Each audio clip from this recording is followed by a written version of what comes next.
Hey guys, welcome to Green Bean Fiction. So in today's video we are gonna see, what if Villian Deku fell in love with Nejire? Part 2. Before starting, make sure to hit that like button and subscribe if you are interested in MHA fanfictions. This story is The Outcast by Marth 747. Now without wasting any more time, let's dive in. Izuku. And you know how bad shit's gotten. If right away when someone finds out you're quirkless, they automatically assume you're just weak and can't do these tasks. With the usage of a goddamn quirk, it's always about quirks. Quirk this. Quirk that. I'm fucking sick and tired of that word. Ever since the whole world of heroes shit, and when people started becoming these freaks. They look at us. The supposed dead relic of the past.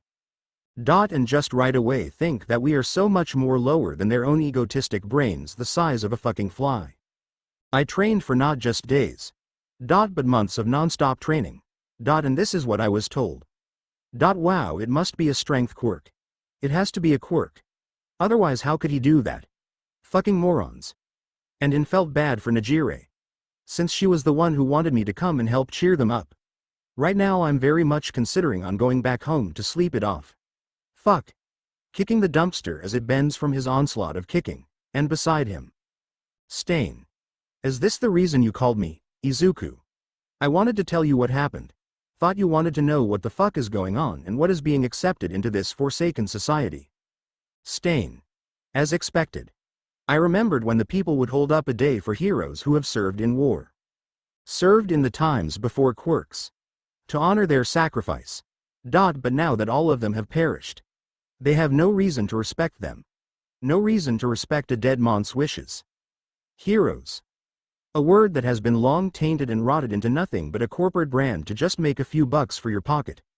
While the whole saving the people is just a chore. To where even failing to save them will fall under collateral damage. Izuku. Along with the expenses and damages to the property, and those who also lose their jobs or homes from the damage, it's sickening. Stain. And you with your ahem crusade isn't exactly harmless. Izuku. I'm well aware, Stain. And I saw how that girl reacted to you. You left quite the impression, didn't you? Izuku. Only two outcomes can come from her. One, she pulls through. But is much hesitant to face me. Or two, she'll quit altogether. Either she won't interfere with Tamura's plan. Stain. Believe me, that brat is a pain in the ass. Invited me. I nearly killed him, if it weren't for that girl. Izuku. Ochako. Hey. Her training is growing. Me and Kurogiri are doing what we can to prepare her. Stain. Your leader just contacted me, and I do have two more idiots to look after, so I'm likely just going to give them to you. Izuku. Morons. Stain. One is literally bloodthirsty. The other, don't know. Have to see it for yourself. Izuku. Very well then, when do you plan on meeting them? Stain. After I'm done hunting Ingenium. Izuku. You need help. Stain. You have things to do on your own, plus being seen with you is like a magnet for trouble. Izuku. Ouch. Stain. At least you don't complain. These punks don't compare to the willpower you put into yourself. Izuku. Flattered. Pulling out his brace. As he rubs his wrist, he can hear popping noise. Stain. Normally broken ribs take a long amount of time to heal. Not a week. What did they do to you? Izuku. I'm being experimented. They want me to become an enhanced Nomu. They call it. This fucking beast-like creature that is made from one person. By injecting multiple quirks at the same time into the person. Turning them into that. Stain. A literal monster. You only have one, I'm guessing. Izuku. Regeneration. To be fair, I still don't get why this shit thing makes you above everybody else.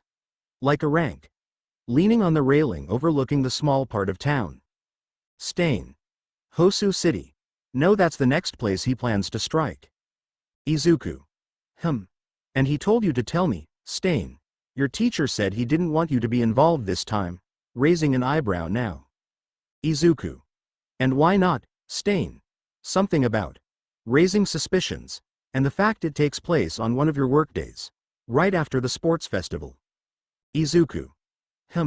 Not going to question his reasons. I'll obey them. Tell him that.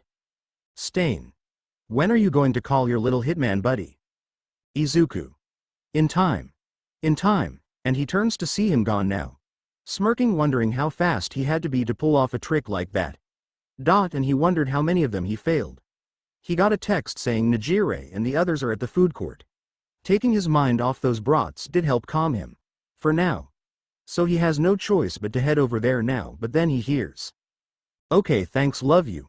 He turns to see Izumi sprinting into the mall. Full throttle. Like. She's late. Then he remembers that Class 1A is also involving those 4 fuckers. Curse his brain. The injuries might have knocked a few brain cells. Oh well.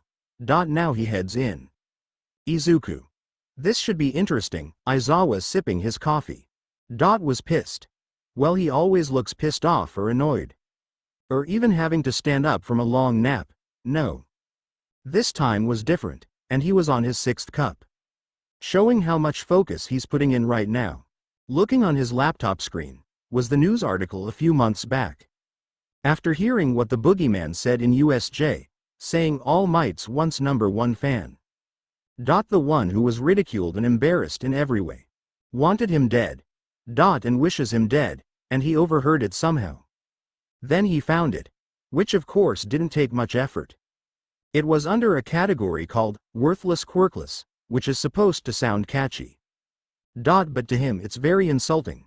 The site would have various videos of Quirkless doing what they would call idiotic and autistic deeds.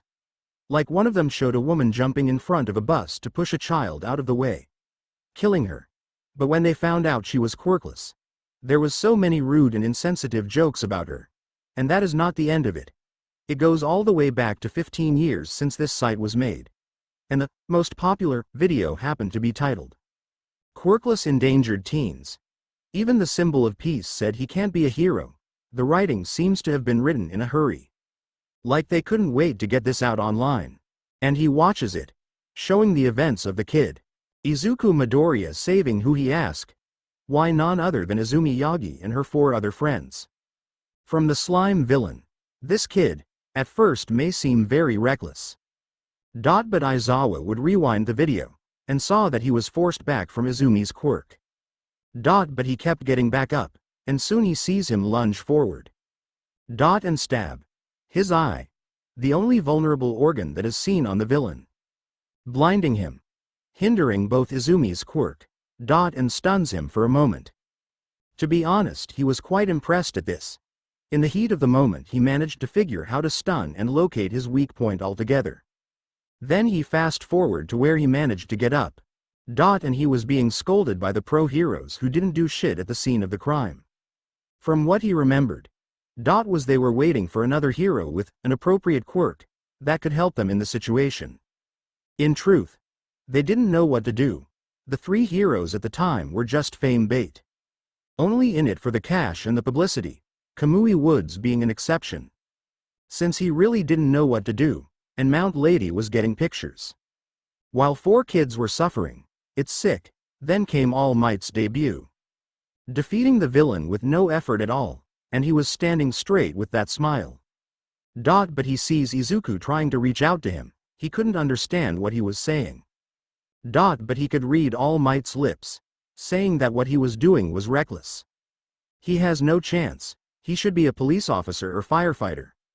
Even if they don't get treated right, it's a fine job. Which makes no sense to him, and at this moment he looks back at Izuku to see him just broken, depressed, and just filled with betrayal. The pros let go of him and he knelt down, and he was muttering to himself. He had his face covered so he didn't get to figure out what he was mumbling about. Before he suddenly stood up and walked away, to which the video ends there. Closing the laptop now. He was pinching the bridge of his nose. He knows that look. That is a look of a dam breaking in them. He's guessing he's held those emotions for a long time. And when that moment happened, it probably didn't even come announced. Pure, raw rage. He had enough to deal with right now. And of course, as if on cue, his cat hops on him now, laying on top of his laptop and just stares at him, expecting a ear scratch. Aizawa. You just know. Don't you? Rubbing his ears as it closes his eyes in content with the gesture. Meow, Aizawa. I never seem to get a break, don't I? Meow, Aizawa. I guess not, Mina. So, first question. How did you meet? Nejire. Is it important? Mina. Yes, it's important.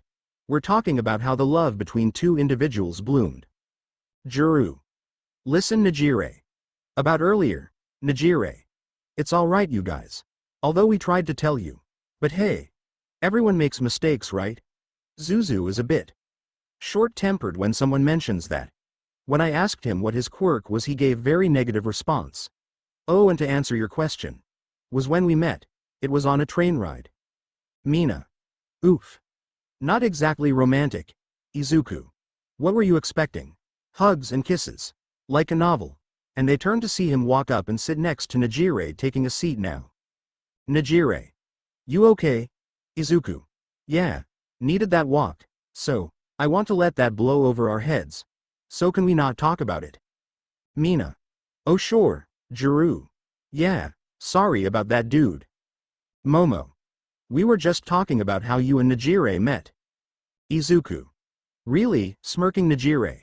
Well, I just told them that it was on a train ride. Izuku. And you asked to sit next to me, even when there was no one else on board. Mina. Ah, Juru. She didn't tell us that detail, then the others came. Mirio. Hey bro. You doing good? Izuku. Yeah, Tamaki. Tamaki. Hey, Kirishima. So, I have a question. What's your workout routine? I need to know. Izuku. Say about in general. I sprint in weight gear for at least 2 hours. Non-stop. Then I will go to the gym to work mostly on upper body strength. Or legs if it's the day after. Once that's done I will again run. Since that helps increase endurance. And the more you do it. The longer you can sprint. Kirishima. So how much can you bench, in awe of this simple routine? Izuku. I say about at least, maybe 600 pounds?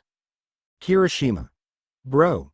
That is manly, fist in the air cheering his routine on. Izuku. Juru. It's normal, Mina just giggles. Katsumi. Hey sorry we're late. We had some items to grab. Right in front of her was Izuku. Izuku. Oh. Katsumi. How inconvenient to see you here, taking a sip of his water. Kirishima. So do you take the amino acid before or after the routine? And then? Shoto. Oh, as the other three arrive Izuku. Oh indeed Shoto. Nejire. Oh, ooh, realizing what she just did, awkward. Mirio. Good one, Izuku. After, hearing scribbling. As Kirishima was taking notes. Kirishima. Is it possible to actually go on these workouts with you, man? Makes no difference, my quirk only allows me to harden my skin. So I need to get stronger. If I want to become like my idol. Katsumi. Hold on for a moment. Izuku. What are you doing here? Izuku. Here to hang with my gal here. Have something against it, she invited me. Katsumi. Weren't you in the fucking hospital? Shoto. I thought you broke your ribs. Izuku. Quirks can do a lot, kid. Shoka. So who treated you? Izuku. And why'd I have to answer you? Kaminari. I think something's going on. Whispering to Mineta, who nodded. Juru. Way to state the obvious, whispering as well. Mina. Why are we whispering? Momo. So, you know the Bakugos and Todorokis. Neat. But I have a question to ask as well, diverting the attention. Izuku. Sure. Go for it, Momo kinda blushed. Well. Nejire talked about how you seem to know about quirks and such. I needed to. From your point of view. How can I make my hero outfit less revealing? Izuku. What do you mean by that? She takes her phone out and shows him her outfit. Izuku. Ah. I see. Well, that depends. Is it required to have your skin exposed? Momo. In order for me to use it. Yes. Izuku. If it were me. I would use a cloak. Momo. Cloak? Oh yeah, that would work. Izuku. But on the outfit itself, You could redesign it to where it's a skin suit. Similar to Midnight's.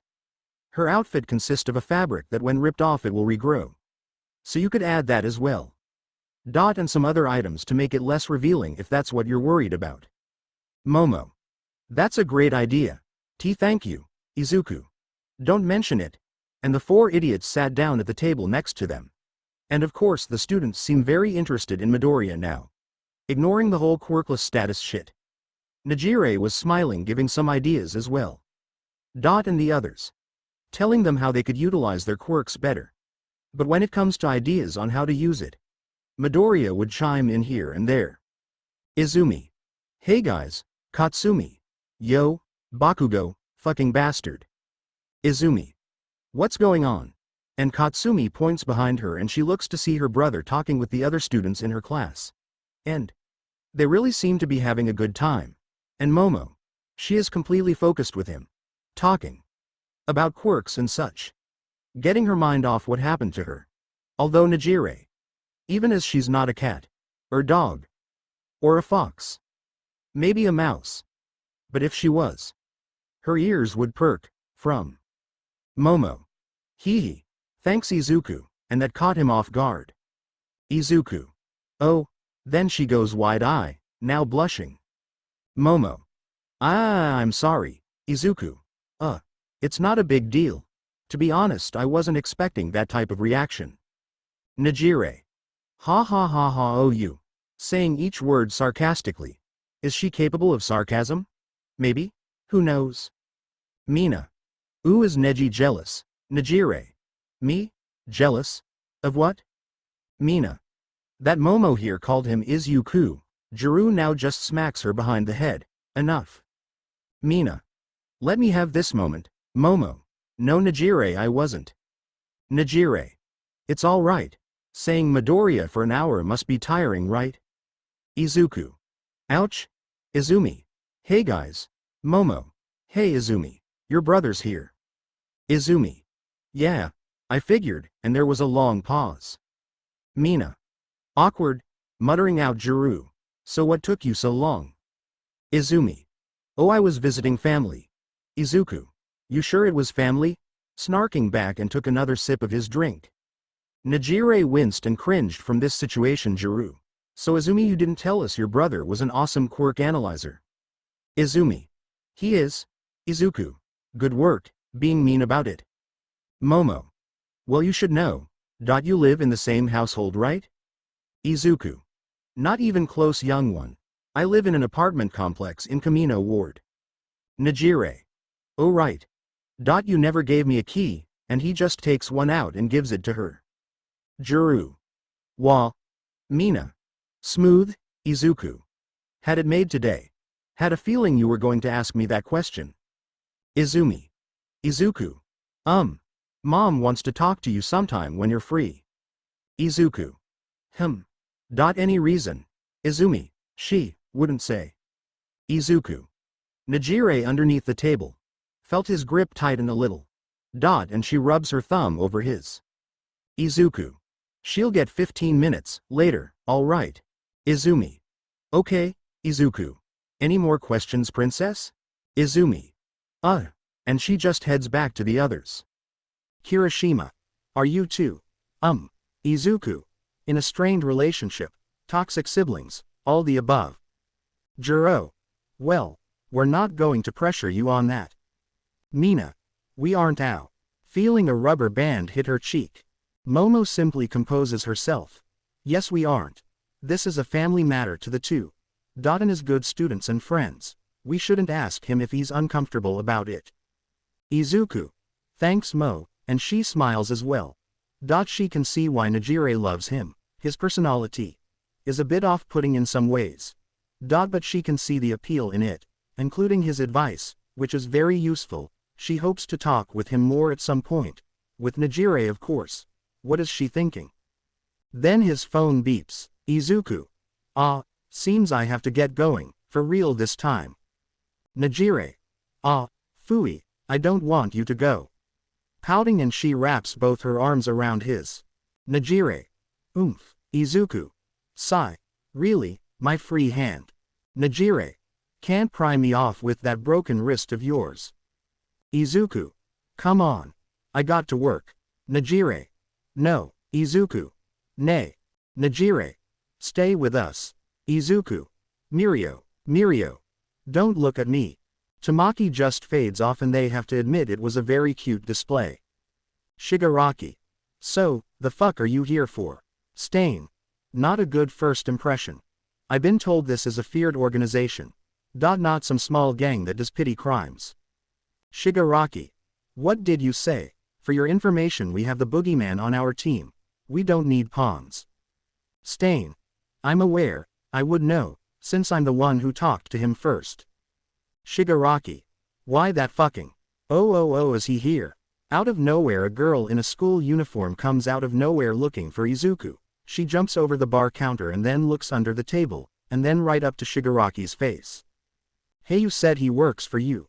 But I don't smell the blood of the people he killed anywhere. Shigaraki. He has a normal life to play. Ah, I want to see him kill. I know me and him are going to be besties. Shigaraki.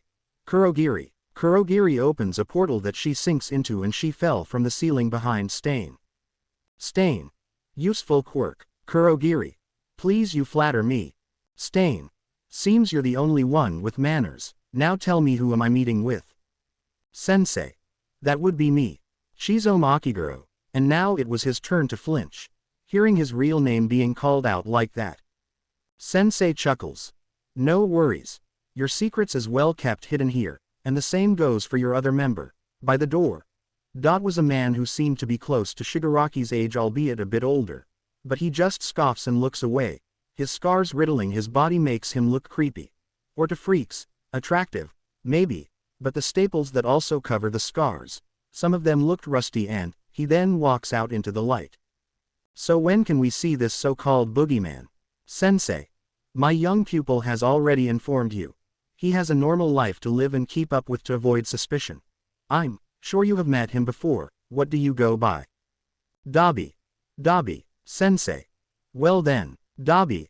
I'm sure you will met him very soon. Toga. And I'm Toga. Stain. God damn it, Sensei. Kurogiri. Get things set up. We can talk and negotiate here.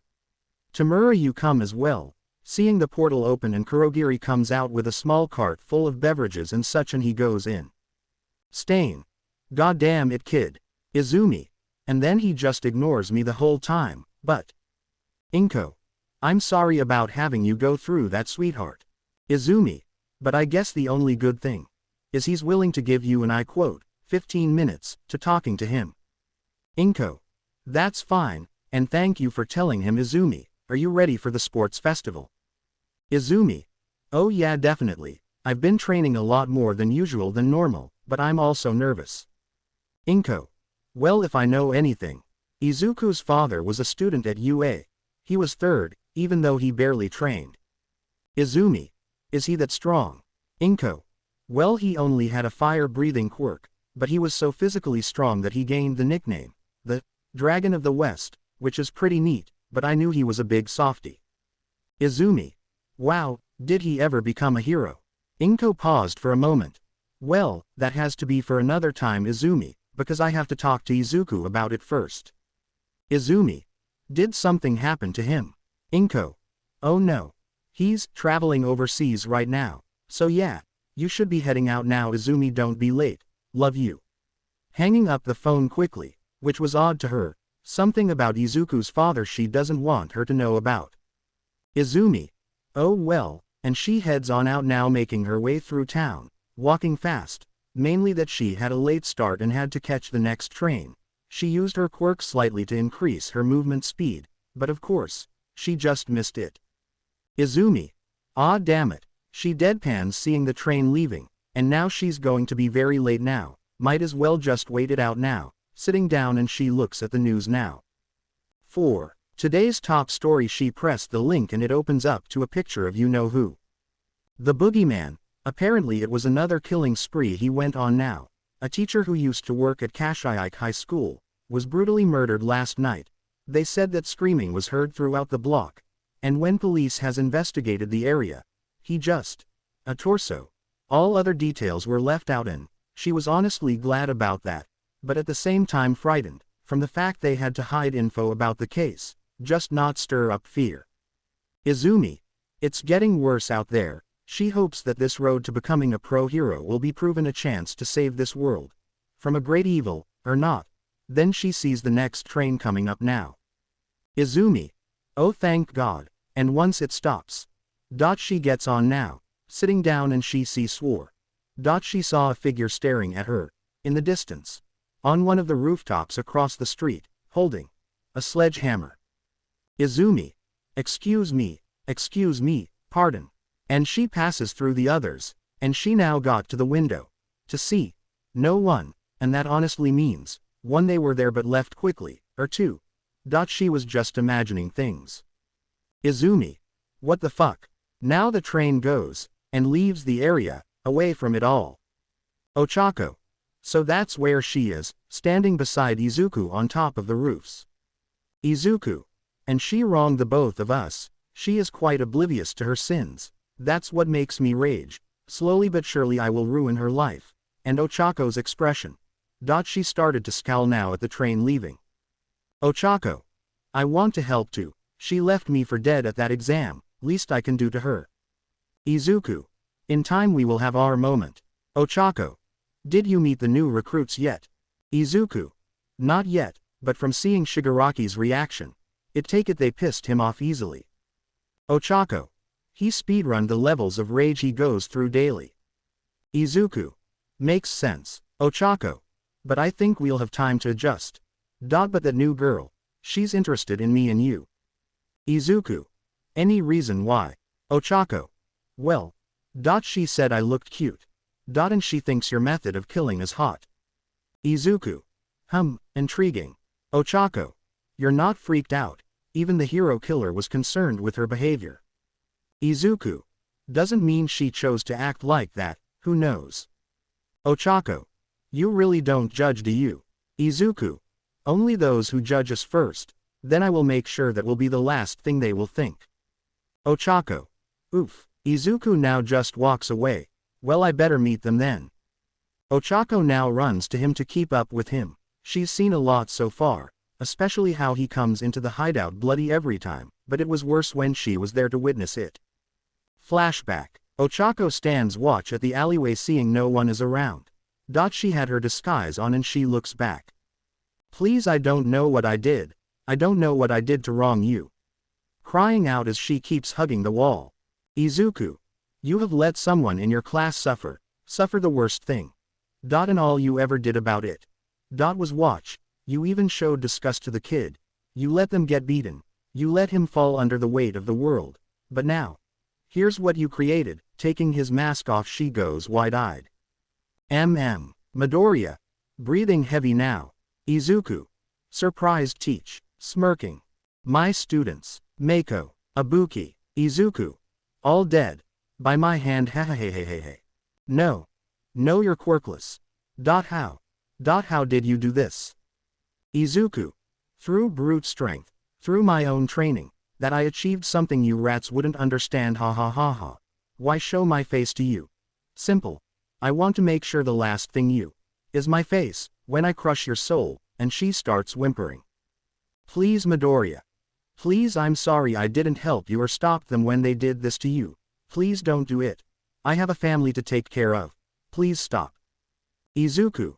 Then maybe you should have thought twice about your actions then. Soon he brings down the hammer on her arm, shattering the bone, as she screams. It has echoed throughout the street. Ochako flinches from the sound, never expecting a sound like that coming from the human body itself. Izuku. Now then, time to perish, and he grabs her limbs, stepping on her chest, to forcefully tear it off, screaming more, even when she covers her ears. Ochako could still hear the screams. It felt like an eternity, hearing the cries of anguish. Sure, she doesn't blame him, doesn't mean it's something she would want to hear herself. His teacher gasping out, as she is nothing but a head on a torso, he picks her up. Izuku. Thanks for the push in my career choice, teach, and then with one pull, he decapitates her easily. Flashback ends. Izuku. Are you going to keep standing there? Ochako. see coming, running along with him. As they head back to the hideout now, she's kinda jealous of how much he's grown used to this. She still hasn't seen battle yet. But she's sure that Izuku could just kill her with one arm. Izuku. Stain is going to take you on his crusade tonight. He's no pushover. And he won't slowl down. Show him all the training I showed you. Don't give your opponent the opening they need to take you out. I know you had a lot of training in, but nothing could prepare you for a real battle. You have to keep your composure, and strike. Are you able to do it? And of course this was out of the blue. She was not expecting it right now, but hey, what the hell? Ochako. Yes, I will do what I can to make Sensei proud, and maybe, you. Izuku. I'm already proud of what you can do, hope I was a good teacher for you. Ochako. Better than the other teachers I had during middle school. Izuku. Well, that's a start. Say, I never really did ask this, but why did you wanted to apply for UA? Ochako. Well, at first it was about the money, but not in what you think. You see, my parents, they own a construction company, but throughout my life we didn't have the best living conditions. I wanted to be one, to help my parents, giving them the money I get paid, and hopefully help them retire, so they won't have to worry about work again. All the while I want to help out those who live in similar conditions like me as well, but, with this whole being stepped on a robot thing, I don't have a chance to do that anymore. Izuku, even though he can be a dick, held his tongue on his remarks, knowing that it won't help her at all if he says that would be pathetic. No. He wants to help her grow, and he can't do that by shutting her down every time. Izuku. I think it's honorable. Honestly, when you said for money. Again, I assumed the worst, but when you went and gave me a full explanation on the ordeal, I understood of what you meant. And I have to say, it's a shame the world has lost a potential hero like you, but you can still help them, even if you're dead. With the amount of money we make and I make, I can help you with your situation, if that's alright. Ochako. Gee. That'd be great. It just wanted to give it to my parents. They did a lot for me, they never even needed to do it for me at all, and they are the most caring people I know. Izuku. Well then, Miss Uraraka, I'll see what I can do. Ochako. Oh, thank you, thank you, thank you, thank you. Hugging him, grateful for his kindness. Izuku. Geez, you make it seem like I can't be kind. Ochako. Oh, sorry. Izuku. Plus, pointing to the ground, and she also noticed the two of them are floating in the air now. Ochako. Hee hee. I'll fix it in a bit, and she touches her fingertips and they both fall. Ochako. Oof. And she lands. Well. Izuku. What the hell is going on today? Ochako gets up to see she's on top of him and she blushes before falling off now. Izuku. Damn, am I getting it today? Ochako. WW what? Izuku. Not important. Let's go, walking off. Ochako. Wait. What did you mean by that? Running to him now, catching up. Hello and welcome to the annual UA Sports Festival. Please bring and present your purchased tickets over, or if you have bought it online to save yourself a few minutes, please head to the right. The intercom was loud as hell as the crowd coming in even covered their ears. PM. Oh wait. Shota, is this thing even calibrated appropriately? Aizawa. If you're asking about the loud annoying voice being too loud, then keep it coming. PM. Aizawa.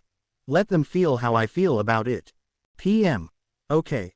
Anyways, welcome and welcome, ladies and gentlemen, heroes and onlookers alike, to the annual UA Sports Festival. Hearing the crowd cheering out, as the audience grows, seeing the contestants in a different area, a lot of them nervous of the challenges, the first being an obstacle course. Izumi. Okay, breathing heavily. Lita. Keep calm, Izumi. Breath slowly. Izumi. Phew, okay, thanks Tenya. Shoto. Well then, Izumi, L will make sure I will beat you in this. Shoka. In the contest. Not literally. Shoto. Literally. Shoka. Oh dear. Bakugo. This time I'm going to fucking beat every single one of you extras. Juro. Oh, just shut up already, while the other classes and even the support students are there as well, especially one particular student. Ah yes. Hey Izumi. Oh boy. Izumi. Hey May. Waving nervously. Flashback. Shoto. And then that's when Fuyumi said not to take out any more of her cookies for Bakugo. Oi, Jedi. Izumi. Oh, hey. Katsumi. You doing good? Izumi. Just fine, more worried about my mom. Katsumi. What's going on with Auntie? Bakugo. Is it that fucking Deku? Izumi. No. It's, actually yes.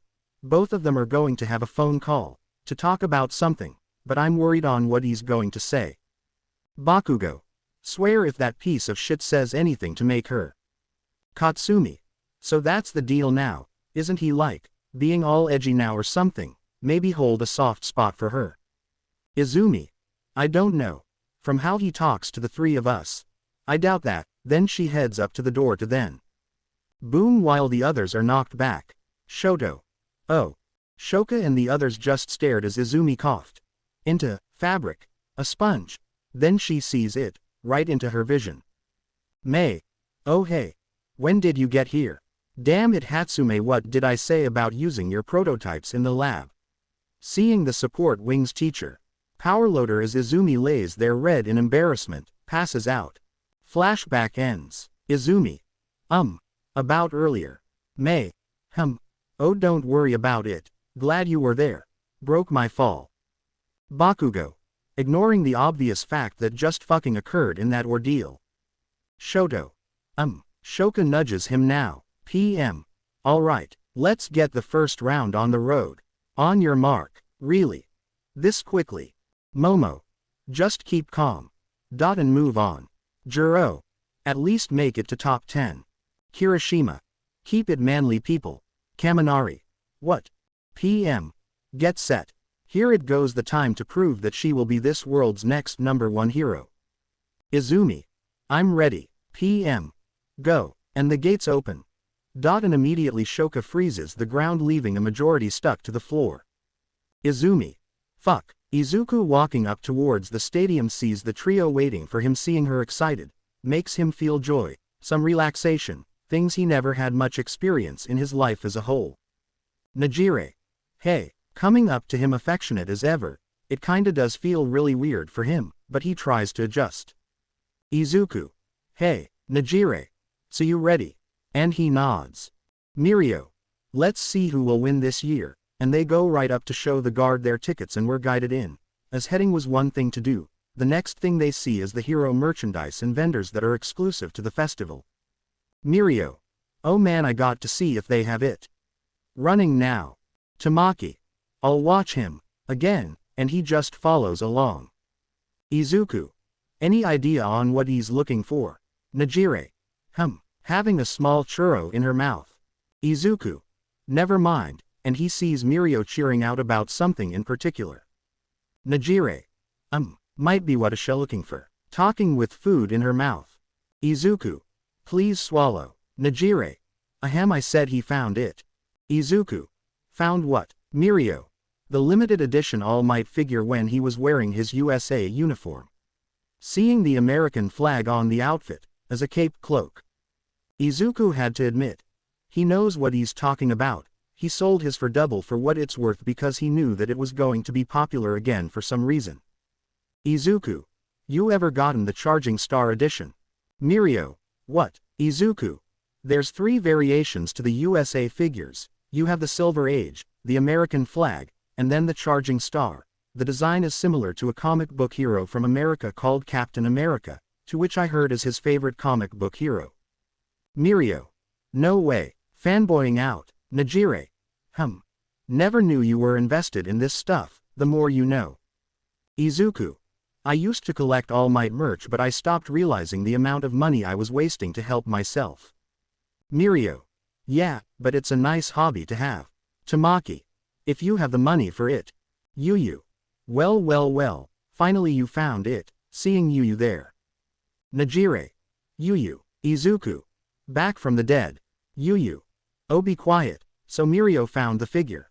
Mirio. You bet I did. Showing it to her. Yuyu. Wow, this is awesome man. Nejire. So you guys ready to find a seat? Izuku. Why not? I want to be this close to you. Tamaki. Gross. Mirio. You're not 10. Tamaki. Doesn't mean they should be this affectionate in public. Yuyu. Oh, calm down. Let's hurry up. And they meet up to find a valet to guide them to their seats. Well, the area they need to sit in, so they watched as Present Mike goes and announced the whole thing. Seeing Midnight there in her skimpy outfit. Nejire. Wow, at least my hero outfit isn't that bad. Izuku. I beg to differ, mumbling. Mirio. Hee hee, laughing nervously. Then she goes on to announcing other things, and the added innuendo joke, but when she called up who was going to represent the Class 1A students, well, have to say, it was Katsumi Bakugo. Katsumi. I have something to say, that in the midst of thing. Beat my brother, damn it, echoing throughout the stadium. Of course it was quiet, then the small subtle. Bakugo. Fuck you, sis. Although not as loud as Katsumi, was still faintly audible, and all you could possibly hear after that was some ranting from a random blonde kid who seems beyond pissed as well. Izuku. Very short-tempered students this year, while others around him agree as he takes a swig of his soda. Nejire. I thought she would be the more reasonable one. Mirio. She seemed like the calmer sibling. Izuku. Guess that shows looks can be deceiving. Tamaki. Wonder how many of them are going after her instead. Yuyu. Maybe about half, but then again I heard they were a force to be reckoned with. Izuku just rolls his eyes, but then there was a notification sound coming Yuyu's phone. She took it out and she gasped. Unlocking her phone, she reads into it. Nejire. Is everything alright? Then she covers her mouth, before tears started to come down. Izuku moves so Nejire could go comfort her as she struggles to keep her composure in. Others around them also paid no mind, to avoid it getting fucking awkward. Then Izuku then glimpses at the phone. Then he understood why. Kashiike high school teacher dead by the hands of the boogeyman. Then he glances up to Yuyu. Putting a couple pieces together, he can see some resemblance to his teacher, but only minor similarities, perhaps her aunt. Izuku. Nay, need help. Nejire. It's okay, come on you, and she nods, as they both now stand up to go take a breather, likely leaving actually. Izuku, even though he's known to be a ruthless killer, couldn't help but feel guilt for this. So far Yuyu was actually a good friend to him and the others, so this sort of messed with him for a moment. Mirio. Hey man. It's starting, and he looks back to see the obstacle course itself, from a giant hole in the ground, to the landmines, to then, the line of standard robots are in line. Izuku. The first blockade seems a little too simple. Mirio. After the whole zero-pointer incident, an order from the agencies themselves have decommissioned all zero-pointer mechs from ever being in use, though our principal thinks it's ideal to keep a couple models to himself. Izuku. No kidding, what is your principal's deal in being so attached to those things? Mirio. Expenses. Apparently from the support team they said it would actually cost a lot to take the apart, then to just store them away somewhere. Izuku. Really? How interesting. Keeping a mental note about it, he has an idea on what to do with them. Tamaki. Alright, there's the door. Looking over, hearing Present Mike saying go nearly made his ears ring once he said go. And thus the door opens and the first thing they see is the blast of ice covering about a half of the contestants, as Shoka and Shoto run ahead of everyone. Izumi. Goddamn it, and she was glad to stop herself knowing that Shoka would be the one likely to pull a shit move like that, but to Katsumi's luck. Katsumi. Fucking ice cold cunt. As she then blasts the ice below her to then propel herself ahead of some of the competition. Izumi jumping over the ice entirely makes a full sprint, since using her telekinesis too much will give her a migraine. One for all is the one she will mainly use right now. Running ahead, she sees a couple of the others being quite creative with how they're going along with this race. For starters, one of them is being carried by multiple people, and he seemed relaxed and having no care. Izumi. How? Then she looks closely to see the carrier's eyes, they are flushed out. And dead looking, like they're in a trance, so he must have a mind-controlling quirk. Interesting. Going on further, she sees Mei in the air flying ahead with her jetpack, while Present Mike is rambling off about something, and a budget, she doesn't know, but she then sees some 3-pointers from the exam being deployed. As she gives herself a boost, she sees Shoka and Shoto freezing them and going right through the first blockade, Using this as an opening, she flings her hand downward to then trip and throw Shoto out of balance to then being kicked out of the way. Bakugo. Fuck out of here. Passing him. Katsumi. Goddamn it, Katsuki. And she makes a beeline for him. Shoka. Brother, worried, but Izumi then stops for him. Izumi. You alright? Helping him up. Shoto. I'm fine. Go ahead, and she nods, and she tried but couldn't move. Shoto. When you get out, after she looks down to see her feet frozen, typical. Izumi. Why? And she then compresses the ice with her telekinesis and it shatters, and she continues to run again. Izuku. So that's what happened, hearing from Nejire, that Yuyu's aunt, and was like her second mother, died. Nejire. That boogeyman. He proves to be much more dangerous than he actually is. From what I've heard, he was injured during the USJ attack. But here it doesn't look like he was hurt at all. Izuku. A quirk maybe, but I'm just sorry for you right now. Even though I never went through it, I lost someone important to me as well. Nejire. Maybe you can tell her about it, it could help her cope. Izuku. Maybe, or offend her, since this is not just something to be carefree about. Nejire. Well, it won't hurt if we try, right? Izuku. Right. Looking ahead, not daring to look right at her, then he sees the students come across. Mirio. Oh yeah, the giant fisher. Izuku. The what? Tamaki. The 50-meter deep hole in the ground that could only be crossed by ropes attached to the sides. So to cross it you need to either jump it hoping your quirk will help you, or go through the ropes, and with experience. Mirio. And mines as well, they aren't exactly mounted well. Izuku. Well, what's at the bottom of this fucking thing? Seems like falling enough is going to severely injure you or at the worst, kill you. Mirio. Well, during our year a lot of students didn't even fall, but after we heard that there was nothing to even cushion our fall, well, that unnerved us. Tamaki. Apparently after the zero-pointer incident they had to redo everything and make things much safer. Izuku. I expect, it's like sending your child out there to die. Mirio. Yeah, and then the last one is still an enigma to this day. Izuku. What do you mean? Nejire. I really want to spoil it. Tamaki. But it would be best to just let you see it.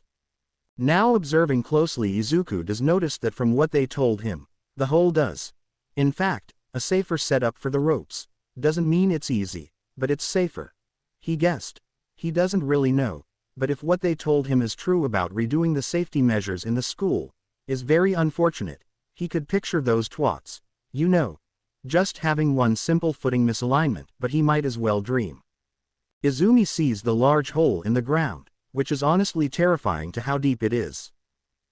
She hopes some safety measure is put in, since you know, falling in and hitting nothing but dirt, can be deadly possibly. Taking a safe route, she uses one for all to then give her a boost and jump about over the entire thing completely. But she couldn't help but look behind her, seeing the students just going through. Sure, some of them can run on the ropes easily, but she had to continue on, and she sees a plume of pink smoke fill the area in front of her. Izumi. What the? Then she overhears Present Mike's announcement. PM. Of course you would ask yourself what was that strange colored smoke that just plumed right now. Well, what you see is the final part of the test. A simple and yet effective minefield. And she pales hearing this. PM. Now I know what you're thinking. Would encountering a minefield in the town will happen? Is this safe? Has anyone died? Don't worry folks. The mine here is nothing short of being harmless. The smoke is there to indicate that the contestant is out of the game. Triggering it will also show up on their specially made outfit for this event. And yes, we have a lot of camera angles to see if it was legit or not. So. Aizawa. The whole deal about the minefield is to help test their awareness and dexterity should they set one off. Or avoid it altogether. Either way, one will eventually set off, and that hole is filled up with water. Only a 30-foot fall will be there. Now just handing the microphone back to Mike, he then leans back in his chair. Then suddenly. Smentos. Where the hell was this when we were students? He mumbled, and Aizawa just shrugs. Izumi. Well, thank God. And she sees Katsumi is right there in front of her. She smirks and then flings her ahead. Katsumi. Ah. And barely missing one. The mine blew up. Bakugo. Ha, Shoka. Shit, seeing one blow again. Aizawa. Never have I seen this many minds blow up in such a short time. PM. You think they would just stop and observe for a moment? Izumi. Alright, you can do this, and she uses her quirk to push on the ground. Probably the same amount of force that Katsumi jumps, and it blows up. She smiles knowing this will work, and she runs ahead. Shoto. Now seeing Izumi clearing the area, quickly. Shoka. Wah. And now she jumps down to catch up behind her, since the area was cleared by her. Izumi. And thus I bring out the trap. And they were confused, as she uses her quirk to propel herself. Now she had a full clear sight of the four. And she flings them to the side, causing a huge plume of smoke to fill the area, and she passes the finish line. PM. And the winner is Izumi Yagi. And she smiles. As she looks back, both Bakugo and Shoka were there, pink. Bakugo. The fuck is up with you? Shoka. Enough. She had the advantage, so this was honestly our fault for falling for the trick. And then the other two come in. Katsumi was having a coughing fit. Shoto. You alright, Katsumi? Breathed in that shit. Hearing her wheeze. Izumi. You okay? Katsumi then was handed a water bottle by the pro hero monitoring the challenge, and she drinks it. Katsumi. Blah. Damn, that was an awesome run, although you're dick, all four of you, especially you. Pointing at Bakugo. Bakugo. The fuck did I do? And then another argument commences. Izumi. Hey. Shoka. Never seem to change. Shoto. Yup. Izuku. So a landmine, with a pink flare to it, breathing in that smoke may be irritating. Mirio. Again. The mines used to be closer to the surface, so this was an easy thing for them. Tamaki. Even the hole is filled with water. Nejire. But won't that still hurt? I mean, it's not moving, and a still body of water is still like hitting the surface. Izuku. And 30 feet, is still quite lethal depending on how you fall. Mirio. This whole thing is a safety hazard. Izuku. Agree. Then Yuyu comes back. Nejire. Oh, you, come on, sit. Helping her out. Yuyu. Thanks, sounding dead, she just kept to herself. Izuku. Here, handing her some water, she takes it, as her eyes are still slightly red, and puffy around it, the tear stains are obvious, and she is shivering still. Yuyu. I just can't believe she's gone. I'm sorry, I must be killing the vibe right now. Mirio. No, Tamaki. Don't think like that. Izuku. You have every right to be acting like this, otherwise we're the ones who would be inhumane. It's alright to let it out. We're right here. And then he was nudged by Nejire, and she nods her head. Izuku.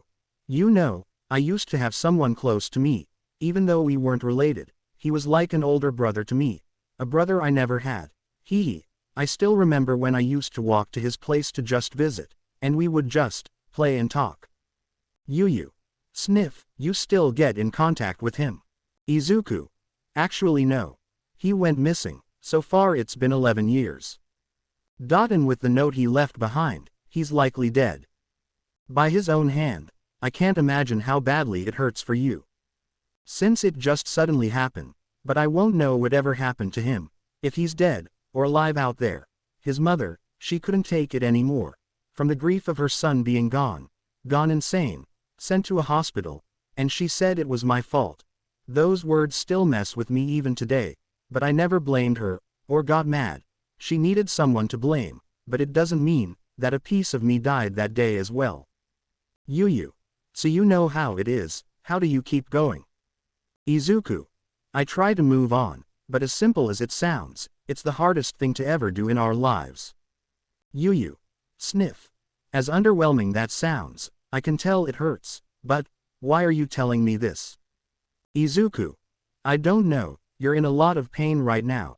The least thing I could try and do, along with the rest of us, is to help be there, and we wouldn't want you to deal with it alone. She started to sob some more, as Nejire now goes to hug her again.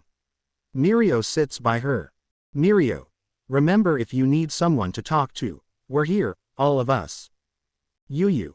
TT. Thanks guys, I know what I need to do now. Mirio. What we need to do, We all have the same idea. Tamaki nods. Nejire. We'll make them pay. They will regret the day meeting us. Izuku slightly curses himself. He's making this a lot more complex than he should ever make, but like everything else in life, it still fucks him over no matter what. Shigaraki.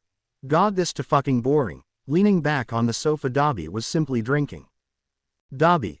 So, when's this Fable's boogeyman supposed to be here? Adding a mocking tone to it. Toga. HMM, humming some song she's hearing overhead. Shigaraki. And you're asking me this? Dabi. Well, you work with the fucker. Shigaraki. He's on an undercover mission right now, being a nice influence for the students of UA. Toga. Ooh, Dabi. UA. Sure he's not going to sell you out. Shigaraki. I could care less on whatever the fuck he does, anything he does, he can't ever run away of what he brought on himself, so there's no point. Toga. I really want to hear it. I want to hear the sound of that hammer, hitting the base of the skull, opening up the passageway for the blood to flow freely, the hammer that will hit the bones, like a bell being chimed, music to my ears, he, breathing heavily. Shigaraki. The fuck you found her? Dabi. Found her drinking a fucking cup of blood, she poured from some dead chick's corpse. Seeing her become her was undoing. Odd things. Made the whole scene disturbing. Stain, being a nice enforcer, kept her in line with her bloodlust. Shigaraki. Must be a pain. Dabi. You have no idea. Toga. I'm still sitting here. Dabi. We know. Kurogiri. Apologies, Miss Toga, but I must ask that you remove your knife from the counter. The blood still present may ruin the woodwork, and she grumbles and sits on another chair. Shigaraki. Whatever, turning the TV on, it shows the highlights of the sports festival's first challenge.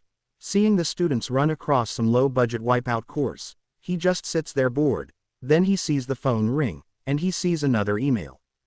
Shigaraki. So he did it finally, seeing the recent news of the boogeyman's killing. Toga. Gasp, stealing the phone from his hand. Shigaraki. Hey. Toga. Oh my glob, he's so strong looking. The details, I can just imagine the display he's left. Breathing heavy now. Dabi just plucks the phone out of her hands. Kurogiri. I wonder if the master is nearly done with his meeting. Dabi. Hopefully.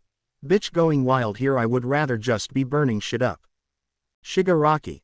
Not the same sentiment, but I want to do something other than just fucking sit here. Then a black portal opens. Stain. Jesus, you three are loud. Dabi. That's her fault. Toga. What? Looking clueless. Shigaraki. So what's the big fucking deal right now? Stain. I'm certain the boogeyman has much better manners than you, despite his method of killing. Dabi. Toga, you're in. Dabi. What about you? Stain. Working under a different status, until this boy can prove to be a leader, I'm only following my own orders, so you two better behave. Dabi. Ah shit, Toga. Oop, here he goes again, hearing Dabi muttering under his breath. Shigaraki. So the main guy you're looking for is coming here tonight, and right now we have two. Kurogiri. Actually, I will be the one organizing the rooms and the quarters, so Stain, shall I show you the quarters of your choosing? Stain. Show me, and he leads the way. Dabi. You treat him with respect, he'll respect you. We're not like some bootleg NPC you can just fucking boss around, or some other bullshit metaphor you want to use. I want to see this boogeyman and spar against him. I want to see if he truly deserves to be feared. Shigaraki. That's a death wish, you chink. Dabi. The fuck? Toga. Wow. Ochako. Hey, I'm back. Busting through the door, and then she freezes. Shigaraki facepalms. Ochako. Yua. Toga. Gasp, seeing her blushing now, seeing her. Dabi then just gets up. Dabi. You better run. I could probably hold her back for 5 seconds, and she nods. And runs out. Izuku. Interesting, sensei. Your new teammates may seem off, but I'm sure in time you will prove to be a force to be reckoned with, child, and with their member, having an affiliation for bloodlust, can't control it, as it's part of her quirk's drawback. Izuku. Let me guess, babysitting. Sensei. Think of helping her controlling it. Ochako can now hold off on her own now, so you need to help out again, with another problem. Izuku. Holy shit, I might as well become a goddamn teacher. Fine, intermission is almost done. Sensei. Go on ahead, but also know this, at some point, you will face them, not as their friend, but as their worst enemy, and he hangs up from there. Izuku. Sigh, shit just doesn't end. Indeed it doesn't. Izuku. Sigh, are you here to kill me? What? No you fucking stupid. Izuku. Hey. Thought it would have been awesome to say. What are you doing here? Here, handing him a small package. Izuku. What is it? Last week's payment. Izuku. I told you I don't need it. Just take the fucking thing. Earned too much and it could get traced from the amount I'm going to deposit. Izuku. Fucking. Sigh. Thanks, don't mention it. Be seeing ya kid, and then they disappeared. Izuku. Fucking bitch, mumbling. This is just pity money. Probably trying to get him back into contracts again. Nejire. Hey Zuzu, come on. Pulling him now. Izuku. Alright, I'm coming, chuckling. Meanwhile, there has been speculations on who this boogeyman could possibly be. Some say it could be a typical villain. Others say that he may be a Rouge Pro hero. But so far no records could explain the way he fights. A berserk and animal-like manner. The brute strength. You know it is unnervingly similar to the villain. Muscular. Who has a bloodlust for killing as well. But the difference is Muscular wants to be known throughout as a murderous person. The boogeyman. Well, he comes and shows. My guess is he may have some affiliation with the other assassin that's been roaming around here as well. It may be an intertwining network they have developed here. The Chimera Principle. Nezu explaining through the phone. Yagi. Sigh. It keeps getting worse out there. Nezu. As sad as it sounds, we must also consider the list of potential targets, pulling out a large chart of almost everyone from Kashyyyk High, and certain pro-heroes. Yagi. Almost all of them are children. Is this really what he intends killing? Nezu. Most certainly, and plus. I believe, by connecting the Kashyyyk deaths so far, the 4 students from his first appearance, 1 from Aldera, and so forth, I believe that the boogeyman himself is the same age, if not slightly older. Now it was his turn to look at him crazy. Yagi. A child? Nezu. More mistakenly, a barely legal teenager, 18 or 17 to be guessing. Yagi. What? What could have made them do this? How could we just let this happen to him? Nezu. That is what I've been trying to figure out, and when I tried to link all of them to find a potential suspect, only one came up, handing him a photo. Now he was pissed. Yagi. Are you joking? Nezu. It is not. Soon he was lifted up. Yagi. How fucking dare you? That you would even suggest something like this. There is no possible way of him being that powerful. You saw what happened afterwards. He has a quirk. He shrugged off the injuries given to him at USJ. So don't you dare suggest that ever again. Growling now. Nezu. Sigh. I know how much that can hurt, might, but I simply have to keep him under a suspect list. Either way, it's to help label it down. You saw the tape on how he looked at the heroes during your little humiliation speech, and he puts him down. Yagi. My speech. Not a single day goes by that I regret saying that to him, not as his father, but as his idol. The only thing that he had left. Nezu. And that is why he is on the list. It wouldn't surprise me if he had thoughts on killing. With the way I've read what's been going on in his life, it's the perfect alibi. Yagi. I understand, Nezu, but promise me one thing, please. Nezu. Certainly, Yagi. We keep this in here. We don't tell anyone yet, until we are certain. Can't have anyone pointing fingers this early. Especially Izuku. He's been through enough, as the picture he had with him was a picture of Midoriya. In his work outfit. But who took the picture? Izuku stares off into the distance, watching the teachers set up the next course. He was again lost in thought about the shit that's been going on right now, and he feels the quirk inside him rejecting him. Constantly he's been feeling sick. And of course Ojiko said that quirkless are a perfect specimen for making NOMUs. But an enhanced Nomu is much more difficult to retain. So the quirk is becoming unstable. Flashback Izuku. Hey Izumi, 13 years old, after dealing with their abuse for so long, during that time, was still oblivious to the fact, they hate him. Izumi. What do you want Deku? Izuku. I was just wondering, if you would want to come with me to the HeroCon. Since no one would go with me, but he would never understand. This memory. To this day, it still baffles him. Izumi. Sure, yeah I can go, Izuku. Really, excited. Izumi. I mean yeah, why not, it could be fun, right? Izuku. Yeah. I already have 2 tickets, I thought my friend would want to go with me. But never mind. Thanks sis. Love you, hugging her. She awkwardly returns it. Izumi. No prob, and he runs off excited, then a week later. Izuku tearing up as he sits behind a dumpster hiding from someone. Bakugo. Deku, where the fuck are you? Yelling out. He looks at his leg. Seeing the immense burn. He couldn't feel it at all. Which made him panic even more. This was the worst. All he did was protect a kid his age from being attacked. So he took the beating. But he guessed he was in a worse mood than before, which caused the injury. Child.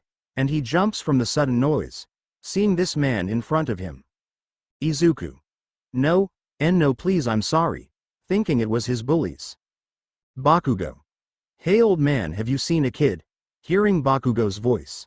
The man simply stands up. And he was expecting him to sold him out then and there, but instead. How much this world has fallen. That simple brats like you. Treat others like nothing, like lint you would throw away. Bakugo. The fuck you say? But then he stops seeing this man glare at him. Izuku also felt it as well. His presence alone wanted him to vomit. Bakugo. You know what, fuck it. And he runs along with his goons.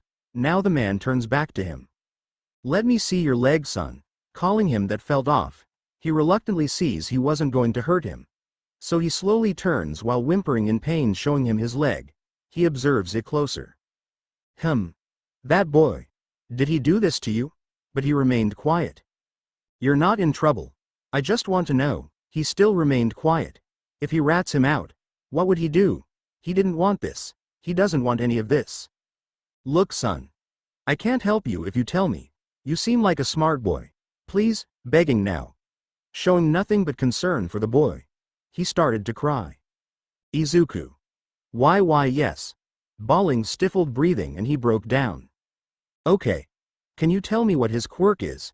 And he told him, seeing that his expression remained unchanged, he takes off one of his gloves. Izuku. Are you going to take me away? No. I'm going to help you. Here, bring your leg here. Resting his leg on his, he winced even more. Izuku. Oh wow. It's all right. Breath slowly. Breath in, count to 3 and breath out. Can you do that? And he does it. As the next 30 seconds felt agonizing. He didn't know what he was doing. But once he was done, the pain went away. Izuku. Asterisk gasp, looking at his leg. The burn wasn't there anymore. There, Izuku. How, I'm full of many surprises, boy. Know you're home. Would you like me to walk you there? Holding out his hand. He then grabs it. And nods. Izuku. Thank you, mister, please, just call me. Flashback ends. That was all he could remember from that. Other than the HeroCon. Izumi showed up. They had a good time. But when her friends heard about it, they got jealous. And they took it out on him. Then that odd man helped him when Bakugo nearly blew off his leg. He doesn't know what his quirk was. But someday, he wishes to see him again. To thank him for helping him that day. Nejire. It's starting. Izuku. Coming, Izumi. Alright then. Let's get this show on the road, people. Hearing that they must choose teams. And when Midnight announced that the winner's headband would be worth 10 million points. Everyone glared right at Izumi. Who paled at this revelation. She desperately looked around for some teammates. So far she has Shoka and Katsumi. But they need one more. Izumi. Oh no, Katsumi. Fucking hell. This is a 50-50 chance here. Hey. Yelling at some purple hair boy. Katsumi. We need a fourth, could you join us? Before he just shrugs. Sure, why not, Katsumi. Thanks man. You'll definitely are a big help. Name's Katsumi Bakugo. Holding out her hand. Shinso, Shoka. Just that. Shinso. Just that. Izumi. We need to formulate some sort of plan. Shinso. What's your quirk? And he remains quiet. Izumi. It's all right to talk about it. Mine's telekinesis. Bakugo. Controlled explosion. Shoka. Freezing things. Shinso. Asterisk sigh. Whatever. Mind control, and he goes to explain it. Izumi. Wow, Katsumi. That's fucking cool, man. Shinso. What? Shoka. Your quirk is the definition of avoiding bloodshed and avoiding any loss of life. It's perfect. Shinso. You think so, Izumi? Yeah. No quirk is evil. Only how you use it, and utilize it, doesn't matter. Shinso. And what do you plan then? Izumi. Of course we have to snatch up other people's headbands. You can shout out things to catch them off guard. Say things that make them question you. Katsumi. Of course we have to be in close proximity, so I'll be the one to give some long-range guarding. Shoka. While I disrupt the others, you play a key role in this. That way Izumi can use her quirk to get their bands. Possibly more though. Izumi. Either way. That's the plan right now, Shinso. That could work. All right then, I'll try it. Izumi. Yes. Thanks, and they got into their positions, ready to go against the others now. Shoka. Knowing Shoto, he's likely to beeline straight for us. Katsumi. I think every fucking person that's in the match is going right for us, Shoka. Shoka. Oh, Izumi. All right then, get ready guys. Again seeing this gate open up. To try and steal other contestants' headbands, but she is the main attraction right now. Nejire. So the winner's headband would be worth about 10 million this year. Mirio. Last year it was 9. Izuku. I see, Tamaki. Well in this case the winner seems to have a strong team. Izuku. Indeed. Say. Wonder what the purple-haired kid's quirk is. Nejire. I don't know, shrugging now Yuyu. Way to explain it Neji. Izuku then sends a message to Shigaraki, and his quick response nearly broke him. Shigaraki. Lol, Izuku. Of course well this Izumi girl seems to have a telekinesis quirk. The blonde and the white-haired girl. The blonde one has an explosion-based quirk and the white-haired one is quite obvious. An ice quirk. So far 3 offensive quirks. Unless the ice is going to be used for defending. Way I can see this through is to flank the from behind. Maybe with a distraction. Or just charge in all at once. But on an emotional stance. One seems to be hot-headed. The other sassy, and the idiot. Tamaki. Guessing the green-haired one is the idiot. Izuku. Bingo, and Nejire giggles from that. Then closely he sees that Yaoyorozu girl. Nejire. There's Mirio. Who? Tamaki. The pony-tailed one that freaked out from Midoriya. Mirio. Oh right, Yuyu. What, Mirio? So when Yaoyorozu met Midoriya, she freaked out. Yuyu. Must be from her USJ incident, heard she was actually taken hostage from the bastard villain. Nejire. Yeah, it really affected her badly, but, the hangout helped her out. How she'll do? Well let's hope she'll do fine. Momo. It's not fine. Panicking now she's lost in thought. Trying to figure out what to do. Normally she would devise a brilliant plan for these sort of things. She actually likes these type of situations. Well, used to, until she sees nothing but that monster in the corner of her eye every time. Juro. Momo. Snapping her out of it. Momo. Wah. Flinching. Juro. What's the plan? As her, Kaminari and Shoto are waiting. Momo.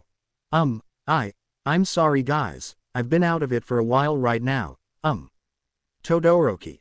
Do you know anything that could set Katsumi off? Shoto.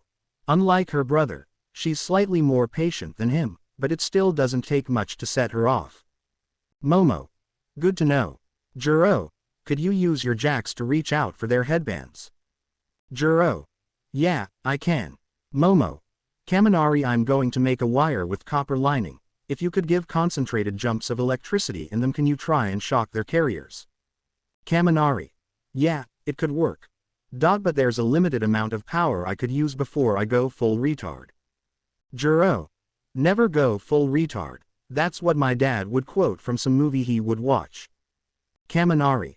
Nice. Shoto. What about me? Momo. Well, we need some defense, right? Try to freeze the ground around us, throw them off balance. But be aware that it could backfire on us. Knowing Izumi's quirk, she could fling that wire back to us. Have a slip on the ice instead, or all in all. Blow me right off the group, so is a plan in set. And they nodded. Now it was time, they have a plan in set. As much trust she has in them, she barely has any in herself. She knows she's going to freak out again. There's too many people. Too many faces blending in. And with the way her mind is, she may hallucinate seeing him again. But right now it doesn't matter. She will try to overcome it. Overcome her fear. Now the gates open. Not realizing it had now started, she was reeled up and she makes the items needed for the team, and they run out now, as she sees all of them heading for Izumi. Momo. Pick them off. Getting their bands is the priority. Juro. Right, Kaminari. You got it, boss lady. Shoto. Sure, and they keep their focus on the others now. Of course the first one they run into was the guy who talked trash to them the day after the USJ incident. Monoma he's called. Monoma. Wah. As they see Shoto now freeze the ground below them, Kaminari swings the wire around. The orange-haired girl, Itsuka Kendo, grabbed it, but wasn't aware of the fact that Kaminari let out a jolt of electricity out, and since they all are in contact with each other, got shocked immediately. And Juro took this chance to snatch up their headbands. Juro. Yes, Momo. Good work. Shouting out. This may work after all. Meanwhile, Shigaraki. So, is it done? Looking at the small doctor. Ojiko. Yes, it's been done since the meeting with Stain. Of course he gave his own unique opinion of the Namas. If our sensei wasn't there, I might as well be a head on a stake right now. Shigaraki. Even Izuku wants to kill you. I get tired of your shit as well. Hell, even Kurogiri gets annoyed by this fuck. His ego is way too much even for a patient man like him. Ochako now enters. Hey, the second round started, you going to watch? Shigaraki. Discussing some things here. I'll be in there soon, and she nods, closing the door. Ojiko. The arrangement of their programming is set. They will follow every command, through this, handing him a small earphone. Ojiko. What your friend suggested. Was to have the message be directly sent to them. Of course you can't see all of them, but you will be notified if one of them has been taken down. Here are your NOMUS, pressing the button to see about 15 of them in order, each one different than the other, from being infused with a strength quirk, to one having elongated hands, and then the other, red bat wings and talons that could carry anything off, and he likes it. Shigaraki. Each one's different. Ojiko. How you will use them is up to you, and now he could only smile at this fact. This much control over this many at a time. Yes, he will need some time. But he will make the most out of it, setting up his units to be grouped and ready to strike the enemy ice. But unlike a video game, it will be a continuous thing, no need to take turns. Shigaraki. Well then, I'm going to take some time on what to do here. You're done for the day, Doc. Take the rest of the day off. Ojiko. Thank you, sir, and he heads off into the next room, to begin his other job, to tend to his sensei's condition. Shigaraki. With this, it will definitely leave one hell of a message, heading back into the other room to go watch the second round now, stopping for a moment. He remembers when he first came here, how he was forced to become something he never asked for. Sensei was the one thing in life that gave out a helping hand. Not expecting anything, only his loyalty. Kurogiri. As much as he doesn't show it, he sees him as his family, and with Izuku in the fray, not a rival.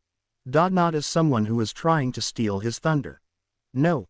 He's the brother he never had, the ally unit he needed from the start, the monster this world needs.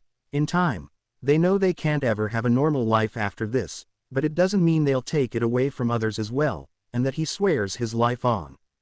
The crowd's cheering only grew as they witnessed the intense battle for the 10 million point headband. Seeing how many students were taken out, they saw that Momo's team had the right idea of picking them off one by one, until she lost her headband from Bakugo's team. It was a back and forth thing, but it all ended with the headband being stolen by none other than Jiro winning them the round. Cheering could only grow louder and louder. Even Jiro had to cover her ears from the noise growing. Of course they were delighted, but it wasn't until she had another moment again. Momo. No, she sees in the crowd the boogeyman just standing there above the audience, hidden from the public eye, staring only at her, and her alone. She stumbling back a little. Izumi and the others rushed in to help. Jiro. Momo. I see him, pointing, and they look over there. Izumi. He's not here, Momo, he's not here, listen to me. Trying to steady her breathing, she soon gets a grip and rubs her eyes, and he was gone. Another illusion, not really. Momo. Excuse me, she walked off, to try and catch her breath. Midnight then announces the one-on-one duels, the final part of the festival, and the big chance on who the heroes are going to in turn, and teach these students, but unknown to them. It may also be a life-changing event. Midnight. Well then, that was certainly quite the eventful match, wouldn't you say, folks? As the crowd roars out in excitement. Midnight. Now on to the climax of the event. Ladies, here we present to you the one-on-one duels. As she points to the large screen behind her, a good amount of names appear on it. The four twats made it in. Surprisingly, Momo and Joris are in there as well, and they have the first match ready and set to go. Midnight. And thus here are the students that have so put a lot of effort in. They all simply did a good job. May we give them a round of applause, please? Clapping her hands, and the crowd cheers and even shouts out good job to the ones who participated in the event. The pro heroes are more than proud to know UA has so many students having the drive to become heroes themselves. Midnight. Now then, the first round, and here we have Fumikage Tokiyami versus Momo Yaoyorozu, showing their pictures on the screen. Tokiyami. And as they both now enter the arena from each end. Momo tries to cool her nerves. As she tries to avoid a panic attack again, she looks around and sees everyone staring at only the two. It was quiet, and it was actually unnerving to say the least, until she hears. Come on, Mo, you can do it. Looking up to see Nejire and the others cheering her on, and she sees Izuku, and he smiles and waves, causing her to slightly blush. Momo. Right, smirking now, confident. A beep was heard, as Izuku looks at his phone to look at the message from Shigaraki. It's done, and he now has a time set for him, which in a couple of hours, he will make another mark. He then looks at Nejire, who then turns to look at him, and smiles. Izuku. I have to go, I've been called in right now. Nejire. Really? Mirio. When the best part is here. Yuyu. We'll be fine. If he has to go, then he has to go. Nejire. Call me later, K. Izuku. Hey, yeah, giving her a kiss, and he waves to the others, and he leaves, walking out, and through the crowd, he sees some pro heroes giving out autographs, and of all of them he had to run into Death Arms. Hey, look out, don't want to knock you over, hee, and he looks closely. Death Arms. Say, have I seen you before? Izuku remains quiet. Death Arms. Hey, come on, kid, help a guy out. Izuku. No. I think that was someone else, at the time. Death Arms. What? Izuku. Nothing, sir. If you excuse me, I need to get to work, and he walks past him now, and he could only scratch his head. Death Arms. I know I saw him before, trying to make sense of this. Izuku. Good riddance, walking out now. He heads towards Kamino Ward now, to begin the next mission. He gathered enough info already. He has no reason to stay longer than he should. Turning to the alleyway, a portal appears in front of him, leading right into the Nomu room. Shigaraki. Took you long enough, seeing him on his game. Once the duel started, Nejire tried cheering Momo on, seeing her creating an item, but then, she sees the Birdman's shadow reach out for her, and Momo could only gasp and fall back, out of bounds, which makes this the quickest fight ever. Midnight. Tokiyami is the winner, And the crowd cheered, but some of them are just confused at what just happened, while the pro heroes. Smentos. Sigh. Midnight. Poor girl. Mike. You saw that right. Aizawa. Make sure no one ridicules her, hero or not, kick them out if they do. And Smentos nods. Aizawa. Have another challenge in my hands. Mike. Wonder how this will fare for the others then. Aizawa. She was held hostage and had something done to her. Of course this'll happen. All we can do now is offer counseling, and with the big three. Nejire. I'm gonna talk to her. Mirio. Go for it. Yuyu. Oh no. You two are also coming. Grabbing his ear. Mirio. Uncle. Tamaki just gets up and follows along. Momo, after saying good match to Tokiyami, even though he was the one who was normally stoic and quiet, was concerned for her, but she dismissed it as she was shocked about it. Momo. Why? She whimpered out. Why is she so weak? Why is she letting this monster get to her? Boogeyman. Now call yourself a whore. Hearing those words again, feeling his hand on her head, holding her up by her hair, feeling the pain that, and then she hasn't told anyone about this, but his words on the way to the others still lingers in her mind. Flashback. Momo could only scream as she was dragged by her hair. Boogeyman. You may feel only what a fraction of pain the world could offer you. Hey, as the blood from his hammer would drip, on would get into her eyes. She was horrified at this. Momo. Why? Boogeyman. To show the truth to the world, to finally unravel the curtains that will reveal how ugly and cruel the world truly is. But of course one could ask, how does one do that? What is the truth? What is the lie? Questions that would even baffle me. Now grabbing the back of her collar to reel her up as she whimpers in pain. Momo. Stop. Boogeyman. And you know what I found out? Turning her to face him directly as she tried to look away, but his grip was like being trapped under a prison, never to be broken unless he wills it. Boogeyman. That in order to find the truth, the path to it, is to be littered with the bodies of the ignorant. Do you think it makes sense? Stopping now to ask her. Momo tries to keep calm as she can. Boogeyman. I can see those tears tell me that you think you are much more important than others, that you think you're the only one that matters, right? That everyone will just drop every little thing they have planned to come and save you. Listen, look at me, making her face him as she just struggles. Boogeyman. Let me tell you little thing about myself. Look at me, you are witnessing something that wasn't given the choice to be this thing you see before you. No. You are looking at a person who wasn't given any choice at all.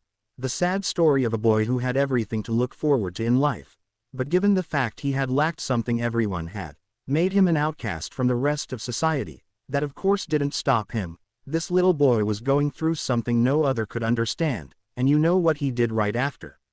And she just stares right at him. Boogeyman. Have an answer. As he now creepily brushes the side of her face before wiping away a tear from her face. Boogeyman. Shush. You can take your time. It doesn't have to be today. It doesn't have to be tomorrow. But, when we meet again, I'm still certain you won't have an answer. So just remember, what we talked about here, little dove, and then the portal appears and he grabs her hair again, causing pain once more. Flashback ends. Momo. No, but she was grabbed. Nejire. It's okay. Momo. Hugging as Mirio holds on to her arm. She was yanking her own hair. Tamaki had his phone out talking to Recovery. Yuyu. Hey girl, it's us. Listen to our voices, we're here. Momo. Nejire. I saw what happened, it was him, right? And she slowly nods. Mirio could only growl in anger again. This was worse than he thought. Yuyu looks at him with the same expression. Yuyu. I'm gonna kill him. First he takes away her aunt. He ruins lives. He kills heroes to a point they became fearful of becoming one. And now, the trauma inflicted on a first year, is ruining her life, and is afraid to even be alone, or in fact, anywhere, fearing that he is there watching her. Mirio. We will stop him. As some pros now show up, Recovery comes up to her. RG. Come on dear, grabbing her hand, reassuring her. Like a grandmother would do with her grandchildren, as she reluctantly gets up to follow her now. Even Nezu showed up. Nezu watches them go and he turns to the four. Nejire. Sorry Mr. Nezu, but he raises his hands. Nezu. I'm well informed about it. Do not worry, you are not in trouble. It wouldn't make sense for me to punish you for helping, but it doesn't mean I'm not going to ask you on what she told you. Nejire. She really didn't say anything. Mirio. When we found her. She was literally grabbing her own hair yelling no, saying stop. Nezu. I see, very well. I'll make notes about it and make sure Recover Girl is informed of the incident. You may return to your seats. Mirio. Sir, one question. And he stops, turning to look at him. Nezu. Yes. Mirio. Why aren't we having him as a priority to stop? He's ruined too many lives already. Why won't you send us in? We're capable of being unstoppable. We're the big three. We are the strongest students in the whole school. Nejire. Surely we can do something, anything. Yuyu. I may not be a part of the group. But it doesn't mean I'm weak, I want to help. Tamaki nods. Nezu. Sigh, as proud as I am about your will and determination on stopping the boogeyman, is out of the question. Recently we had new details regarding him, and I forbid you from going after him. Mirio. What do you mean? Nezu. We're speculating that he has more than one quirk, making him much more dangerous. We're sending our best pros to hunt him down. I'm sure that with your current skill set, won't be enough, which is why it's crucial to keep up with your training. And Mirio just struggles with this fact. They are helpless against him, or that's what he wants them to think. Nejire. So we should keep training then. I'm tired of this bully who thinks he can strike fear to all, but it also gives birth to the ones who are filled with bravery. Mirio. You said it. I'm not afraid of him. I want to make sure he won't hurt anyone else. Yuyu. And I will follow. Nezu. Then I'm sure he will have a hard time. When you are ready, him and the rest of the love, and he walks off now. Nejire. I hope with the help of everyone, we can stop him. Mirio. I'm sure we can. In time. In time. Then the announcements for the next round was coming. Nejire. Oh, we should get back. And they now rush again. Izuku. So, that's your plan. Shigaraki. What else can we do? Have to make sure you uphold your authority. Izuku. If I don't agree. Shigaraki. Might as well say we're a bunch of fucking mentally unstable teens. Izuku just face palms at this. Very well then. Don't know why I put up with you. Shigaraki. Feelings mutual. Izuku. Give me time, and I'll be out okay. And he leaves. Looking at the other Namas in their test chamber, he can see some diverse ones, each one looking entirely different, until one stood out to him, one of them. Had a pair of wings that looked all too familiar to him, red bat-like wings. Izuku. No, smirking now, he goes up to read the former name and his hunch was true. A bully, one that was from his childhood. That would follow Bakugo and Katsumi around like they were gods. The torture they put him through, and now he could only laugh at this. Now the opposite results came in. Karma is what he would call it. Now he is his slave. Izuku. How the tides changed to my biting, and he now leaves to put on his outfit and meet. So the newbies can meet the one and only Boogeyman. Midnight. Alright, we have seen round 1. Now on to round 2. As the screen now is showing the whole contestants. Midnight. Now we have Lita Tenya versus Mei Hatsume. Lita. Well then, time for me to go. Izumi. Good luck Lita. Lita. Thank you Izumi, and he walks down now. She looks across from her to see Nejire and the others. Of course they seem well invested in the matches coming up. But they look troubled about something. What it is she doesn't know. Nejire she can understand. Momo's match was an absolute upset through the crowd. Which was the topic everyone was talking about. How they said that it was in fact true she had a horrendous encounter with the boogeyman. On the bright side there were some heroes that actually want to intern her. Even the famous Uwabami was said to have put in an application. And the match with Lita and Mei was as expected. Weirder than the last one. Of course they were understanding with Momo having some trauma. But this was just one big advertisement, as Mei effortlessly dodged all of Lita's attacks. As she was presenting her babies, aka her support gear. So far she's actually gotten a lot of attention from the big corporations. Which is good for her. but it was anticlimactic as she purposely walked out of bounds, giving him the win. Lita just stood there confused the entire time. And no one blamed him. This of course pissed a lot of people off, but it was soon made up when the next match was getting set up. This time the teachers decided on choosing the next match up, to better give the crowd the appeal they want, but in any other case Nejire was making mental notes to ask Mei about possibly making her some support gear, the others as well. She knows she made Izumi's support gear, so she's rather curious on how they work for now, maybe later. Dabi. I honestly don't believe one man has killed this many people, without ever being caught. From my guess as the heroes are sending out their best to catch him, doesn't it mean it will make things harder for us? Kurogiri. Simply to put it this way, no. Reasons, his mess is hard to clean up, and the fact he purposely leaves trails that lead them nowhere. Like in one instance he murdered another hero in their own home, only to make his footsteps lead into the closet. Flashback. Moving up, as the police follow the bloody footsteps up the stairs. The fairly new pro hero that was killed in cold blood, hanged by his own cape displayed over the stairway railing. A message carved into his stomach region, a language that was unknown to them at the time. Head upstairs as the boogeyman's trail is leading them into the hero's room, where they then see it end. In front of the closet one officer, and by him is Detective Naomasa, who looks at him, giving a signal to ready up. As the squad now points their weapons at the closet, he and the other one who has a cat head slowly reach for the knobs, the shivering breathing and stuttered breaths that await them. Opening it now, they open fire, only to see nothing. Lowering their weapons they even checked the whole thing, and there was no trace of him there, making it more scary than it should. Flashback ends. Toga. Wow, he's so cool. Ochako though was a bit horrified at first. But then again, it won't ever amount to what he did to his former teacher. Stain. Behave you too. Dabi.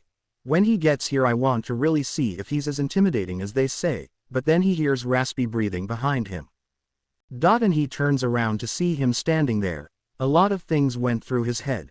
When did he get there? How long was he standing there? His height and intimidating stature was one thing, but the red stains on his mask and the coat give it that he not messing around. He doesn't toy around, and that infamous hammer is heard from even the common thugs. They pray they don't meet him, praying to God they don't encounter him at all. Izuku doesn't have to say anything to let them know he's here. Dabi. So, you're him, trying to push past the startled look he had earlier. Kurogiri. Yes, you three. The boogeyman. Toga gasped but not out of fear or anxiety. No. She jumps right up to him. Toga. It's really you. Excited. Similar to a child meeting their favorite hero. Izuku. And who is this? Toga. Oh, I'm Himiko Toga. Newest member of your league, and this grumpy here is Dabi. Now looking at him. He does seem familiar somehow. Maybe it's the scars that's distorting his face for him. Either way they are new here, and Stain. Is well, Stain. Izuku, although a bit startled, didn't see Toga jumping right in front of his face. Out of instinct he reaches out and choke holds her.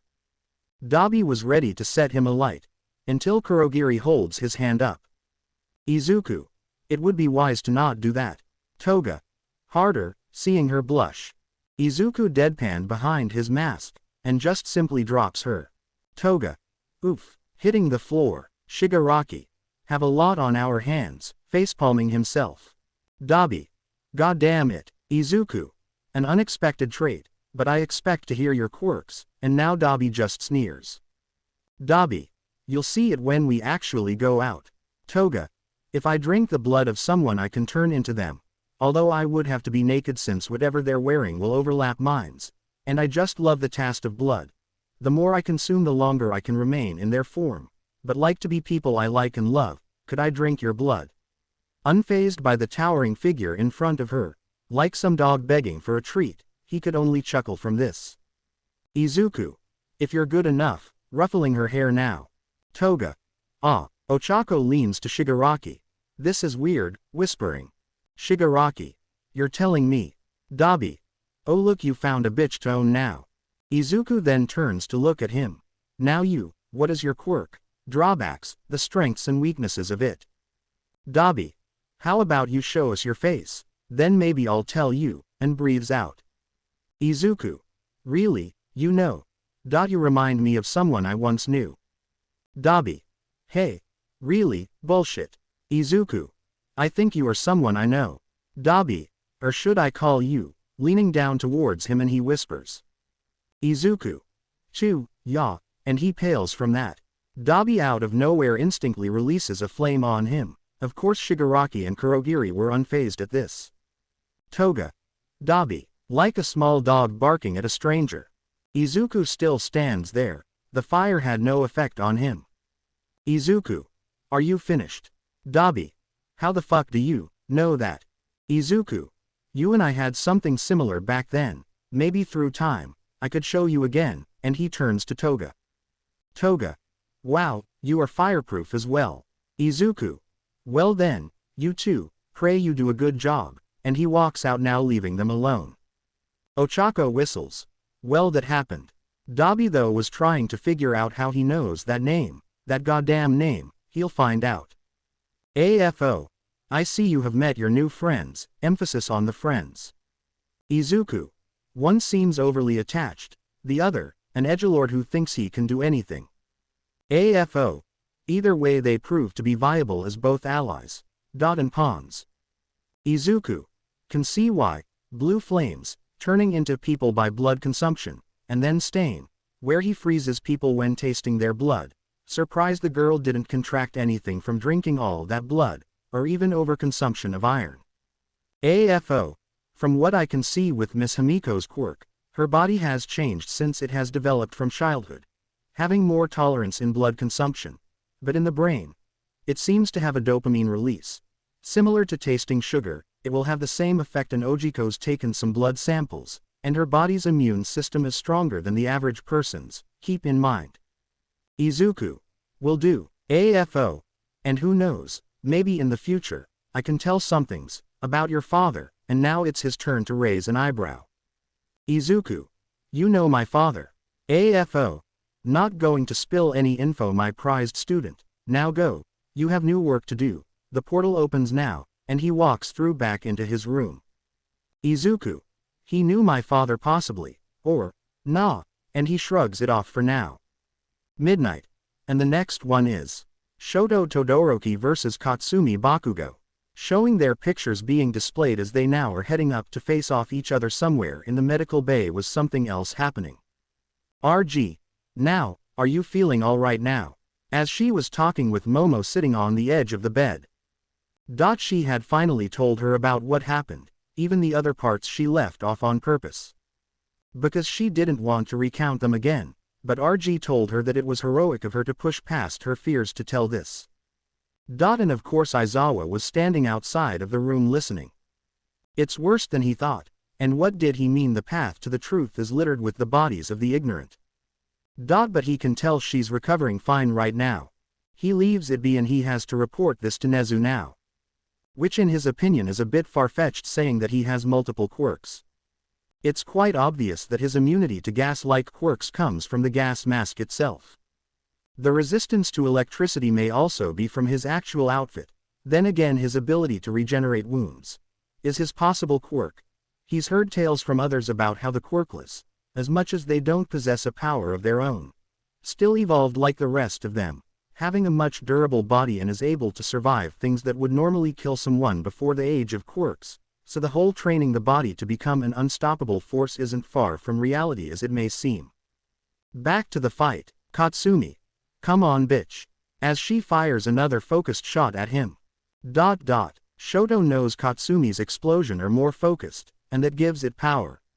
Katsuki's just like a bomb being set off, making another ice wall. She of course does one of her so-called signature moves. She calls it breach, and she holds her hand over the ice wall, and then creates a small concentrated explosion causing it to collapse.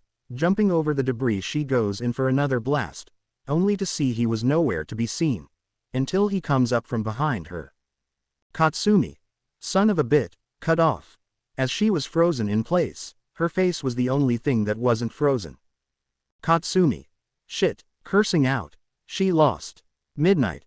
Shoto Todoroki wins. And the crowd cheers for him. Of course he was as emotionless as ever, and he just walks off. Midnight. Woo. Well, that was quite a blast, and it seems to have cooled off. Izumi. Why, cringing a little from the statement. Nejire. Wow, that was a good one. Mirio. Yeah, I didn't know who I wanted to cheer for. Yuyu. Too bad Midoriya couldn't see this. Nejire. Ooh, you're finally warming up to him. Yuyu. Wah, no I'm not. I'm still going to monitor on how he treats you. Nejire. He's nothing like that he's as gentle as he is. Mirio. Should we comment on that? Tamaki. Rather not. Nejire. I wonder what's the next round going to be. Then came up the next round. Mirio. Nejire. Oh, her, holding such venom in that. Her, Yuyu and the others thought it was someone else for a moment, even Tamaki was surprised hearing this. Yuyu. Oh boy, now looking at the screen, it seems it's going to be one hell of a fight. Izumi Yagi vs Shoka Todoroki. Seems the entire city has their attention on Izumi and Shoto. As they prepare to fight, something seemed off. For Lita it may seem like a regular day, refining and reinforcing the school rules on everyone.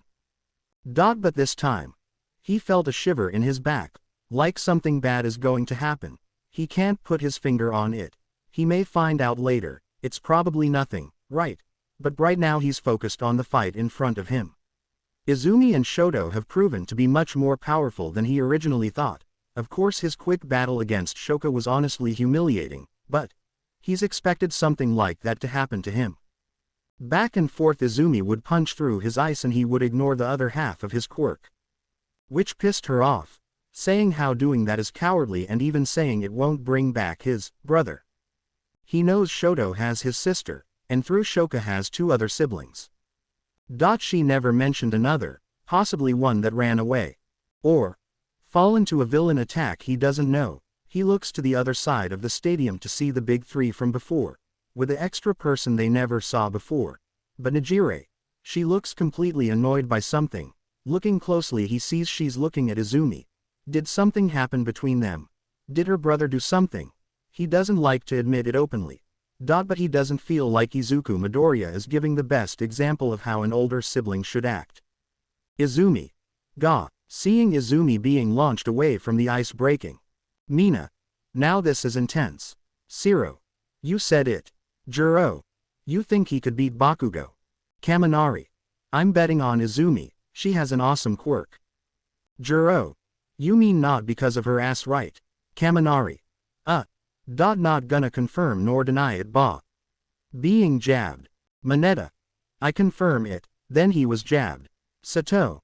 Man, they both are strong on their own. Katsumi. Doesn't mean it's enough. Shoka. Shoto is not giving it his all. Since, well, he's always had trouble with using his flames. I rather not go into details, but he's been hard on himself since. Mina. Oof, now she got jabbed. Looking back into the fight, Izumi was frozen twice, while she nearly pushed him out of bounds. Almost, and she sees he's already getting frostbite. He's not his sister where she could just use it for a prolonged period of time. Both of them have to be equally used in her opinion. And she knows what happened with his mother wasn't his fault. Or hers in the matter, it was something they didn't have any control over at all. Izumi. Come on Shoto, just using your ice side is cowardly enough. Shoto. How is it pathetic? Izumi. You know the damn reason.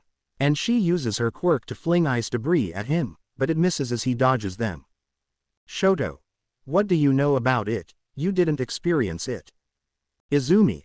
I know enough to tell you that it was never your fault in the first. And I'm sure if I ask Fuyumi and Natsuo they would agree. Shoto. You don't know what you're talking about. I will never be anything like him. Izumi. Oh. And how did that work out for Tuya? Shoto. Say his name again. Izumi. You say you're going to be the best of the best, to have the same drive as us, but only using just half of your potential just shows how much you didn't change at all. Shoto. Funny coming from you, me and you know why Izuku is away, not wanting to anything with us at all. Izumi. Shoto. See, so don't say things that make you think you're better than the rest of us. Izumi. All of us were at fault for it, including Bakugo's family, your family. Mine. The whole goddamn world. I know what I did. I know I could have stopped it any time. But I choose to let it linger for years on end. You think I don't feel guilty, that if I just told him at least once I loved him, and I believe he could be a hero, I have to make things right, I will become a hero for his sake, and I will make sure he can become one as well. Shoto. Better watch what you say, tilting his head towards the crowd. They could barely hear what they are saying. But again, she doesn't care right now. Nejire just scoffs and was looking more irritated than ever now. Nejire. I'm gonna get a breather, and she smiles and walks off. Mirio. Leave it, gesturing Yuyu to just stay. Tamaki. Izumi's brother. Which is Midoriya. You kinda can figure it out right away, aren't in the best terms right now. Nejire knows the reason. Which is why she doesn't like her, any of them in fact. Yuyu. Nejire disliking people. Never thought someone would be able to have that effect on her. Mirio. Yeah, I always thought it was just Midoriya kinda rubbing off on her. Picking up some habits, like she sometimes hums some tune we've never heard of. Yuyu. Well, she seems to be happy with him. But I do warn sometimes off being in a relationship while being a pro hero. You know what Aizawa taught us when we used to be in his class, right? Mirio. Yeah. And that's what scares me, especially with that monster roaming about freely right now. Tamaki. He only seems to be targeting people from Kashiai Kai, but also new appointed pro heroes. I'm sure when we become heroes he will be hunting us. Izumi. It's your quirk, not his. If you cannot accept it, then you will be like him no matter what. Hearing that echoing throughout the stadium caught their attention again. Even some pros also were quite shocked hearing this. And it was towards Endeavor's son. Questioning what he seems to be doing to the poor boy. Izumi. Don't you understand what kind of danger you're putting yourself in? If you just use half your power, your pride will be your downfall, Shoto. Like what your mother said, it is the root of all shame you will cast aside. Only because you are too damn stubborn to admit it. Nothing will ever bring back to you. He left of his own accord. But it doesn't mean you should as well. You have people who care for you and love you. Fuck your dad. Fuck whatever he says to you on a daily basis. Don't let it be the reason to be shameful of your quirk. It's yours. It always has been. Until the day you die. It will always stay with you. Giving him some thought now. She stops.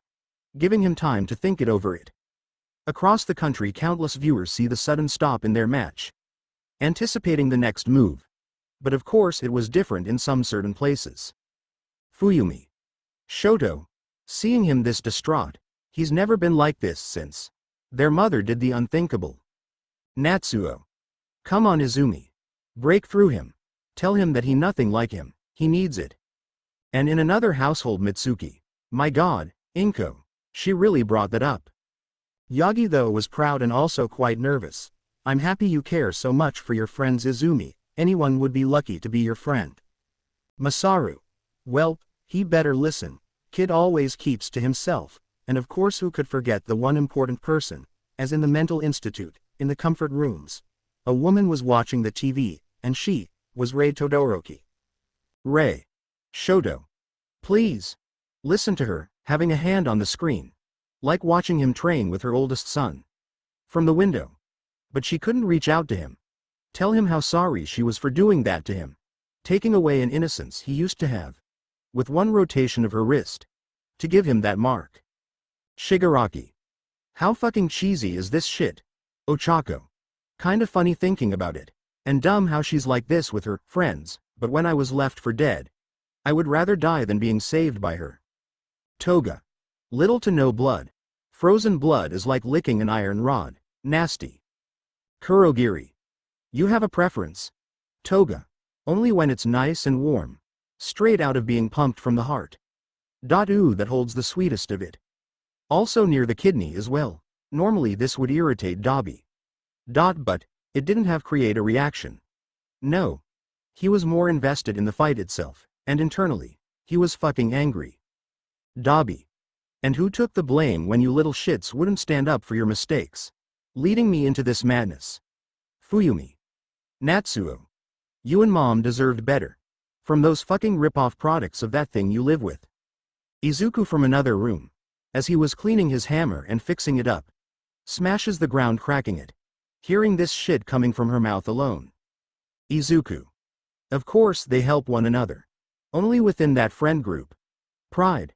Pride? Root of all shame. Your mother didn't say that shit to you. She said to me and your fucking older siblings. Nejire, I can tell you see it as well. Seeing her leave beforehand. And had no interest in the fight whatsoever, he turns it off. Stain. So, you want me to bring her, Izuku? Let her have a taste of murder. She's the only one in our whole group. Who hasn't grasped the concept of taking a life yet. This should prove to be a nice task. Stain. And if she doesn't, Izuku.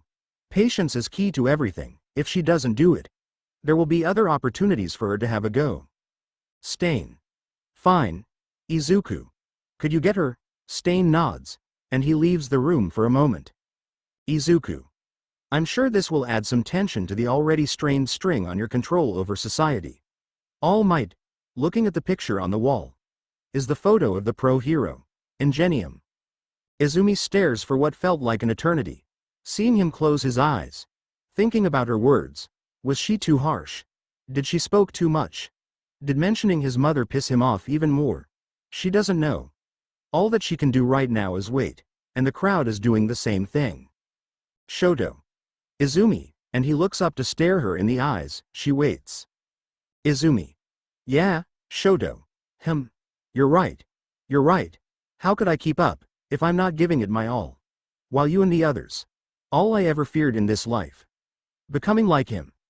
Is the biggest fear. And even today him being here. Watching him fight. Observing every move and every attack and tactic. Just to come home to pester him about everything he did wrong. Flashback 8 years ago. Shoto. Being burnt for the 7th time. Endeavor. Weak as always. If you cannot even so much as dodge the simplest attack, how could you amount to anything when you become a hero? You're just like your mother. Frail. Fragile. Broken. Seeing that he set up mirrors in the room around them. Being forced to look at the injury on his face, his eye nearly taken out from the incident. Shoto. But she, trying to think of an excuse for it. Endeavor. I want no excuses. A few feet away from his face, as Shoto stumbles back, he turns towards the window, to see his sister, playing with the others. Well, they're playing with her, since she would have to ask. Endeavor. Look at me, snapping his finger as he snaps back to his focus now, and he points at them, as his gaze on him grew more strict. Endeavor. You are far superior than them. They mean nothing to you. Shoka is the only one who could be great like you. They'll be your downfall. Flashback ends. Shoto. The more I think about it, the more I realize that it's not just giving it my all to prove something. It's to show I can protect my family, along with you guys. Thank you, Izumi. Seeing that fire in him reignited, he now fires out flames and ice, as Izumi could only smile like an idiot. Izumi. That's right. Now it's time for her to give it her all. The fight then continues and the crowd cheers once more. Mirio. Wow, he's been holding back. Tamaki. Might have been a last resort. Yuyu. You think he only had the ice quirk? Nejire. HMPH. So he has flames. The question is, did she play herself when she asked for it? Why didn't she just let it continue? What's the whole point of this? When did she ever started caring? Who knows anymore? Grim. Seeing her saddened expression. Yuyu. All right, girl. Later on. We're going to have a talk. A long one. With them as well. Mirio. We're just being dragged everywhere, huh? And Tamaki nods in agreement. Yuyu. Shish. Mirio. There's people yelling everywhere. How are we being loud? And what for? Then he looks to see Izumi standing beside Todoroki, holding out a hand for him to reach out for. The fight is over. Mirio. Wasn't expecting that. Yuyu. Shows she's going to only get stronger, but I wonder if he is watching this. Tamaki. Pretty sure every villain is watching this event. Nejire. Which is why we need to continue on with Nezu's request. Train and train. Mirio. You said it. Izuku. RRAH. Throwing one of the chairs in the lab, hearing it break on impact. The screws and the parts scattered all over the floor, holding his head in pain. Ojiko. Must you destroy everything? Izuku. Shut up, slamming his hand on the metal table, leaving a bent mark on it, growling even more, he even threw up. Izuku. You motherfucker, you fucking whore. As he continued to tear it down. Kneeling on the ground, of course it was what you expect. Ojiko took out the syringe that was in him, another quirk injected into him, seeing parts of his veins turning slightly purple, trying to control his breathing. His veins now started turning back to its normal color. Going down again. He manages to control it. He checks his phone, seeing a text from Nejire, telling him Izumi won her matchup. He really doesn't care. But he replied back to thank her, which had her asking if he was okay. Izuku. Currently, and he glares at the doctor, and now he feels it again. Ojiko however is taking notes on the results and he couldn't help but just check every detail and symptom that's showing. Ojiko. Fascinating, seems Master has been right all along, using him to be the ultimate tool for our cause. How will his mental state change? Perhaps for our own benefit, chuckling as he gave him something that would be deemed useful. Extremophile. This would allow him to endure extreme conditions that would normally kill a normal person. Examples are being exposed to a nerve agent, and even certain levels of radiation, but the main purpose are its endurance to cold and heat, making him invulnerable to it. The drawback however is he has a limit as always. Overexposure to the conditions will result in him being affected, but acid is very much effective against him, along with concentrated blasts of radiation and such. Izuku reading it over he was annoyed. So much for an upgrade, sarcastic. Ojiko. Now then my test subject you are cleared for now, your sensei wants to speak with you. Izuku. Putting his outfit back on, now adjusting the gas mask and he walks out. Now something else is now noticeable, his genetic makeup has altered, looking still the same. Only the fact that multiple veins in his arms appear purple. Of course you would have to look very hard to notice it at all. But in time, should he continue with this testing, he may become something he never wished upon himself at all. Midnight. Well, guess it's the moment all of you have been waiting for. The final matchup, the one match that decides on this year's winner. PM. You got that right Midnight. Say, I want everyone to give up an applause for the ones who gave a good run for the course this year, the contestants. And they cheer for those who participated, and they waved from the other side of the stadium. Midnight. Now for the final match. And the screen lights up and now. Izumi Yagi vs Katsuki Bakugo. The final matchup. Now they kinda root for Izumi more. Since before Katsuki went against another contestant, a girl with green vine-like hair, and he brutally defeated her. His relentless fighting managed to break through her defenses and that did not sit well with a lot of them, but on the other hand, Izumi managed to break through Shoto, and actually helped him see that he is not alone in all of this. That he does not have to prove to anyone that he is the strongest, well except for Bakugo. Izumi now stands at the arena with Bakugo standing at the other side. Izumi. So it comes down to this. Bakugo. You fucking know it. Izumi. Know that it doesn't matter on who wins after this Katsuki, we just need to show them we are capable of being heroes. Bakugo. As if I need to prove it already, you and I both know I am the strongest sibling in the batch, Deku being a flat last. Izumi now grunts. How many times do we have to tell you, no more? Bakugo. Damn it Izumi, when will you realize he wants nothing to do with us now? That fucking bastard thinks he's going to one-up us in life. Because what? He's making drinks and jerking off rich people all day. Izumi. Enough. Bakugo. Why can't you face it? We both know what we did was the right call, accept it. Now she was irritated. Izumi. Then I will make sure I will fucking knock some sense into you then. Bakugo. Looking forward to it, smirking daring her to try. Midnight. Go. And now they both rush in as Bakugo fires at the ground creating a dust cloud. Izumi heads on in and then uses OFA to blow it away, and flings debris at him, then they both charge at each other. Katsuki. Izumi. Izumi. Bakugo. And when their fist collided the whole stadium shakes from the power that has emitted from the both of them. Meanwhile, stop villain. In the distance a hero in knight's armor had released a jolt of energy that seems to originate from his elbows. Yes. This is the hero Ingenium, and why is he yelling and chasing a villain?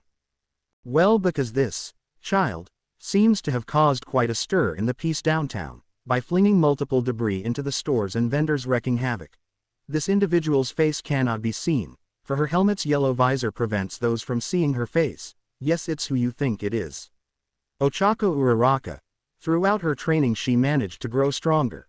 And with full recovery from her injuries back at the entrance exams. Ochako. Come on, come on. As she jumps from one building to the next, the setting sun in the horizon only allows her some coverage in the shadows, but of course she had to have that stupid visor of hers shine. But it's the same with Ingenium, literally the one thing that kinda blinds her when she looks back. Now she stops on top of a rather large rooftop, probably a mall. Ingenium. By violating rule statement number 321, any individual cannot use or activate their quirk in a public area or property. Disturbing the peace, destruction of property and also an attempt to flee will now requires and will result with an immediate arrest. Jesus, it's like reading off a book. Ochako. Ingenium. You have violated the law. You may come quietly and serve your sentence, or pay with blood should you attempt to flee and harm any more innocent lives. Then Stain talked to her through her earpiece. Stain. A hero trying to uphold their so-called order. Justice is only based on the foundation it's been built on. And here. It's worthless threats, leave a mark here for them, and kill him. Ochako. Great. Soon she reaches to her back, and pulls out a small kunai with a chain attached to it. Using her quirk allows it to float freely. Ingenium sighs. I see you made your choice. I can't say that I am saddened by this. You seem young, like my. Well, it matters not. I will bring you in, so do your worst villain. Now he gets into a battle position, and Ochako now starts to spin her kunai, keeping it going, making it hard to predict on what she's going to do. Ochako. You may have been at the incident of the entrance exam, correct? Ingenium. No more distractions. Ochako. Of course. Fine. And she starts running now, swinging it overhead as she slides to try and knock him off balance. Ingenium off course deflects it with his arm braces and then sidesteps out of the way. Releasing her quirk, it falls down, so she grabs it and then swings it to the left. Again he deflects it. He then jabs her in the stomach region, causing her to grunt, but she'll manage. Now she smirks and pulls on the chain, to which he realized it was wrapped around his leg, and it knocks him off balance. Ochako then runs in and now uses her quirk on him, causing him to float. Ingenium. What the? And then she tried to stab him again, but he treats it like he's free falling and spins around to kick her away. Ochako. Gah. Cracking her visor. Catching her balance, she now runs up and drop kicks him, only for that to fail, as well as he used his legs to wrap around her, then spin to then launch her away. Ochako. Damn it. Now she was getting frustrated. Bringing her chain out again, she throws it and swings it around her to curl around his legs and then undoes her quirk, causing him to fall on the kunai. Ingenium. Curses. And he takes it out of his abdomen and tosses it away. Now he charges into left hook her visor once more, then kick her shins and grabs her to then suplex her into the ground. Now having a hold on her legs, he uses his quirk to launch himself up slightly to now slam her down into the ground through the building floor, which is now revealed to be a fairly large apartment complex. She now had no choice but seize a kitchen knife and other kitchen appliance. Now she had an idea. Ingenium. You are quite the novice fighter. You seem to have never seen combat at all. Tell me, why are you doing this? And she ignores him. Now she starts hitting the other appliances to have them spinning and thrown at him. He uses his quirk to hit them away. Bingo. Now she uses her quirk to release them to then pull on the chain once more. As the kunai comes right back and slashes at his elbow, to now going into her full hand-on-hand combat. With one engine down, he cannot use it. She takes the opportunity to use her quirk again, giving her some air time to of course do Izuku and Shigaraki's favorite move, flying kick, and she hits him right at the head, knocking the helmet right off him, showing his face. As there was a large cut and blood coming down onto his eye, Ochako though flinched seeing his face. He was similar to the guy that was stuck up at the entrance exams. Is this his brother? Ochako. Great, but then he jumps up to tackle her now, and he pins her down as he tries to get the cuffs on her. Ochako. No, but she was not strong enough. until a hammer came out of nowhere and slammed him. Ochako was shocked. Get up, and she looks to see Izuku now standing over her. She was afraid at first. But snapped out of it and she now gets up. Ingenium. You, now he stares right at the killer, the boogeyman. Izuku. So, you managed to do some damage, hurry up, and she readjusts herself. Ochako. Hiya, now swinging her kunai down and she attacks once more. Fully focused now he's weakened as his armor was completely shattered from the hammer. She now starts swinging her kunai and was cutting multiple areas. One across his chest, another on his arm, then across his face. Cutting off his glasses, then wrapping the kunai around his neck and then using her quirk on him, as she now starts spinning and then with one push, she swings him over, and releases, causing him to fly out the window hitting the building's brick wall and then fall down several stories down, even hitting his chest on the fire escape and lands on the ground. Hearing a loud pop. As he struggles to get up, wheezing and coughing up blood, he tries to get up, but then, thud, as Izuku lands in front of him and Ochako comes down as well, and she turns him over now, and to make matters worse for him. Stain. Finally, though you had help, this is really bad. Ochako. I did it, now what? Stain. Now, finish him. Kill him, that's the point. Now she stumbles for a moment, and she looks right at Izuku who remained quiet, and now looking at him, then to her kunai. Ochako. Ingenium. Look kid, I know you're not a killer, you don't have to do this. And now she hesitates, but, in this very moment, she would not want to fail her sensei. Ochako. I'm sorry, and now he closes his eyes, and could only chuckle. Ingenium. Lita, take care Lita, as she now starts to bring down the kunai, it was grabbed. Ochako. Wah. Stain now raises his eyebrow, as Izuku stopped her. Ochako was shoved away. Stain. What are you doing? Ingenium was confused but, he wasn't out of the fire yet, as Izuku, not even looking stomps on his knee and he completely shatters the bone, causing him to scream out loud. Izuku. Be glad that is all I can grant you. Now grabbing Ochako's hand and the trio enter a portal, Stain though was also shoved in. Stain. The hell you think you're doing? Pulling out his blades. Ochako though was let go and she stumbles back a little as Izuku just stares. Stain. Why spare a scum like him? Izuku. Because, why not cripple one hero, then have him become a martyr? I would rather keep the tension high, if it were a newly appointed hero. No. This is a veteran, and I want them to know we mean business. Ochako. And she flinches. Izuku. Good job. I was doubting myself when I was teaching you for a while, but, I'm glad you followed through, and through her helmet, she was flattered, even smiling from this. Ochako. Thank you. Izuku. And for you, I know you question my choices. But believe me on this, I wouldn't have interrupted her if it was any other hero, but Ingenium is a literal believer of the book, and he would inspire those even in death. Later, he will die. Stain just scoffs and leaves the room. Ochako. So, what now? Izuku takes his gas mask off and she sees some black veins on him, it looks horrible. Ochako. What happened? Izuku. Just an upgrade. Don't worry about me, now, head into the bar. Shigaraki has a new plan in set, and all of you will have to listen. Ochako. Oh. Okay, and he takes his leave, and once he was gone.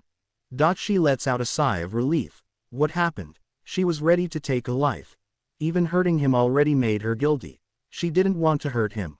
But, if it's for the cause, then, she has no choice then, but, she prays there won't be any more bloodshed. Nejire could be considered an airhead when it comes to certain situations. But over time, she's developed some senses of consideration when it involves serious topics. Like the time Izuku called her at midnight just to talk about his situation with his family. This was when she realizes that even when learning about people she's barely met, they still keep away some things they don't want to even remember. Which is fine, but she could only know so much before she accidentally ticks them off. Yu Mirio and Tamaki are an exception. They've been friends since their first year, but does she even know all about her friends as well? Are they keeping things from her that they don't want her to know? Who knows, but what she does know is that if given the time, she may find out.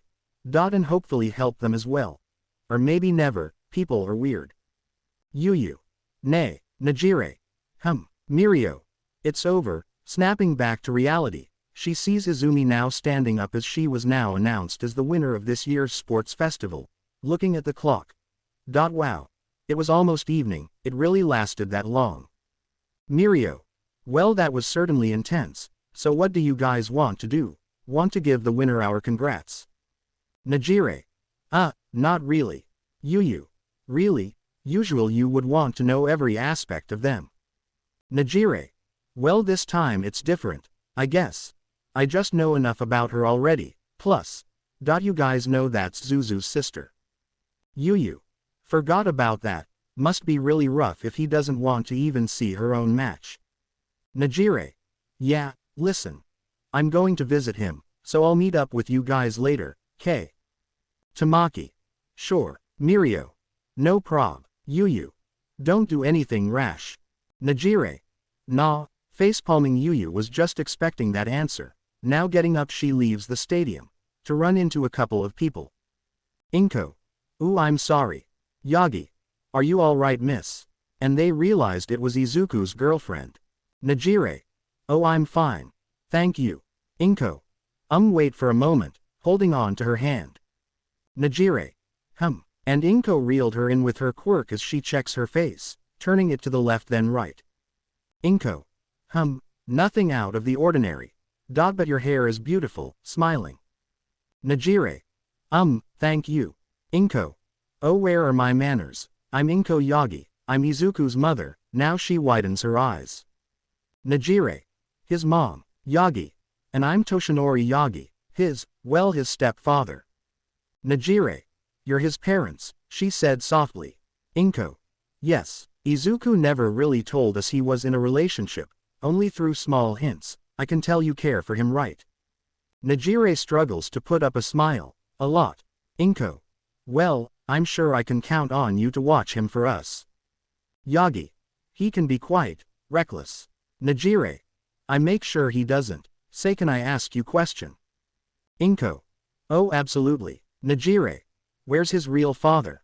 Izuku wanted me to give this to you, holding out a small picture of him and his biological father, when he was very little. Inko. Where did you get this? Nejire. He had with him for a while, he said. I was just curious. Inko. Sigh. His father is currently working overseas right now, and he hasn't contacted us for years, since he was 4, giving the picture back. Yagi. He's a hero in America, that's why. Inko. Toshi. Yagi. I think the girl deserves to know about this. Nejire. Does Izuku know? Inko. Yagi. He doesn't, which is why we've trying to contact him, to talk to him about the manor. Nejire. So, you decided to tell me first and not him. Inko. Well, when you put it that way. Nejire. I am putting it that way. Now what? Am I just supposed to keep it a secret from him? Yagi. No, you don't have to. Nejire. Don't have to. So it's implied that I should. Inko. No, please, you're blowing this out of proportion. Nejire. I think he deserves to know, tomorrow. Inko. Nejire. He said you wanted to talk to him. I'm going to tell him about this. Yagi. It's much more serious than you think, Miss Hado. Nejire. And you know my last name. Inko. Well, our daughter goes to this school. And she has run into you a couple of times. Nejire. Touché. Yagi. What? Nejire. Okay, I'm going to see him, so until we meet again, which I hope that it will be brief, and she walks away. Inko. Such a strange girl. Yagi. Even then she's one of the 3 strongest students in the school currently. Inko. Let's go see Izumi. Yagi. Right, and they walk through the staff area, showing their IDs, and they got through easily. Nejire. Stupid, decides to tell me first and not him. How inconsiderate are they? That really irritates me. I hate being mad. Walking to downtown, she then sees a bunch of ambulances and police officers running up. Nejire. What's going on? running up to see Ingenium, the pro hero, all battered and bruised. But what shocked her the most was his left leg was twisted 180 degrees the other way, and the other was bent forward, which implies his kneecaps are shattered. His face was exposed and he had multiple cuts and bruises on his body. His armor was in shambles. Nejire, what happened? Asking an officer. The boogeyman. And his new partner, the hero killer, are in partnership. He couldn't give us any more details. Right now he needs to get to the hospital ASAP. Please move along, Mom. And now seeing the ambulance drive away, she clenches her hand. One problem to the next. If the boogeyman is able to take down a well-renowned hero, right now she needs to see Izuku. He should be out now. He should be home. But then again he doesn't live with her anymore. Shoot. Shigaraki. Good. Now that everyone is here now, let's get this started. Since our little attack at USJ, we have developed some sort of a name for ourselves. Now we get to move on to something bigger since there are more of us, and that I present to you, pulling the cover off a table showing a small diorama of Shigaraki. Hosu City. Dabi. Any reason to pick this place? Shigaraki. With Ingenium out of the picture we now can strike at the place he patrols mostly, and since they are sending in new heroes, Dabi means we can burn them. Shigaraki. Of course it was chosen from one minor detail. Stain. My crusade continues through here. I expect you all to stay out of my way. Especially you, pointing at Izuku. Izuku. I only interfered because it was vital to our cause. Shigaraki. Whatever. Dabi. Should have burned him. Toga. Or turned him into mush with your sexy hammer. The fuck is wrong with her? Izuku. Right, deadpanning again now. Dabi. Jesus Christ. Kurogiri. Sometimes I wondered how you managed to even keep her from killing you. Toga. 'Cause I liked Stain during the time. And now I have a major crush on you, boogeyman. Hugging his arm. Izuku. Are you this touch deprived? Asking curiously. Toga. Yeah, now he understands, so just to let her behave for at least 2 minutes, he carries her. Shigaraki. Is this a daycare? Sternly looking at him. Izuku. Keeps her from trying to mess shit up. Dabi. This looks weird on so many levels, seeing Toga being carried by the Shigaraki. Anyways, back to planning. So the plan will take place within a week, so get rested up and yeah. Good luck and don't be a dumbass and get caught beforehand. Dabi. Whatever. Ochako. Alright, Shigaraki. And I need to talk to you, and she flinched. Ochako. You about what? Sensei. About your mission, hearing him from the intercom. Shigaraki. Sensei. Bowing, even breaking the wood on the table, ignoring the pain. Sensei. Sigh. Kurogiri. I'll clean it up. Irritated now, even so much as smacking Shigaraki on the head. Dabi. Yeesh, remind me not to piss him off. Stain. There are 2 things in life you shouldn't do. Ask a man his wage, mess up Kurogiri's bar, before taking another sip of his drink. Izuku. Toga was still clamped onto him. Was he now stuck with another girl to keep an eye on? The fuck, even then he had enough. And pried her off him. Toga. Oof. Izuku. Another time, and he walks off into his quarters now, and he slowly takes his face mask off, and he rubs his eyes. He felt a surge of pain going through it suddenly. He rubs it some more, then he heads to his bathroom to look into the mirror. His eyes were bleeding. Izuku. What the fuck? Seeing his eyes completely bloodshot, looking like he hadn't slept for weeks and took drugs at the same time, really puts a contrast with his green irises. Then it stops. Seeing the red fade away like wind blowing sand away, back to its original white color. What the fuck happened? Nejire. HM, humming the songs Izuku would listen to. She called him for the 5th time. Whatever he was doing must be important, but honestly she wants someone to talk to. Sure, there's the others, but Mirio and Tamaki won't delve deep into it, and Yu will just change the topic to avoid it. Izuku though, he will put his own input on the matter, and may even tell her about why this would be happening in his own opinion. She loves him about that, and even the boogeyman they would often talk about.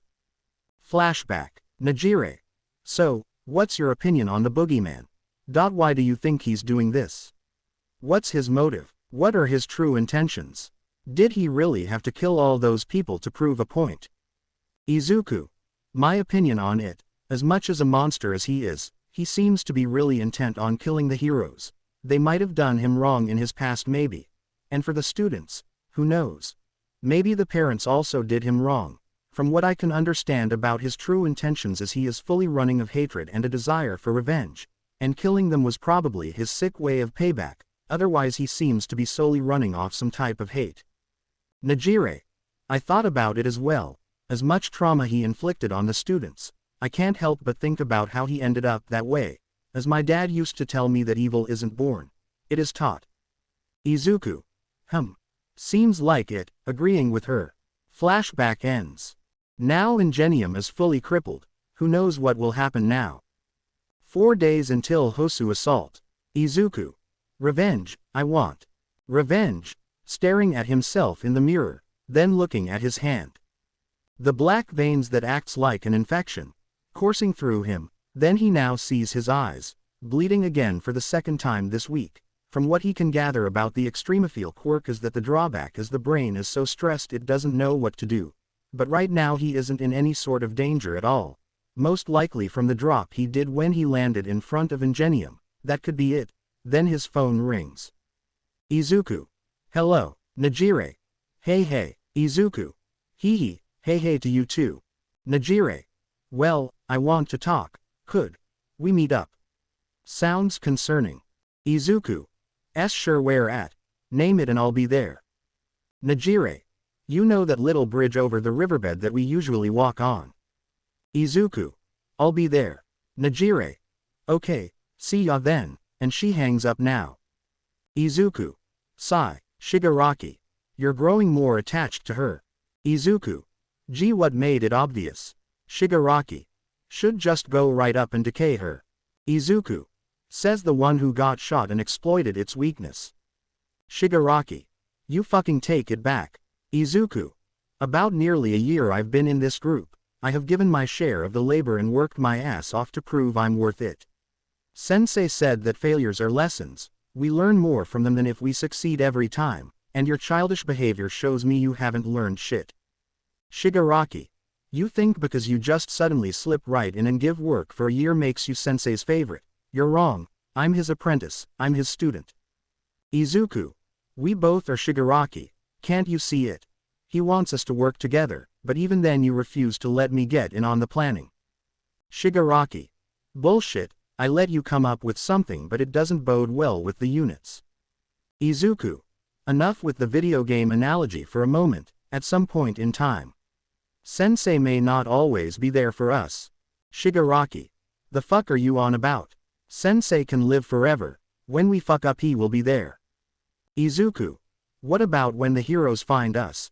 The more we expose ourselves the more pawns we put on our board, sooner or later we'll end getting a rotten one that will give out our position. Shigaraki. I don't want to hear it. Izuku. Don't listen to me if you don't want to. I see you as a friend. I see you as my ally in combat, and I need to know if I can trust you the plans. If you could at least let me put in my input and opinion. I'm not just some weapon to use. Shigaraki. But you're, muttering under his breath. Izuku. What, Shigaraki? You really think that those experiments are for you to better yourself? No. Sensei just sees you as a tool. Nothing else, a tool for the higher power, and when he's done, you will be disposed of. Izuku. Bullshit. Shigaraki ignores him and leaves now, planting that seed of doubt. Izuku. There's no way, right? There's no way I'm just a tool, right? He can't dwell on it now. He needs to meet up with Nejire, but before he leaves, in his outfit he walks out and heads right up to the TV. Dabi. Ochako. Are you okay? He was silent until he swings his hammer so fast it had an afterimage and completely obliterated the TV, and he walks away. The action of course startled a few of them. Kurogiri. Sigh, seeing him leave now. Dabi. The fuck? Kurogiri holds his hand up. I would not recommend you to talk with him. That would provoke him even further. Then in the other room Shigaraki was raging and screaming at his game. Kurogiri. Oh dear, another one. Ochako. Really? Dabi. What do you mean another one? Kurogiri. Both masters could sometimes butt heads, some moments of conflict here and there, and both leave angry with each other. This seems to be one of the worst I've seen in a while. Toga. Will my bloody boogeyman be okay? Kurogiri. Give him time, he'll come to his sense. Dabi. Well, so much for the news. Then he was handed a broom. Kurogiri. There will be none of that, clean it up since you were using it. Dabi. Are you fucking serious? Kurogiri. You said you wanted to do something worth anything, here you are. Dabi. Motherfucking damn piece of shit, Walmart grill by ripoff, muttering as he sweeps up the broken pieces. Ochako. Could I help? Kurogiri. Wipe down the table please, and she nods. Even villains must maintain a base, professionals have standards. After taking his outfit off, Izuku just walks through the crowd just fine, though the vibe he gives off kinda scares anyone seeing him come their way. Now walking across the bridge he sees she's not here yet, so he'll just wait it out. Until then he lays on the bench there. Despite the weather being near freezing, he wasn't affected by it. Izuku. A tool for a higher power, only to be disposed. Was there truth to it? Nejire. Truth to what? Seeing her popping up above him, looking over him, feeling her hair brush against his face. Izuku. Nothing special really, just thinking about crazy stuff. Nejire. Nothing's really crazy. Izuku. Oh, you poor child, teasing her. Nejire. Hey, Izuku. Nejire. You know the holidays are coming up, and I was wondering she started to blush now. Izuku. Oh boy, wonder what you have planned. Nejire. I was going to ask if you want to just join us at the dorms, since, losing her thoughts right now. Izuku. Does Nejire Hado, the beauty queen of UA, the flying fairy, my little Navi, wants to do that? Now she turns full-blown red. Nejire. I'm just asking. Izuku. I'm just joking. Sure. I'll help out. Nejire. Really? Izuku. Sure, why not? Getting up. Nejire. Ooh, Izuku. But back to the topic. Why did you call me here? It certainly wasn't that. Nejire. Oh, now gloomy. Izuku. It must be bad. Nejire. Well, I ran into your parents after the festival. Izuku. I see, now understanding why she's bummed out. Nejire. And they talked to me, asking if I'm being treated nicely, and so what? Izuku. Asking if I'm treating you right. The hell are they suggesting? Nejire. I know, but your family really wants to talk to you, mainly about your dad. Izuku. Yeah, I'm aware. Nejire. Your mom told me some things about him. Izuku. She told you. Nejire. And I guess your father was a pretty big deal overseas, because he was a pro hero himself. Izuku. A pro hero. Nejire. I know it's a lot. But your parents also asked me not to tell you once you come. But I'm not going to keep secrets from you, because you deserve to know the truth. And that caught his breath for a moment. She really does care. Izuku. So I'm sorry, nay. Nejire. Izuku. I have to be honest with you, I really wasn't expecting you to tell me this, but no. You really didn't have to tell me. You could have just kept it away for however long until I asked them. But you didn't. You know what happened to me. And I misjudged you. I just have a hard time trusting people.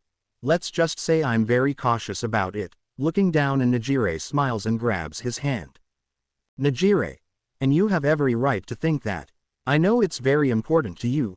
I care for you, Izuku, far more than anyone I've ever known. There's just something about you that draws me in. Reels me in.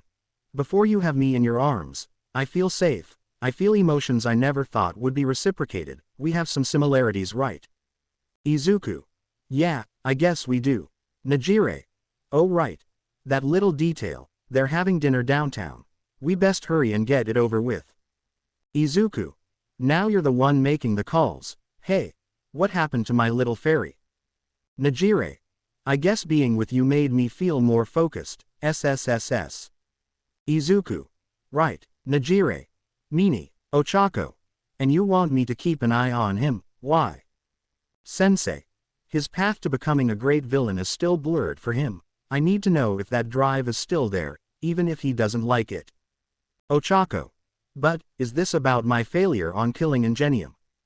Sensei. Midoriya saw to it, and he is correct.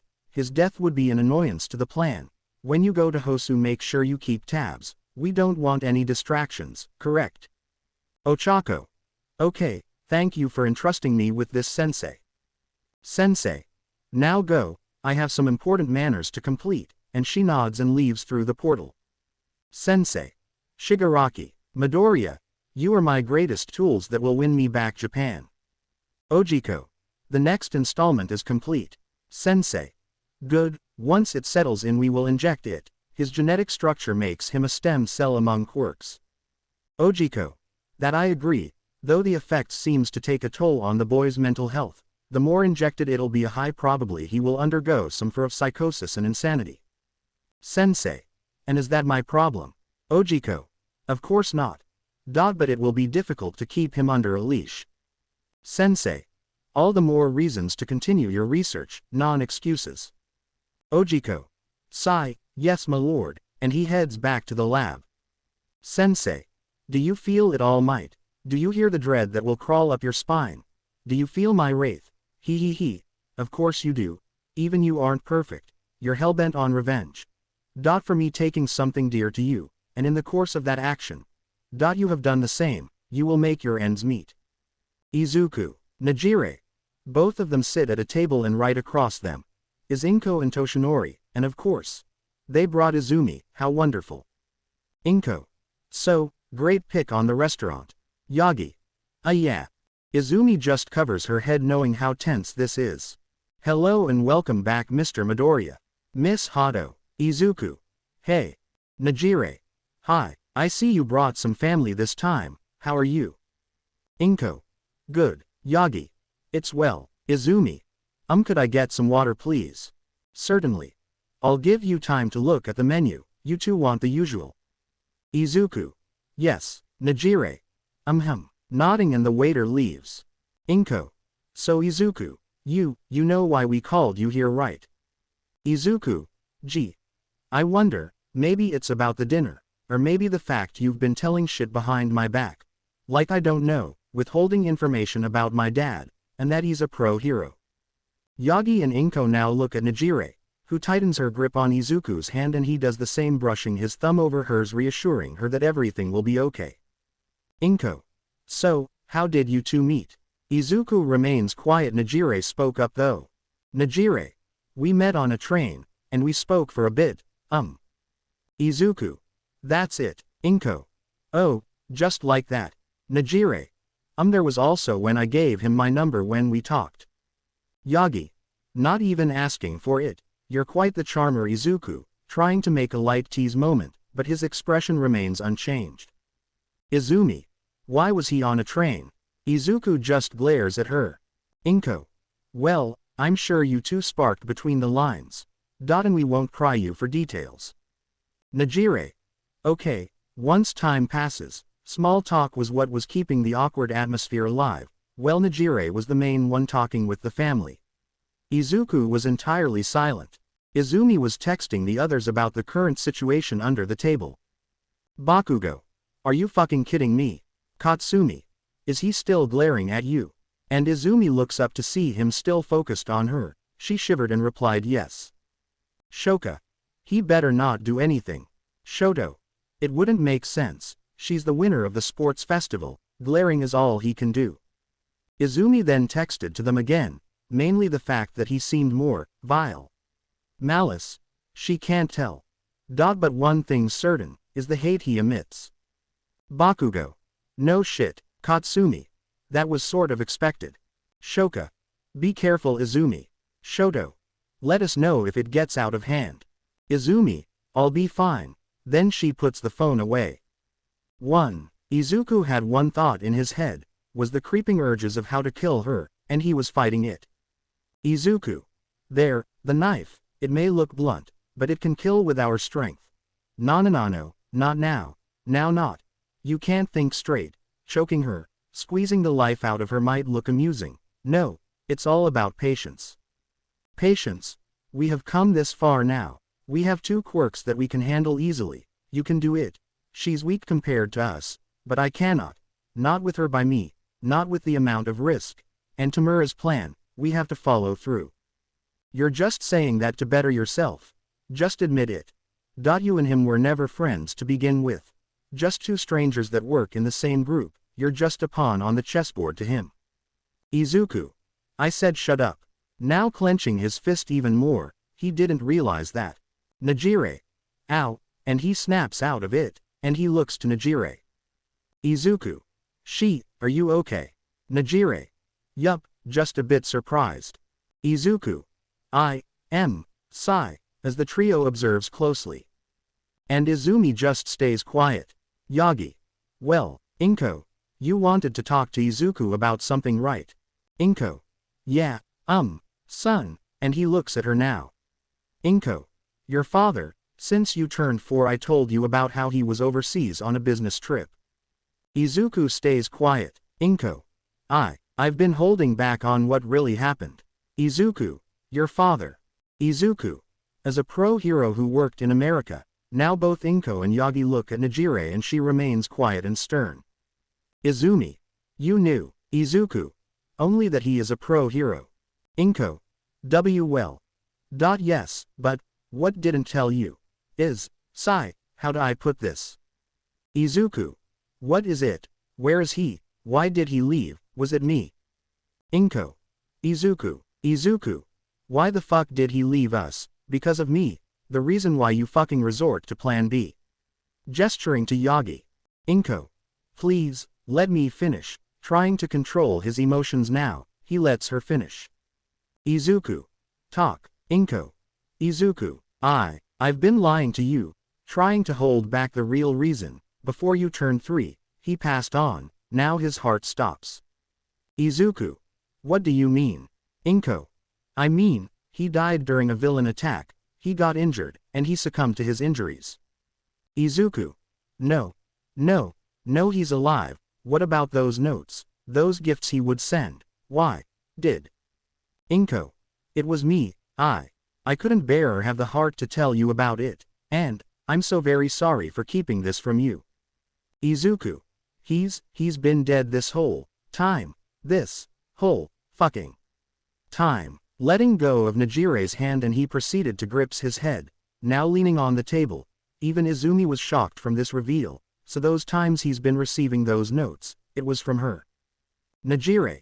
You realize how twisted and disgusting it is, you're monsters, and she helps him up as they proceeded to go out now, not any other word spoken. Inko. I'm sorry. Izuku just walks out. As he stumbles out he didn't want to hear about it, or think about it. How much more pain does he need? Nejire. Izuku, and he turns to her. Izuku. But she guides him along town, as he was still shocked, staring ahead, that he doesn't realize. He started crying, only the sudden coldness on his face was what made him realize. The 2 find a bench to sit at, and she guides him. Izuku. He couldn't get a word out, he was completely speechless. Nejire could do what she can, cupping his cheeks as she wipes away his tears. Izuku. My dad. Nejire. I know. Izuku. Dead. Nejire pulls him in and keeps him close to her. Lifeless is what he felt like, that everything he knew about his life, was nothing short of being lied to and manipulated. Izuku. He's dead. Nay. Nejire. Shish, and he now starts bawling. She wanted to throw up. She wanted to yell. She wanted to scream. It's far worse than she thought. Knowing his sister was one of the reasons he is a laughingstock to the city, and now she knows his mother faked his father's gifts, those letters he would send him. Izuku. When she's on the phone, saying she's talking to him, I guess she was just talking to herself, to reassure me that he was well, until she finally said that she and him got a divorce. How much I wanted to stay in my room. How much I wanted to just ask him why. But she never lets me call him. Now I know why. That sick and twisted cunt. Soon it started to rain, feeling small droplets here and there. Nejire. Come on, we can't stay out here. You'll get sick. Izuku. I must be pretty pathetic. that my life is like some sort of joke to them. Nejire. It's never a joke, Zuzu. Izuku. And, I hurt you. Nejire. I'm okay. I'm okay. Now ignoring the oncoming rain, she had to get them out and somewhere warm. Nejire. Come on. Let's go. Trying to help him up as she rings his arm around her and like trying to walk a drunk, they head to her place. Inko. Yagi. Izumi. So, he was dead the whole time. Inko. Please, Izumi. I don't want to hear it. Izumi. He was dead, Mom, and you lied to him, just when I thought things couldn't get any worse for him. Yagi. Enough, Izumi. Izumi. Did you know about this? Yagi. Izumi Ino. Izumi. Did you know? Cutting him off. Yeah, she knows she's not a saint either, but this is just fucked. Yagi. Sigh. Yes, I knew, Izumi. Izumi. God. I feel sick. Getting up now, she heads to the bathroom. Shigaraki. Sigh. Boredom. Kurogiri. Why are you complaining again? Shigaraki. Still 4 days. Kurogiri. If you have the patience, it will pay off. Shigaraki. And I bet Izuku's having a great time with his bitch. Ochako. Why do you hate it? Shigaraki. More so that I'm just being salty and needed some topic to rant on. Kurogiri. Like you haven't done it before. Shigaraki. Shut up. Ochako. Wonder how my parents are doing. Shigaraki. No clue, you can ask Sensei or Kurogiri if you need info on them. Ochako. I mean I do, but at the same time, I'm scared on how they're doing without me, with the whole, I'm dead, ordeal. Kurogiri. Either way, I shall make a preparation to obtain the information for you, Miss Uraraka. Ochako. Oh, Shigaraki. He does his own thing. Don't mind him, then a sponge hits him. Kurogiri. By the way, you need to finish your chore, wash the mugs. Shigaraki. What? But he disappears. Ochako. Want me to help? Shigaraki. Sure, pinching the bridge of his nose. 3 days before Hosu City assault. Aizawa. All right, sit down. Entering and he sees the students sit down in about. Aizawa. 6 seconds. Improvement, but it could be faster, you are all growing. Now, today there's no lesson for now. Again, I know you heard the news recently about Ingenium, and all of them nodded. Aizawa. And due to a family emergency, your class president is not here, so the leadership is passed down to the vice president. Momo Yaoyorozu. So, I have some files here. Only a limited amount of you have received one. Inside them, they are the list of heroes who want to intern you. Seeing one of them almost looks like a book and he hands it to Izumi. Izumi. Whoa, then hands one flyer to Bakugo. Bakugo. What the fuck is this bullshit? Aizawa. Not my problem, and he just takes it and heads back to his desk. Katsumi. Well, this is okay, I guess. Shoka. Wow, I'm glad some of them actually liked my progress, looking through them, while Momo had some, but she's a bit reluctant to choose, and she was a bit afraid on her image with the heroes. Do they want her because it'll be easy to just slack around, have her as bait, or to make fun of her? Juro. Mo, and she flinched a little. Momo. Juro. So, figured one out yet? Seeing the papers she has. Momo. Not really. But I'm sure I can pick one out before class ends. You want to see? Juro. Sure, and she looks through them. Izumi. Yeah, I got the papers, but you already know who I'm choosing. Why are you asking me out of the blue now? Momo kinda leans over to see who Izumi's talking to. But she could barely see their figure. She knows it's a skinny person, maybe another teacher at the school. Kaminari. Oh boy, what do you think, man? Mineta. I already have my pick, holding up one to him. Kaminari. Mount Lady. Awesome, bro. Mineta. I know. It was out of sheer luck I got her. Kirishima. Yeah, Juro. Oi, Kirishima. Sorry. Just got an awesome one here. Embarrassed, but he immediately apologized to Momo. Momo. It's all right. You were excited, it's reasonable. Izumi. So you're saying he's a bit reluctant, God. Yagi. Seems he found out about Izuku's dislike towards us. So I guess he's on his side. Izumi. Of course. Any reason why? He's not related to him. Yagi. He knew his father. Izumi. Oh, that, I don't want to recount that thought again, remembering what happened at their so-called family dinner which resulted in Izuku storming out and her parents going into another argument. She really felt out of place. Yagi. Right, but anyways, just head to his place soon. I'm counting on him to hold his word. You have everything ready up. Izumi. Yeah, I think I'm good. Yagi. You make me proud, Izumi. If only, just have a good day, going out with your friends again. Izumi. Well, we're hoping to be over for dinner. Yagi. That's fine, just don't be late again please. Izumi. Alright, see ya dad, and she waves, and in the corner of her eye she sees Nezu talking with Aizawa. Izumi. And of course with her nosy nature she sorta drops in on the conversation. Aizawa. How's his condition? Nezu. I'm afraid it's career ending, but overall he seems to be alive, despite he'll be in a wheelchair for the rest of his life. Aizawa. Yeah, and Tenya didn't come in today, just with him saying it's a family emergency. Nezu. I wonder how he managed to get there so quickly, and who is this mystery partner he has now? Izumi. Mystery partner. Aizawa. Seems her quirk is making things float. Are using kinesis, don't know the full nature. Nezu. And the hero killer was there as well. Izumi. Are they talking about the hero killer with the boogeyman? Are they in an alliance or something? Aizawa. So when I saw Ingenium's injuries, I knew that he wouldn't come in. Nezu. Well, tell young Tenya my best wishes for him and his family. Aizawa. Have to keep an eye on him as well. He might do something reckless, like you, Izumi, and now she froze, as she now comes out of her hiding spot. Izumi. How? Aizawa. Your smell, your damn perfume hurts my eyes. Nezu. How much did you hear? Izumi. All of it.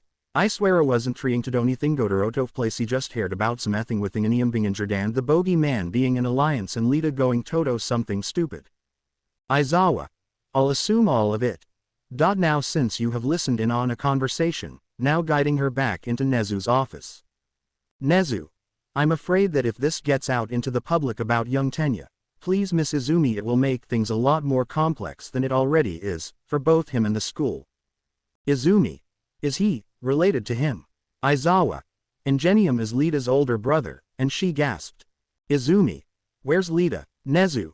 Currently at the hospital right now seeing his brother likely, but now that you have found out about this, I now have to ask you to also keep an eye on him, since you are fairly acquainted with him if I'm correct. Aizawa. From what I heard she kissed him during a training course. Izumi. Damn it dad. Nezu. Oh, so I don't have to worry about you stalking him in some form, you can just be there normally. Izumi. It wasn't like that sir, it's just, flustered now. Nezu chuckles. No worries, though I will say it must have been effective to win you the match. Just know why we asked you to watch him, he may have an urge to face either the boogeyman or hero killer. Izumi. Okay, I won't let him out of my sight. Nezu. I know you won't, I'm sure you'll get jealous. Aizawa. Now get back to class. Izumi still blushing trying to register Nezu's statement, and she leaves, it's not like right. Whatever she heads back into the classroom. Mina. Hey, you were gone for a while, what's up? Izumi. Nothing new really. Mina. Then why is your face red? Smirking. Izumi. I'm just worried for Lita, that's it, trying to keep calm and carry on with her day. Mina. Ooh, Juro. Ashido enough already. Mina. Alright, but you owe me some juicy details later, K. Izumi. Alright, and she heads back to her seat. Izuku. Mirio. So, what do you want to do? Seeing the usual four are here. Nejire. I wonder, not much downtown, what's there to eat? Tamaki. Heard there's a good ramen place not far from here. Mirio. I'm up for ramen. Nejire. What about Yuzuzu? Izuku. I'm fine with it, monotone about it. She kept the information within the friend circle. Of course after asking him for permission, if it was okay for her to tell the others. Mirio. Well, I'm sure there's something we can find. Tamaki. Probably. Izuku. Let's just go, and he walks ahead but they couldn't see him but his black veins appeared again, this time around his eyes for a bit before going away. Mirio. So what's been going on at work? Izuku. Not much. Typical rich people asking for generic drinks. The bar I'm going to be working at soon is going through some renovation so I'm sticking around with them for a little longer. Tamaki. Well, I'm sure they'll miss you, right? Izuku. Not really. I'm just a coworker to them. Nejire. But you seem real close with your boss. Like he's a nice person, right? Izuku. I guess, don't really know. Mirio.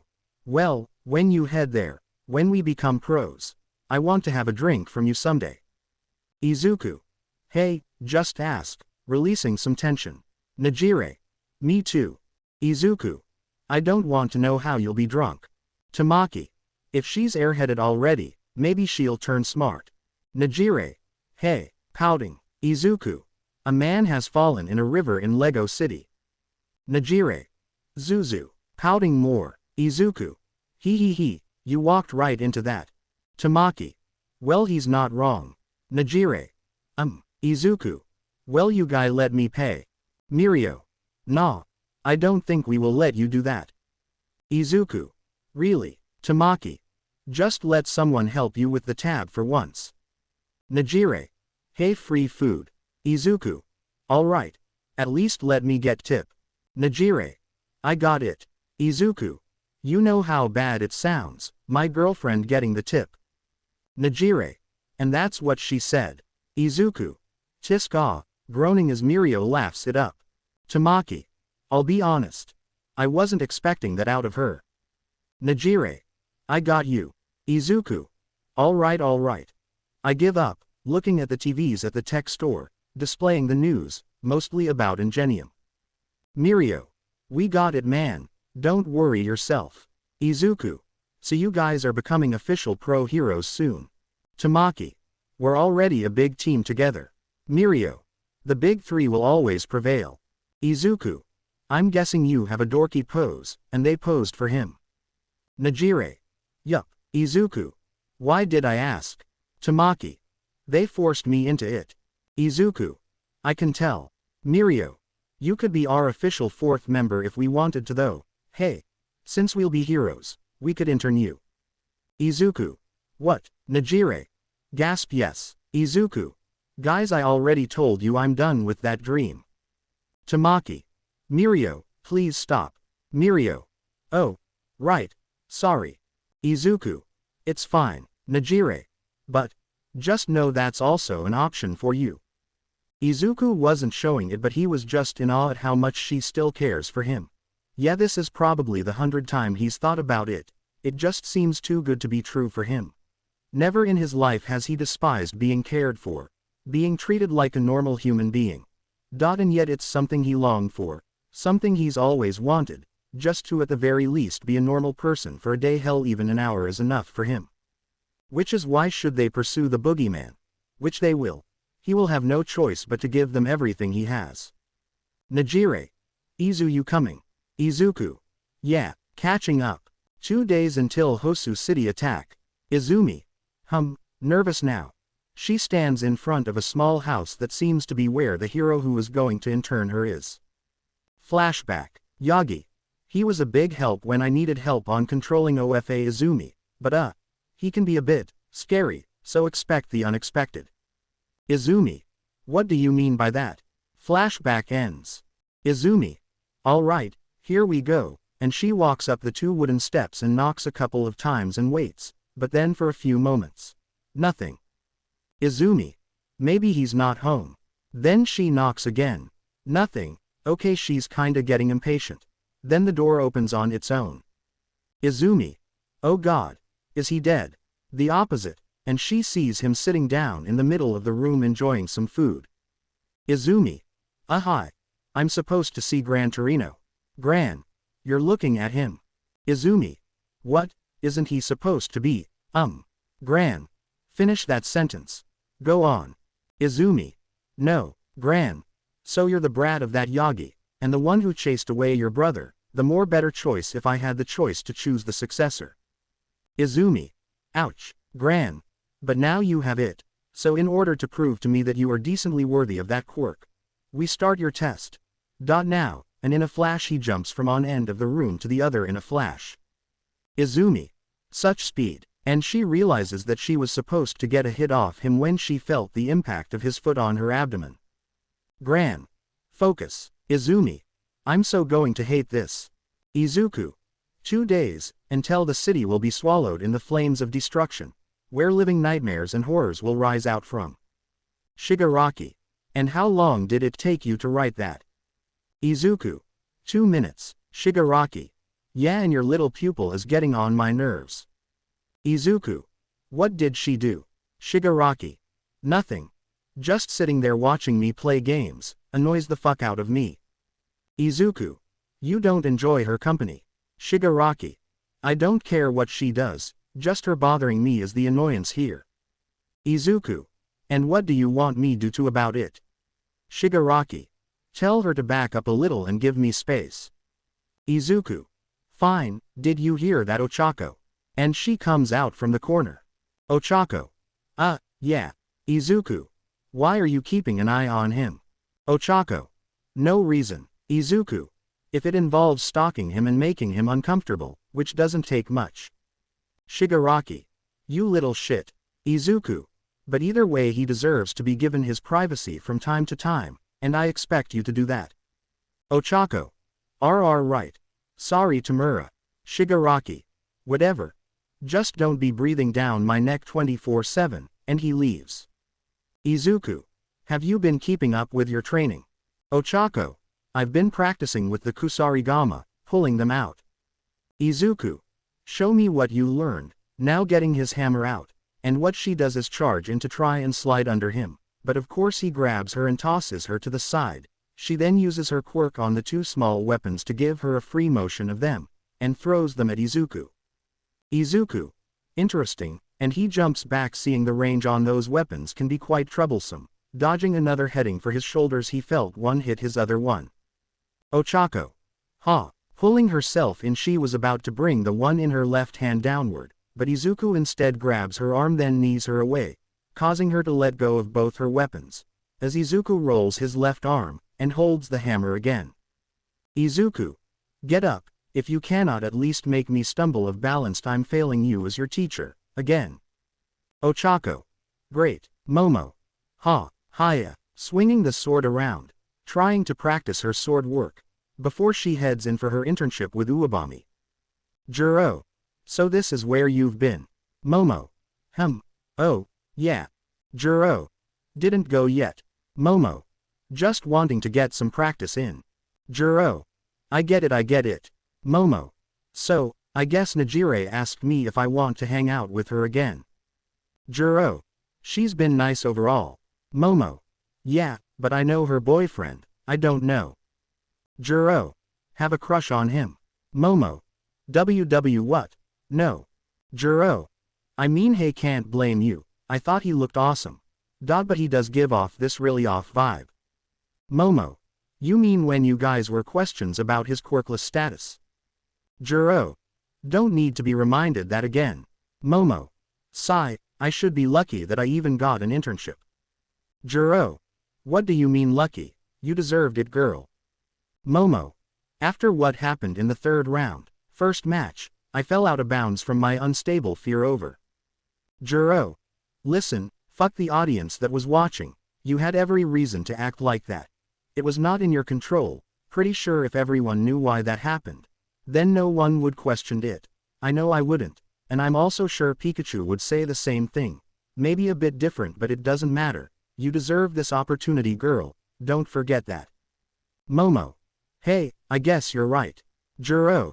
Thanks, I'm glad to have a friend like you. Juro. No prob. Ochako was out of breath. After 5 rounds of trying to make him stumble of knock him down, it was in vain. Izuku. Seems I still have a lot to teach you, and myself, but I'll say your skill with those weapons have improved a lot, so I'm not complaining about that. Ochako. Thanks. Izuku. Get some rest. We'll train more tomorrow. Ochako. Okay, and he exits. Kurogiri. Well then. I hope that was as productive as I hoped. handing her a cup of water. Ochako then just downs the whole thing. Kurogiri. But he's right. He is not a teacher, he's never had anything like this happen to him before, where someone is reliant on him to be the teacher. Ochako. I can see that. Kurogiri. So please be patient, Miss Uraraka, in time I'm sure both of you will grow. Ochako. Right, and she takes another sip of her water. She does wonder though, what exactly was the real intentions he had. She can understand that killing everyone that wronged him, but it's hard to believe that no one in his life relied on him for anything. She's not him, so she could never understand it. Dabi. Sigh. So, your thoughts? Stain. On what? Dabi. Our dear friend the boogeyman, saw how he got on your nerves earlier. Stain. He's my mistake. Dabi. Care to elaborate on that? Stain. Not now. Dabi. So you took part in making the Butcher of Japan, why am I not surprised? Stain. He has a lot of potential that one could ever hope to have, a will that even I didn't want to put out. A few strings pulled here and there, and it results in the most terrifying villain the heroes have seen, from the media's point of view. Dabi. Even scarier than you. Taunting him. Stain. I have no need for such titles, and cheap tactics, I only desire what I think is best for the world. When I told him that killing Ingenium was the right call, and him saying that he would become a martyr for the heroes. Dabi. That was your original plan, right? To inspire them to be more willing to be like heroes. Stain. You just want revenge. Dabi. Doesn't anyone desire that? Stain remains quiet. Dabi. Course, there's that. And then Toga. Who we both left in complete care of that thing. Stain. So far she's been tamed, I'll be honest, I'm glad he got her off my back. Dabi. So am I, it's like they're made for each other. Stain. Likely one-sided. Kurogiri. Stain and young Dabi, would you like anything right now? Dabi. A drink. Kurogiri. I apologize but I am required to refuse all request of alcohol for anyone right now. Dabi. And why is that? Kurogiri. Anyone who props their feet on the bar is bound for punishment, and Sensei wants everyone to be sober during this segment. Dabi. You're saying this happened before. Kurogiri. Our hired thugs that we mistakenly had here during our attack on USJ, seemed a lot of them were quite intoxicated, which lowered our chances of success. Dabi. Fucking bastards, even when I join a criminal group they somehow fuck it up. Then Kurogiri just puts a glass of milk by him. Stain chuckles. Dabi. And why am I being served milk? Kurogiri. The boogeyman said I quote ahem, need some milk. Dabi. I'm ready to kill that bastard, while Kurogiri cleans the spot Dabi had his foot prop up on. Izuku. So close, and yet it still feels like it's taking an eternity, talking to himself, as he served the next customer, making martinis and such, and the next one, repeat, one comes up, orders, he makes it, then they leave. Izuku. Such a normal life, such a normal routine that has such a dark meaning behind it. I'm living a life that seems too good, then again. I wondered what my life would be like if I was a hero.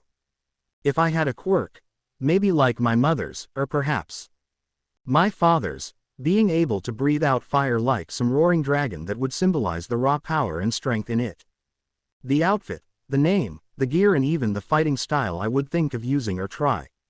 Would it make it like I'm taking after him? Do I even take any features from him? Anything from his side and not just my mother's? Is this willpower and anger that I keep inside something from his side? Or is it because of the living conditions I was forced into? I don't know, such a funny thing to think about when I really say it in my head. 2 more days and I realize that. Midoriya. Seeing his boss come up. Izuku. Sorry. Oh don't worry. I can see you're in full focus, you seemed a little down, you alright kid? Izuku. Again. Another person who seemed too nice to be true, is it just because he's my boss? Would be like this if I were any other stranger that would pass him. Izuku. I'm doing fine sir, just tired. I see. And would this tiredness be a common occurrence? Hinting at something else. Izuku. No sir, it's not. Remember.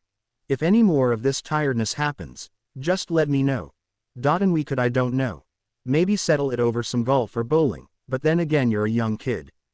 Izuku. Anything that would ease the mind, sir. I'd be happy to do that. He trying to cheer me up. Should be the opposite. Listen. I have some things to be going over. I'm giving a nice speech in 2 days about your promotion, and I want to know if this seems okay to you. Handing him the paper. Izuku. Well, why in 2 days? Well, it's your promotion. I believe the sooner we do this, the better. Besides, I do get a bit emotional sometimes, losing my best bartender. Izuku. Well, sir, having no words to say, he wanted to just tell him the real reason he doesn't want this to happen in 2 days, why he should just stay home or tell everyone to stay home in 2 days, but he can't. His goals, his new plan, if he can't follow through. Izuku. I think that's a great idea, sir. Haha, I know you're going places, kid. Come back tonight in 2 days, this is going to be a night to remember, kid. Izuku.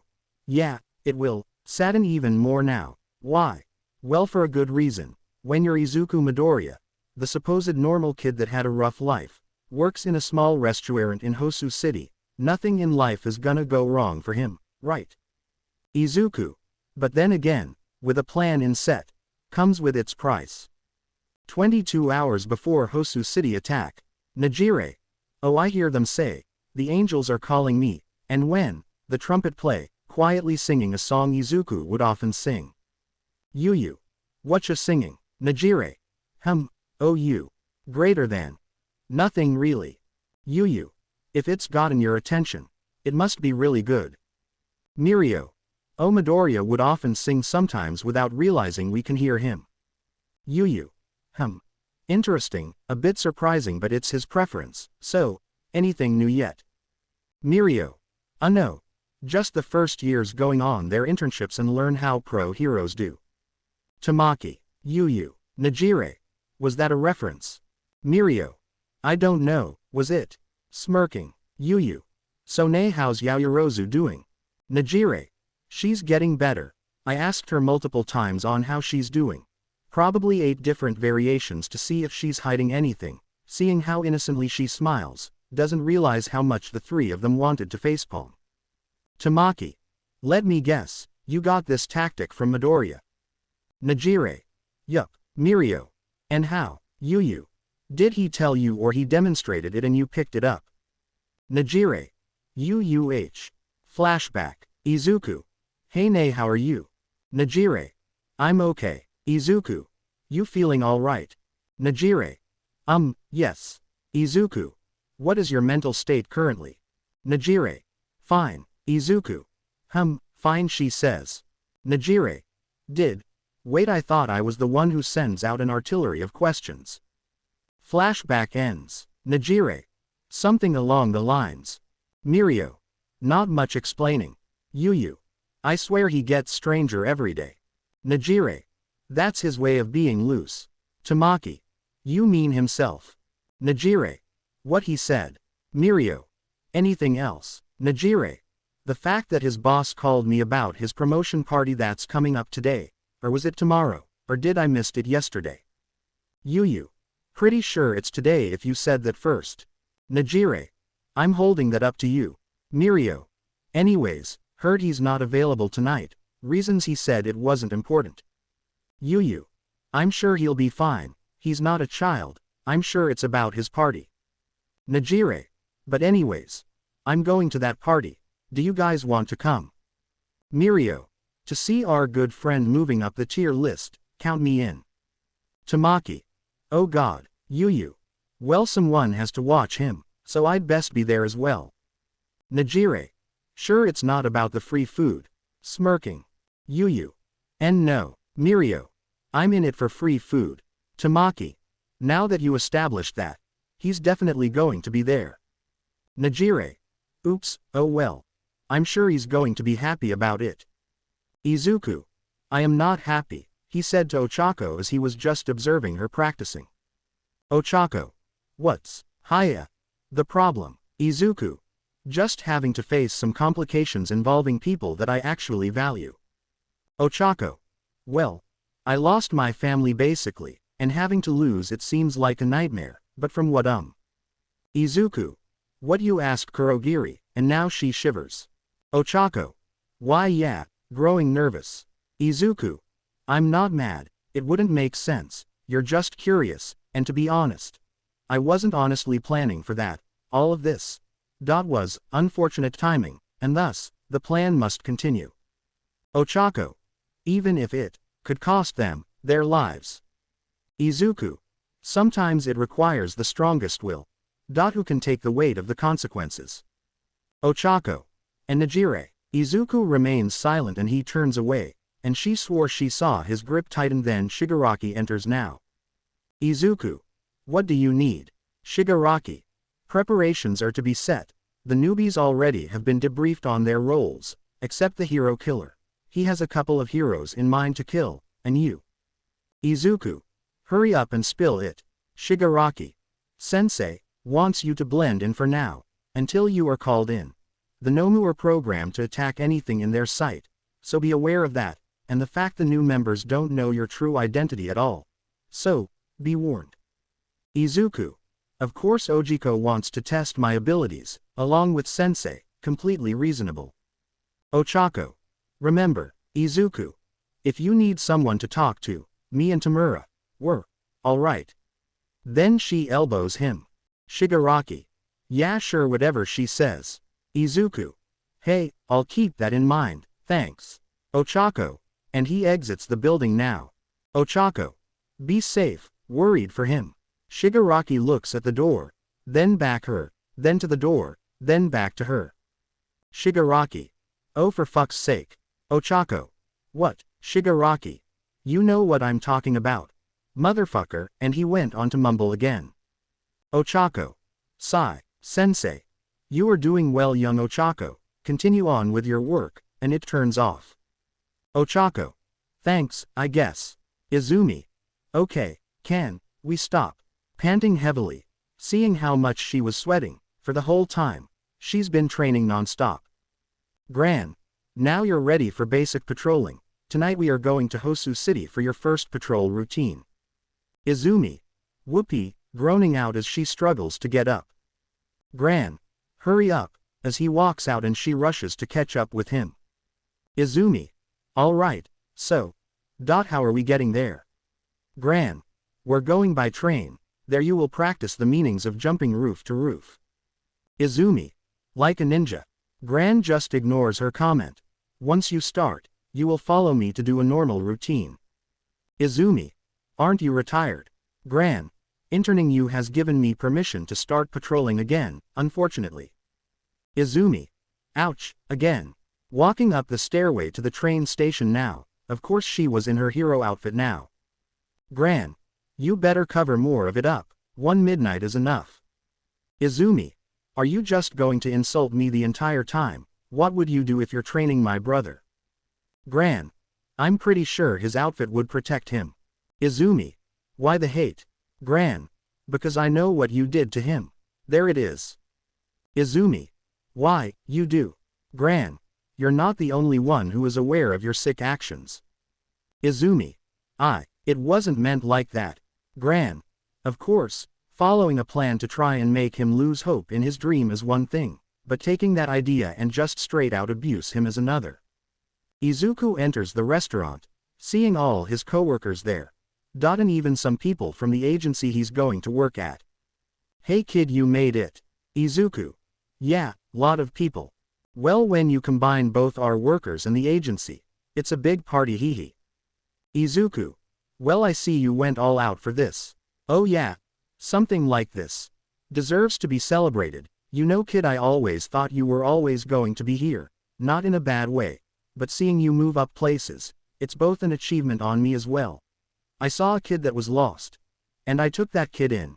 Taught him everything I knew, and voila. Continue, and I'm sure you're going to be a bartender in Endeavor Corp.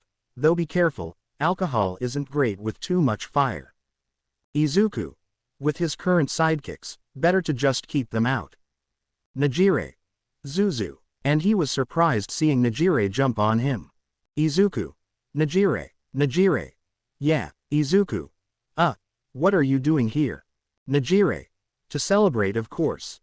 Mirio. Hey Midoriya, while stuffing his face. Yuyu.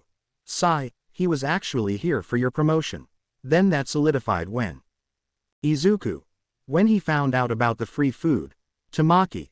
You said it, looking at his watch. He was growing more concerned now. Izuku. You really didn't need to come. It's not much of a big deal. Then his boss smacked his back.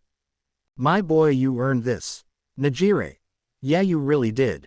Izuku grew more nervous now, seeing his friends here now, all the people he's working with, then. Hey kid. He turns to see a pro hero, not just any pro hero, the rabbit hero Maruko. Maruko. So, you're the one who's coming to the agency. Izuku. Oh. So you must be my new boss, thank you for allowing me to come to your agency. Then Maruko lifts his arm up, and for some reason, checks his features. Maruko. Never seen a bartender who's this fit before, what is your quirk? Izuku. I'm quirkless mom. Maruko then raises her eyebrow. Nejire. He's been working out. Maruko. A lot apparently. Izuku remains quiet. Maruko. Not much of a talker, aren't you? Good, you know your place then. Izuku winced a bit. Reminds me of the Kuntskis. Nejire looks back and forth. Nejire. Well, it's nice meeting you, Maruko. Could you say hi to Ryukyu for me? Maruko. Oh, sure, and she just walks away. Nejire. Hey, what's going on? You seemed troubled. Izuku. It's nothing, Nejire. Izu. If it's been bothering you this whole time, then it's not just nothing. Izuku. I just don't understand why something like this needs to be celebrated. I'm just doing the same thing. But instead I'm serving heroes and sidekicks. Nejire. And that's a big jump, you know, like a frog. Izuku. There are a lot of things that I could say to that. Nejire. Mirio. Hey guys, come on. Your boss wants a picture with all of us. Izuku. Oh boy, looking at his phone. And he heads up to them. Nejire was standing next to him, hugging his arm while his boss puts a hand on his shoulder. Like a proud parent. Alright guys. Remember to smile, Midoriya. Izuku. Alright. Otherwise we'll never get out of this. That's right. Now Nejire, could you be a little closer to Midoriya please? Izuku. You mother fuga. Jumping a little as Nejire was a lot closer now. Good. Alright. You guys. Say cheese. Everyone. Cheese, well except for few. Miruko's ears twitched. Then Izuku realizes it, as the flash just happened. Maruko. Get down. Right after the majority of them fell over as the wall behind them burst open. From fact that whatever it was caused the whole place to shake and stir. Anomu had roared out. This when Izuku acted surprise. Seeing this, he looked to the right to see a lot of his county workers buried under the rubble. Nejire. Izu, get away. As the Nomu was about to slam down on his boss, an instinct took over. And he rushed to reel his fist back. To then punch it away from him. Of course he had to control his strength. But then Mirio and Tamaki pushed it away while Nejire helped Izuku get his boss out. What is that? Izuku. Who cares, we need to go. Nejire. Go, Izuku. Nay, Maruko, they'll be fine kid. Just go. And he just scowls and helps the others get out. Izuku. As expected, once he got out, he didn't realize how quiet the ambush basically was. Izuku, come on. Izuku. Go on. I have to make sure others get out as well. And he nods and goes on ahead of him. But it was a lie. As Izuku walks down to turn a corner to now. And climbs down a sewage pipe. While screaming can be heard in the background. Izumi. Leave it to my luck on having the worst times to head right into a villain attack. As Gran and her are trying to save the civilians from the NOMU's onslaught. The flames that have already built up. Smell of smoke fills the air. As they desperately try to save the people. Gran. Head over there, pointing at the other complex in flames. As screaming is heard. Izumi runs ahead and sees that multiple people are trapped by the flames. And some even jump to try and escape. Using her quirk, she managed to soften the impact. Like tripping. Oh god. Thank you, as they thanked her, but she looks to the corner of her eye to block a shine that nearly blinded her, but it moved at a fast pace. Izumi. Huh? She jumps up the building to look closely and see. Izumi. Lita. Her strict friend who seemed to be in a rush to find something, or someone. Gran. Hurry up, we have no time to waste. Izumi. Hold on, and she heads off to follow him. Gran. Damn Yagus. Never listens to anything. As more heroes arrive to the scene, another part of a building evacuated. As people are screaming in terror. Gran. What the? Then he noticed that a lot of them are stuttering in terror. As the Nomu comes out. And it had 3 faces, one looking like the bird head. The other similar to an ox. And the last one. A human head. And it was seen eating people as it picks them up and devours them. Not whole, but slowly. Gran. No choice, as he rushes in to attack it now. Izumi. Come on. Where are you, Lita? Jumping around to find her friend. She desperately tries to do what she can to help the others. Then she saw the glare. Izumi. There, and she changes direction and head towards the shine now. Shigaraki. He's been notified, Kurogiri. I'm sure he's already aware. Shigaraki. I just realized his job was here. Kurogiri. Apparently he had a promotion party today. Shigaraki. Whatever. With the amount of NOMUs out there right now, I'm sure he could pretend to be a pitiful quirkless. Kurogiri. Stain also is dealing with a couple of heroes right now. Our other friend also said that it's quite possible that he will be the main headlines of the news. Shigaraki. I could give 2 shits about being on the news. I just want to bring some destruction to this so-called hero society. Thinking they're always going to be there no matter what. No. They will see what it felt like for me. And I will make sure that the heroes and their order will die. Kurogiri. Funny. He's also said something similar. Shigaraki. What can I say? Great minds think alike. Kurogiri. Whatever you say, young Tamura, continuing to walk through the chaos. Meanwhile, Dabi was burning shit. Which explains the buildings on fire. Blood in the alleyways are pooled around one Himiko Toga as she just killed another person. Toga. Stab. Dabi. Another one for the sacrifice Hihi. Looking at the flames like a work of art. Kurogiri. I didn't know that rubble was a great source for a sacrifice. Shigaraki. And the big debut should be right about now, and on cue a flying Nomu comes out and breathes. Shigaraki. Fire. Stain. As he looked at another dead hero in front of him. Those he deemed unworthy of the title. The ones that need to be purged. The fat that needs to be cut out. Pulling his sword out. And he continues onward. Then he looks to the left and blocks a kick that was aimed for him, and he then sees Stain. A child. Confused Lita. You will pay for what you did. Stain. I don't even know who you are, which apparently pissed him off even more. Lita. I, Lita Tenya, the proud brother of Ingenium, will avenge him. Stain. Ingenium's sibling. No wonder. I supposed he's alive, but if he's sent his brother to avenge him. Lita. This is of my own accord. You have tainted a good hero. A good man. A good brother. Stain. A hero in training. With that attitude. Running of vengeance alone.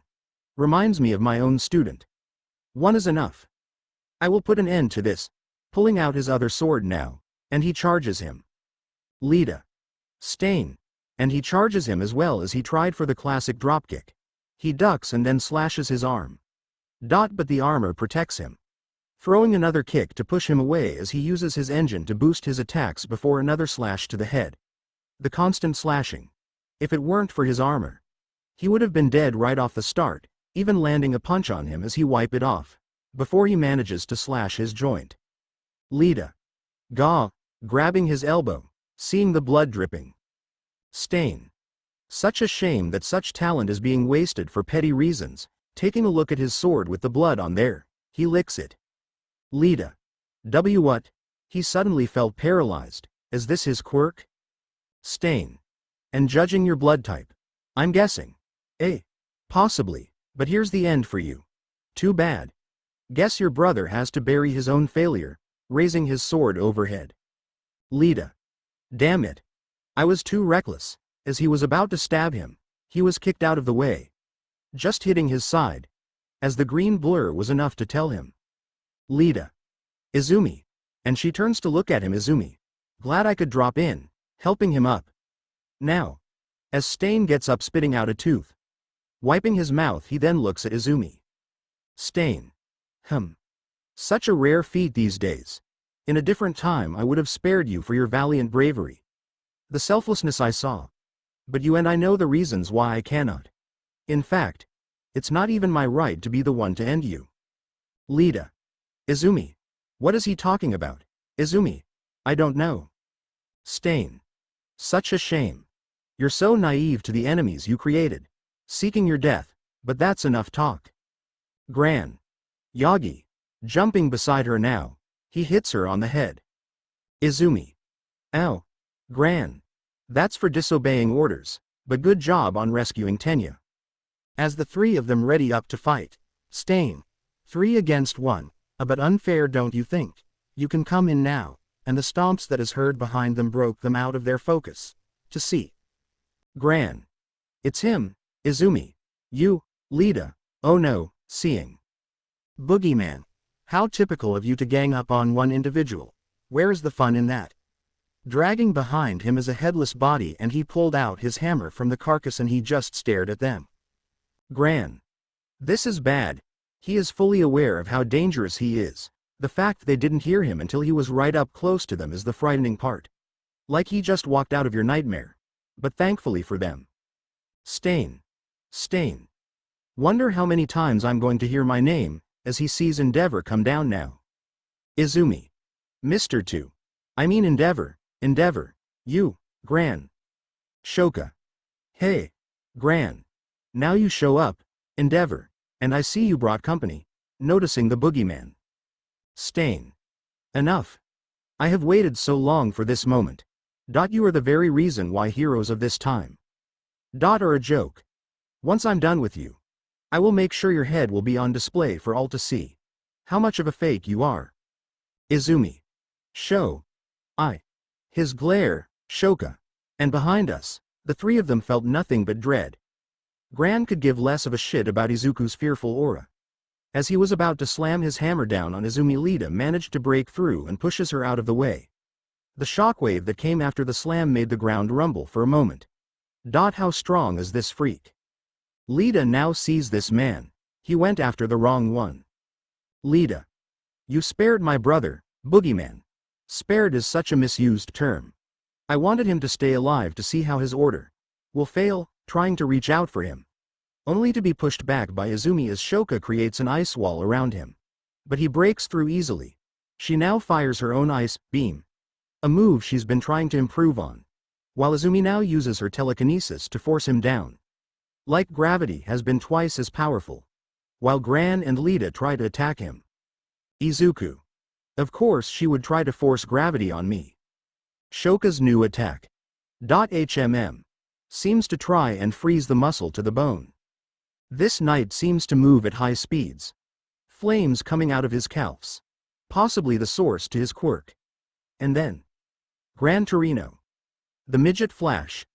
Rapid movements that would put even Stain's sword slashes to shame. But lucky for me. I will prevail, and as he stands up now, breaking the ice once more, he forces himself up as he now timed his movement.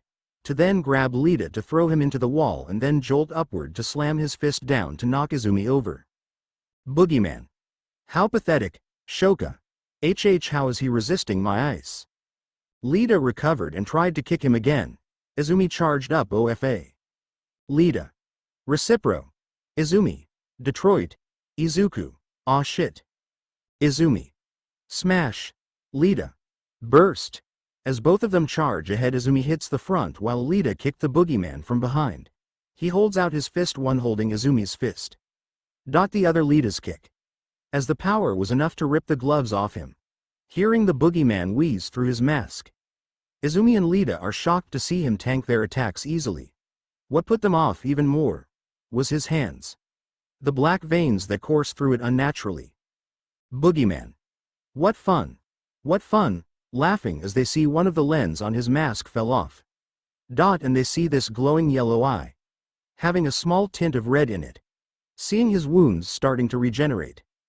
Izumi. What is he? Shouting out, Shoka started to panic, trying to fire out more ice while Gran does his best to attack, but it was in vain as he grabs Gran. Izumi. No, charging in again, but he just smacks her away. Boogeyman. Gran Torino, why teach the thing you call a student, and again punching away Lita. Gran. You would never get that from me. Boogeyman. Do you know why I became this? I once had a dream of becoming a hero. Gran. Liar. Then he tightens his grip, choking him, as he tried to kick him, but whatever quirk he had prevented him from breaking his grip until Izumi put more power into OFA, kicking him away. Izumi. You stay away from him. You bitch. But then again Izuku glances behind her to see Stain was defeated. Endeavor. You have no choice now, child killer. Surrender. Then more heroes showed up. Maruko. Your pets have been dealt with, until Mirio. It's over for you, monster. Seeing Tamaki, and then Nejire. Your reign is over, villain. Seeing her surrounded, now looking around him. Stain. You better do what I taught you. Endeavor. What did you say? Izuku. He means this, reeling his hammer upward, then with all his might slams it into the ground, causing it to collapse in itself. Nejire. Whoa, Mirio. No, as he goes for him. Boogeyman. Predictable, as he swings his hammer. It goes through him, only to see his other fist hit him in the stomach. Mirio. Gah. Tamaki with his squid arm reached over to try and grab him, but he rips it off effortlessly, as Maruko kicks him through the building. He had his opening for an escape. As he runs through the walls like nothing, he growls out in anger, knowing he can't kill Izumi this time. He knew taking on multiple heroes at once is reckless even for him. He had to retreat. Izuku. Kurogiri, I need a portal now. Sending his location as he expects the heroes to chase after him, he started to go ballistic now, destroying everything in his sight, creating a large cloud of dust. Endeavor. Child killer. As he lit up the area covered in dust, to lifting it up now. Boogeyman. HM. And here I thought I could catch a break. Endeavor. You will not escape. Letting out huge flames, it hits Izuku directly, engulfing the entire area now. Soon the other heroes followed up. Is he dead? He can't survive that. No one can. Endeavor. Shut up. Hearing the wood creak and then the building collapse on itself, as they wait it out. Look. As Endeavor looks closely, to see the figure walking out of his flames, unharmed. Boogeyman. How pitiful. You could fight your nightmares as much as you want, but I will remain burned into your heads, walking out slowly, like a demon, the one singular eye that glows its fierce yellow. Endeavor. You, how can? For the first time in his career, he was left speechless. Boogeyman. Shish, making a shish gesture, as he slowly walks back into the flames. And then disappears into the night, as the sky glows red, the damage that's been done, the city torn apart, the hero killer that has been stopped, but with the cost of so many lives lost in the battle, the fear growing, the hate undying, seeing the living nightmare's true strength, that those other heroes have witnessed, and like seeing a devil before them, walks back into his hellfire, disappearing into the night. Sirens blaring in the distance, heard for miles on end, as the desperate calls for help. Nejire and the others could only stare at the damage done in such a fast rate. The NOMUs, even though they have been terminated, still done a lot of destruction. The one that was seen devouring the people. They looked more into it and found out it was created using 3 individuals to create one organism. Mirio clenched his fist, seeing the disaster that has befallen on them.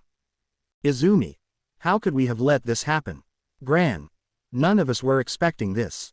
Mirio. He was within our reach. And he still managed to escape. Nejire. Mirio. We had him. Screaming out, as he just clenches his head. Tamaki. No one wasn't expecting him to disappear in the fire. Mirio. It did nothing. He figured out my quirk so fast that I froze. Nejire. I didn't want to risk hurting you. Tamaki. No. We should have expected that, knowing he's the one that infiltrated the school for the information. Yu. The rest of the heroes managed to get everyone out of the restaurant. But, seeing his boss there looking at only half of his staff. Nejire. Are you hurt anywhere? Worried seeing Izuku's boss just grimace, then looking back at the flames burning. It was supposed to be a day of celebrating. Mido. Is Izuku? Mirio. Crap. Where did he? Now frantic. Nejire. Where did you see him last? He said he was going to get everyone out. Nejire. No. And she flies towards where he was last seen. Mirio. Shit, rarely does Tagata ever swear. This is one of those moments. No questions asked, the three of them rushed out to find their friend.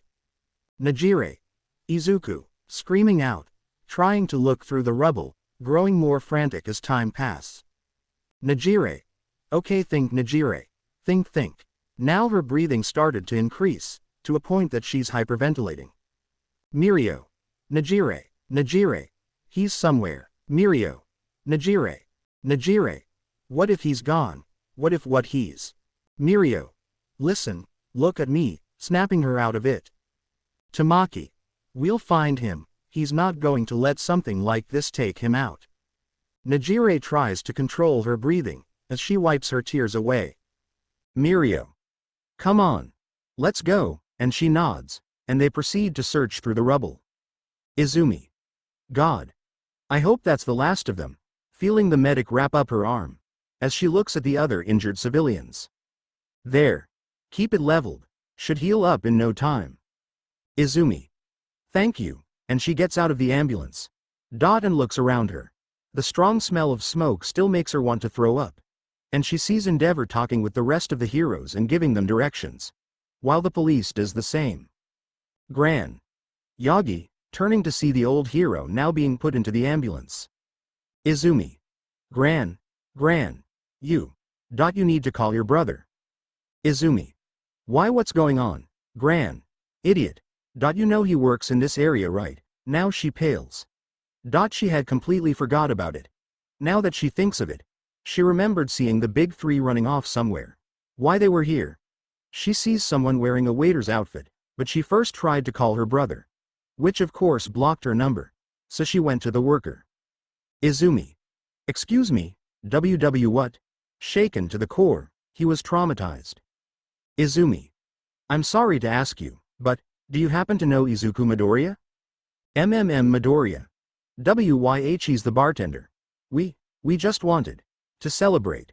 Something simple, but this happens. Izumi. So you know him? He was seen running off a different direction, trying to help people get out. After that, I don't know. Izumi.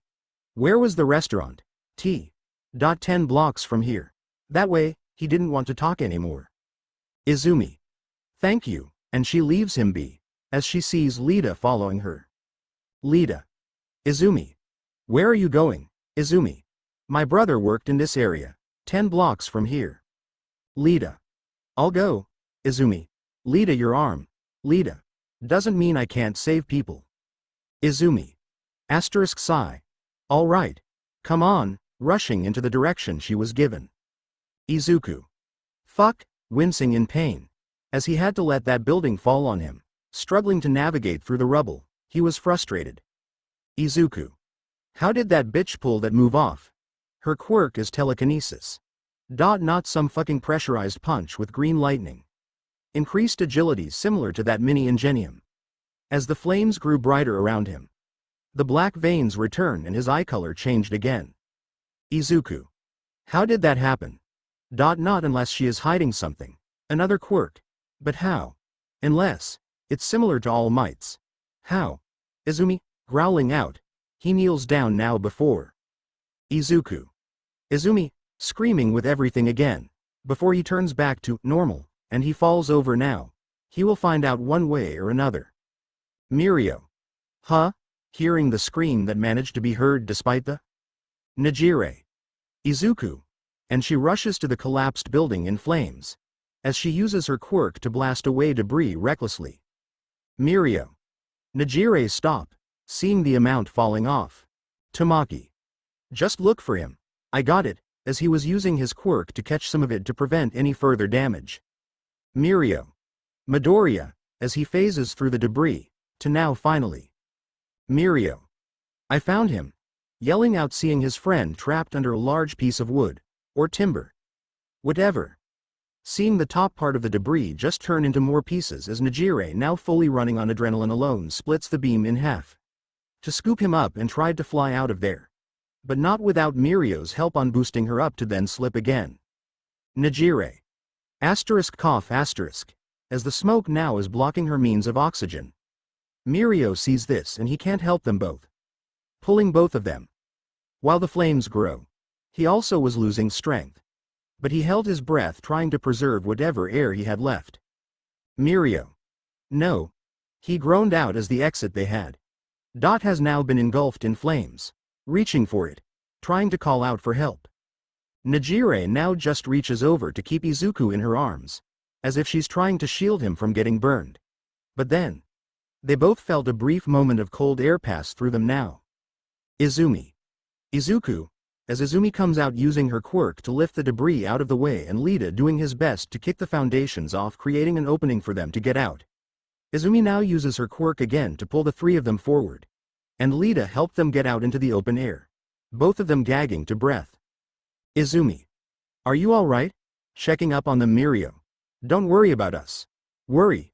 Cough about him. Seeing Izuku motionless. Izumi. Izuku. Brother. Pulling him towards her but not without. Nejire. You stay away from him, pushing her away. Tamaki. She needs to get him to the medics. Nejire. I can do it, struggling to even stand at this point. Mirio. Nejire, you can't. Nejire. He needs me. He needs my help. I promised him, before she fell down. Exhausted from the amount of energy she has spent. Over here. Hearing the echoed voices off the heroes in the background. As the last thing she sees. Is Izuku still unconscious. Before her last attempt to reach for his hand. Before she too blacked out. Nejire. Izuku. Jolting up. Sitting up from the hospital bed. She's back at UA. Recovery girl walks in. RG. I see you awake now, thank goodness. Nejire. Where's Izuku, worried for her boyfriend. RG. Calm down. He's doing fine. In fact, he should be considered lucky. Besides the massive intake of smoke he had. Otherwise he is fine.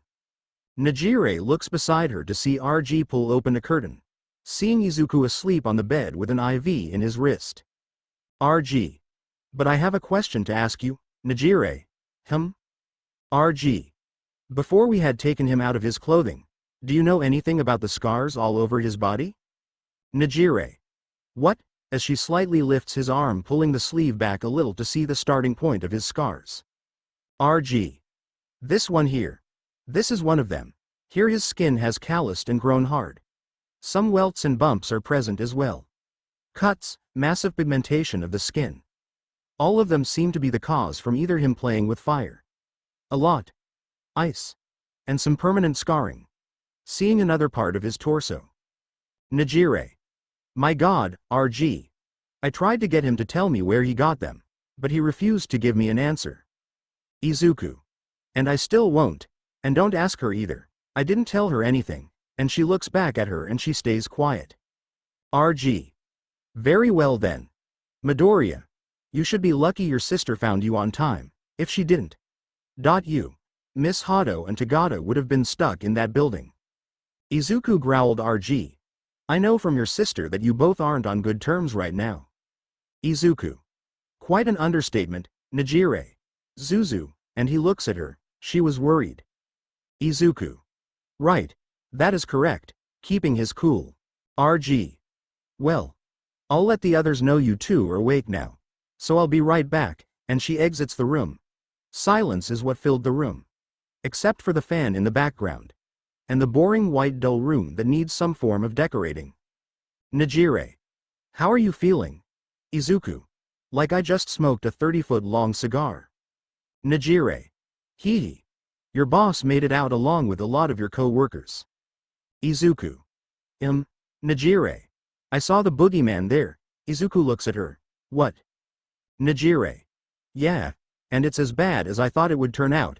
He'd figured out Mirio's quirk so easily that he beat him in less than a minute. Worst part was that he seemed to be unaffected by flames. From what I heard from the news, it was frightening. It scared me. Izuku just listens. Nejire. I mean. You have the number 2. And number 5. Maruko. Who also joined in. We had him surrounded. As much as I don't like your sister. Even when she was there. We barely did any damage. Then.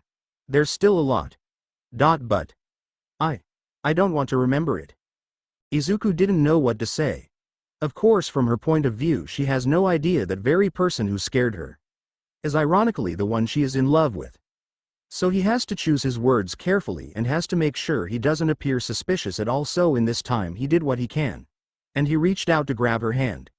Of course there's a decently spaced area between them. But he doesn't care. He figured that's not going to work, so he got up and he walked up to her. Nejire. Izu. You need to stay in bed. Izuku.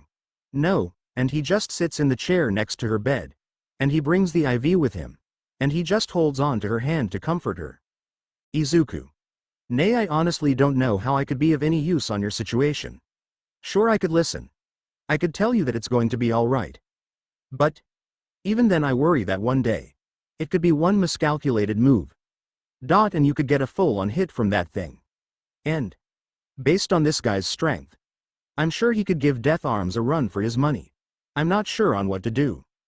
Nejire. I could say the same thing. What frightened me was for one moment. We were having a great moment for your success. A celebration. Where all of us was happy, and in a flash. Just turned into a disaster. When you tried to find more people. Only to get trapped under that rubble. If we were just a second late. I would have lost the one person who means a lot to me. The one person. Who understands me the most. Who can tolerate me. And deal with my flaws. And I'm sure that's how you feel, right? And he nods. Izuku. All the time, I still always wondered on why you choose me. Even when you did explained it to me, it still leaves me baffled on that. I still get glares from the guys here. It's hilarious, believe me. But I just have a low opinion on myself, but even then, I just knew that everything in that moment that for once, I could just enjoy something I earned. But then again, it's like the world hates me. So they send some fucking mutated birdman to ruin everything. I think the world of you, Nejire. Whenever I feel like I'm having a bad day, I just think about one of our hangouts with everyone. Or just me and you. Doing things you like to drag me in. But I have to say, you do keep me on my feet. Nejire.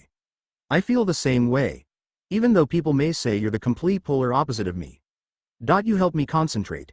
And when I'm out training, I think of the helpful hints and exercise sessions we sometimes have. That if I have a bad day, I also a big hunk to lay on, teasing him. Izuku. Big hunk. Nejire. Unless you want to be some other name. Izuku. That's fine. But right now, I'm tired. So, and she pulls on his arm. Nejire. Lay with me, Izuku. You know Recover is going to hit me with the cane, right? Nejire. Oh. Come on, Izuku. Nay, Nejire. Here boy, as she tries to pull him. Izuku. You and I both know we can't. I rather not have you get detention. Nejire. Poppycock. Izuku. But hey, doesn't mean we can do this at your place. Nejire. True. Alright, after we're done here. Izuku. Alright, and hey, Nejire. He leans down to kiss her. Izuku. I love you. And she blushes. Nejire. Love you too, she quickly said, smiling wider now. Izuku gets up and he heads back to his bed, just in time too, as Recovery just entered with Mirio. Hey guys. Seeing him having a brace on, and Tamaki was quiet as usual. Nejire. Hey, Izuku. Yo, Tamaki. Well, seems we have a lot to talk about. TV. Tonight on the Daily News. Hero killer captured. Tells that we live in a false society. Good evening, ladies and gentlemen. I am your host for the night, and for the top story today is about the recent attack on Hosu City that had just occurred at midnight. As the destruction occurred, it was also followed along with the hero killer, who seemed to have a one-sided battle with the number 2 pro hero Endeavor. Who sought him out and detained him at the scene of the crime. All the while the group that calls themselves the LOV or League of Villains have released about 5 to 7 of these creatures that have been causing the most damage to the city. From destroying buildings to attacking the civilians, which resulted in a large loss of life. It is undetermined if the hero killer is actually in league with the Love or now. But one is certain is that he is also allied with the nightmare you call. The boogeyman. Showing a picture of Izuku in his villain outfit. From a CCTV camera. Attacking the heroes. Witnesses say that he wasn't seen until he was right behind them. Like he was conjured up right there. One could say, on who is he? And how is he tied to the hero killer? What is his goal now? Will he strike again? And if so, are the heroes even prepared to fight a being like him? Only time will tell. Then it turns off Aizawa. Good. He took most of the credit, referring to Endeavor being the main topic. His students aren't mentioned anywhere. But it doesn't mean he's giving them the death stare. Aizawa. So from what I'm understanding is you decided to act recklessly and attack not only the hero killer, but also the boogeyman. Lida. Sensei, it is my fault that I have dragged Izumi into this. It was in my fit-off rage, with what happened to my brother that I. Aizawa. That you wanted nothing but revenge for him, which is completely not the way of a hero, and I'm sure if your brother found out about what really happened, he would say that would be the stupidest thing you have done. Izumi. It wasn't his fault. He was angry, he was grieving. Aizawa. I want nothing from you especially. Now I know you had helped Izumi rescue her brother, but it doesn't let you off the fact you abandoned the hero who was interning you and he had to face off a couple of NOMUs alone. Izumi. If didn't intercept in time, Stain would have killed Lida. Aizawa. I heard enough. By the time you return to class, you two will report directly to me about your upcoming final exams. Because your principal sees something in you both. I cannot expel you both. If I had the choice I would have. But no. You are on thin ice, and he leaves. Izumi. If I was late just a second, 2 inches would have been a huge difference. He could have killed you. I just don't understand why he doesn't see it. Lida. It is best to leave it be, Izumi. Best to not add fuel to the fire. Izumi. Fine, Lida. Good, as he readjusts his glasses. Shigaraki. Well, that seemed to have gone better. Kurogiri. Well, as you expected, it was focused on them. Shigaraki. Seeing them cover up the fact that students were also caught up in the situation. How pathetic. Kurogiri. Any more plans you like to set up? Shigaraki. For now I need to think it over. Look over the schedule once more. See where this could lead us to. However, we are 1 short of a member. It'd be best to bring in more units to the party. Kurogiri. I will have Jiren look into it. Shall I notify Midoriya? Shigaraki. Let it be a surprise. Want to get on his nerve for a bit. Kurogiri. I see. Very well then, young Tamura. I will conduct a search into your request, and he leaves now. Ochako. More members. Shigaraki. Yes, besides that. Heard you did well on the assault. Ochako. Oh. Thank you, Shigaraki. You're becoming quite the unit. You and Dabi are the main MVPs currently. Ochako. Just don't let Midoriya hear you say that. Shigaraki. He's a whole different story. He is getting our materials to turn him into something Sensei is striving for. And once everything falls in place, we shall reveal ourselves to the heroes once more. And thus, I will have my revenge on that bastard All Might. Ochako. Edgy. Shigaraki. Shut up, Izumi. Sigh. Back to school again. Walking in now. As she just sits down. She also sees Lida. Good morning, Izumi, standing up and bowing to her. Izumi. Lida.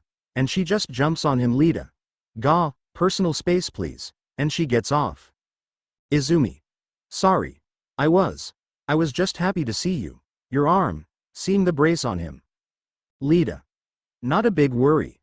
What sort of hero would I be if something minor were to take me down? Izumi. I guess you're right, as more of them come in and see Lita. They all greeted him, and although they aren't allowed to discuss what happened, they had him say he had an accident during a training routine. Zero. Geez. That sounds painful, man. Shoka. She had to stay quiet as well. Shoto. How fast were you going again?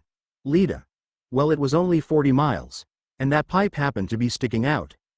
Mina. Yeesh, Aizawa. Enough, as he enters now. Again with dealing with this shit. Juru. Is everything alright? Seeing how he seems more grumpy than usual. Aizawa. It's nothing. Only a few announcements. No assignment today, but instead, you will all be going through your final exams. And he mentally counted down in his head. Then everyone panicked. Aizawa. Now that's been established. Be quiet, Momo. This is out of the B-blue. We haven't had a chance to study. Juru. Psi asterisk. Aizawa. Actually, it's not written. In fact, he should explain it, as Principal Nezu enters. Lita. Good morning, Principal Nezu. Nezu. Ah, hello there, Class 1A. Such a delight to be here to give you the details of what your final exams are going to be about. Well, I am sure you are aware of what had recently just happened, and they nod, knowing this is getting worse each day. Nezu. And to add more problems to it, the crime rate after this has exponentially went up. Which is why we are having each one of you face a teacher here at this school. They will be posing as villains, and the partners you will be with will be random. Or you choose, based on what we decide. Lita raises his hand. Nezu. Yes, Lita. Pardon me for sounding rude. But isn't it supposed to be just random like the joint training? Aizawa. The reason is in situations you do have a choice in who you're partners with. Other times it's based on who is there at the time. Either way, it will show us how much your teamwork and skills on your quirk has improved. Lita. I see. Thank you for explaining it, Nezu. Now then, I have some cards here. The ones receiving these cards are the ones who can choose their partners. About 5. And he walks around handing certain individuals the cards. And of course you know who got one. Mineta. Ooh. Mina. Dear God, Toru. Why? Why must he do this? Whispering out, in complete dismay. Lita got one. Oh. Well then. I must figure who will be great with my quirk. Now he was thinking about it. Izumi looks at hers. Now that she thinks about it, what teacher is she going to battle? Katsumi. Hey, Jedi, and she looks to her directions. Izumi. What's up, Katsumi? You should pick Katsuki. He's been moody this whole time. And I'm sure you're going to get a strong hero. Izumi. I guess. I don't know, they're all random. Katsumi. Well, make a choice. I'm betting that Mineta is going to pick Momo. Izumi. Yeesh, Nezu. You can take a couple minutes to decide on your partners. Remember, those who have a card cannot be picked. Remember that. Lita. I see, he was going to choose Mineta to spare the girls, but not anymore. Izumi. This is going to suck. Izuku. Breathing slowly, to control himself, even when he screamed out. It didn't put out that urge in him, that rage, the anger. He needs a meditation room. RG. You awake, dear. And he sits up. Izuku. RG. Hee. You really are your father's son. Izuku. My father. Right, he went here, correct. RG. Indeed he did. A great hero. Always came in here for an ice pack. His quirk wasn't at all easy to control despite how simple it sounds. Izuku. Fire breathing, right. RG.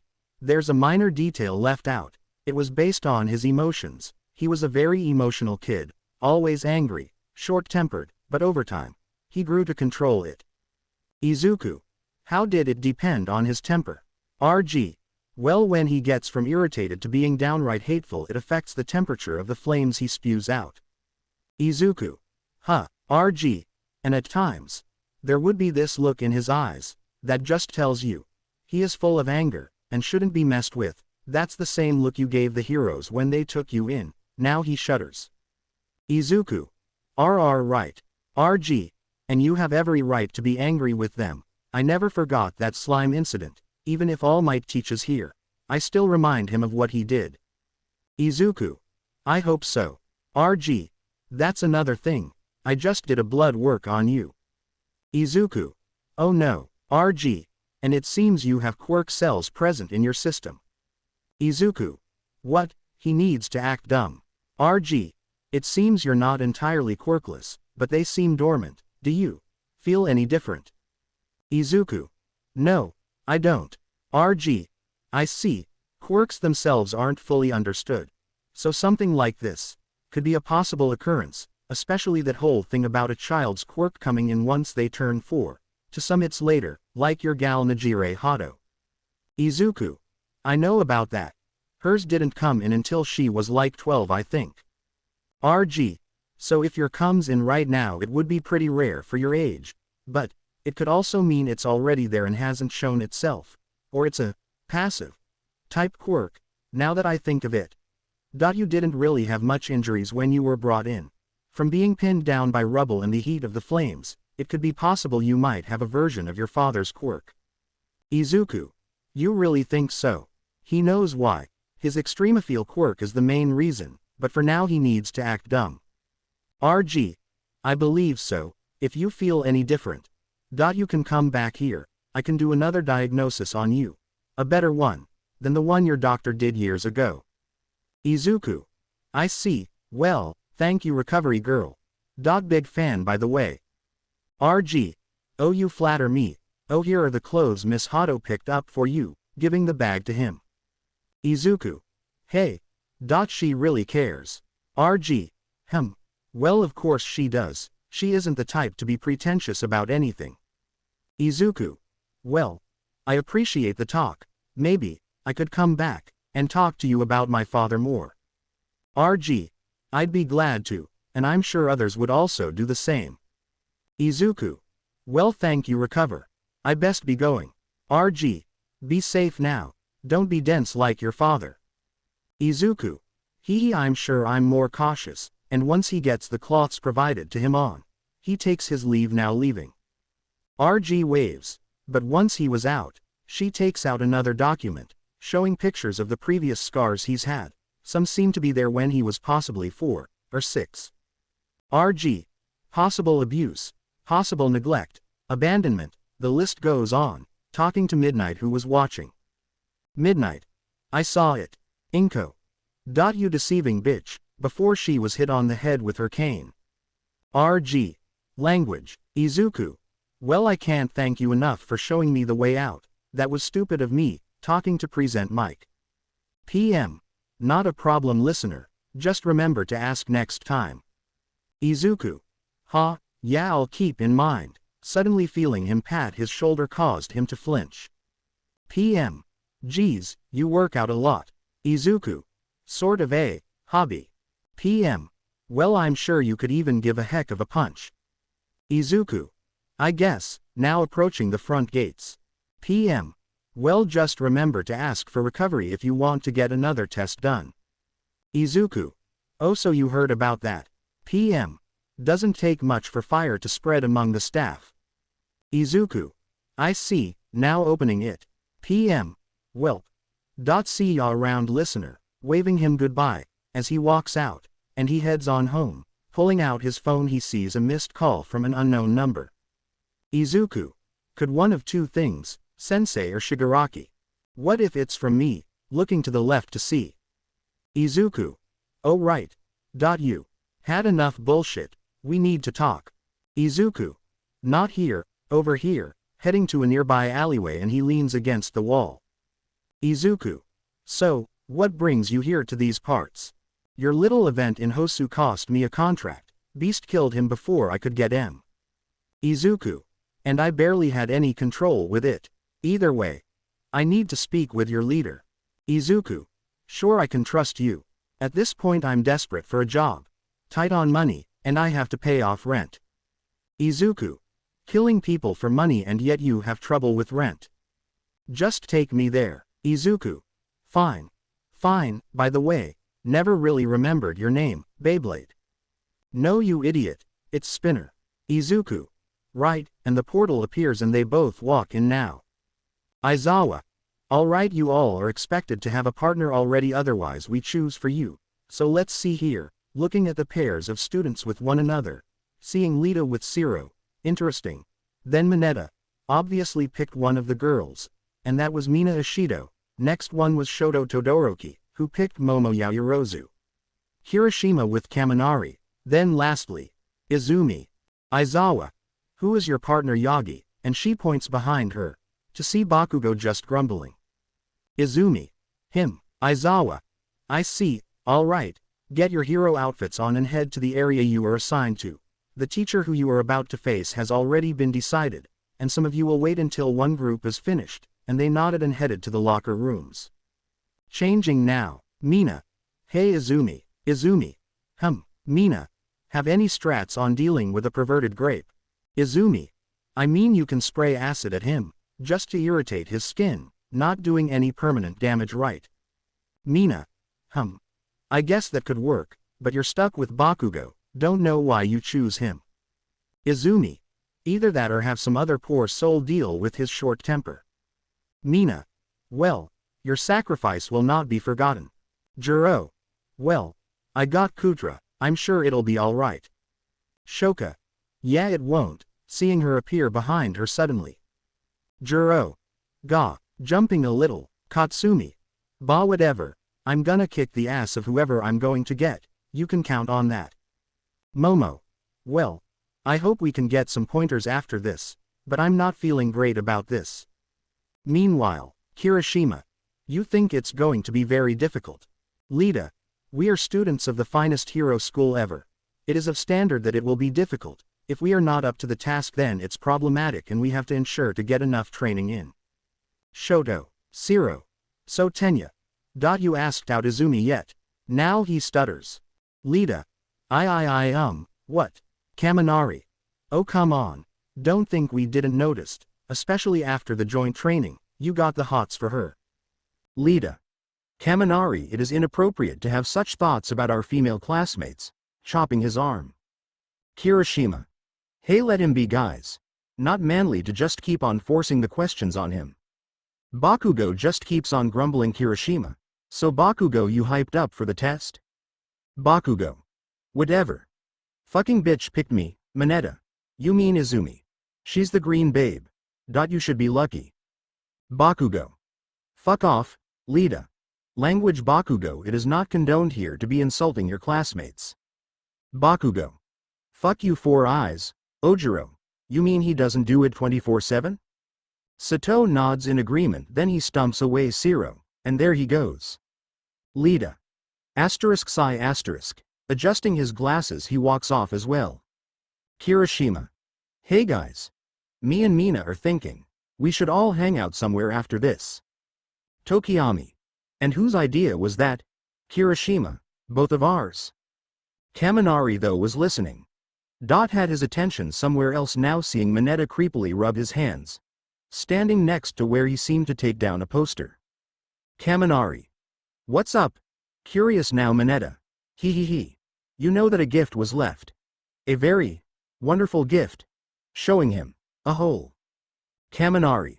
Alright, you found a hole. That's great, deadpanning at this. Mineta. You don't understand. This is a hole.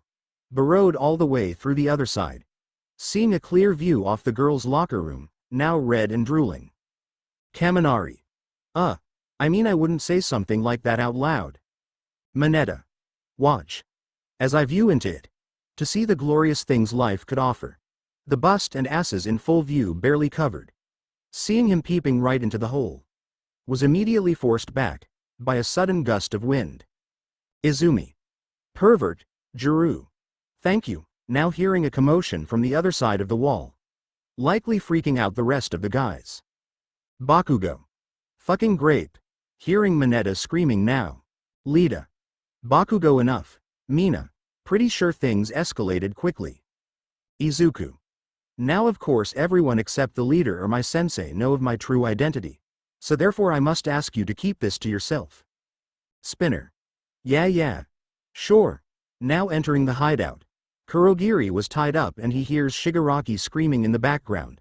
To now seeing Dabi passed out with an empty bottle next to him. 3 of them to be precise. Izuku just facepalms.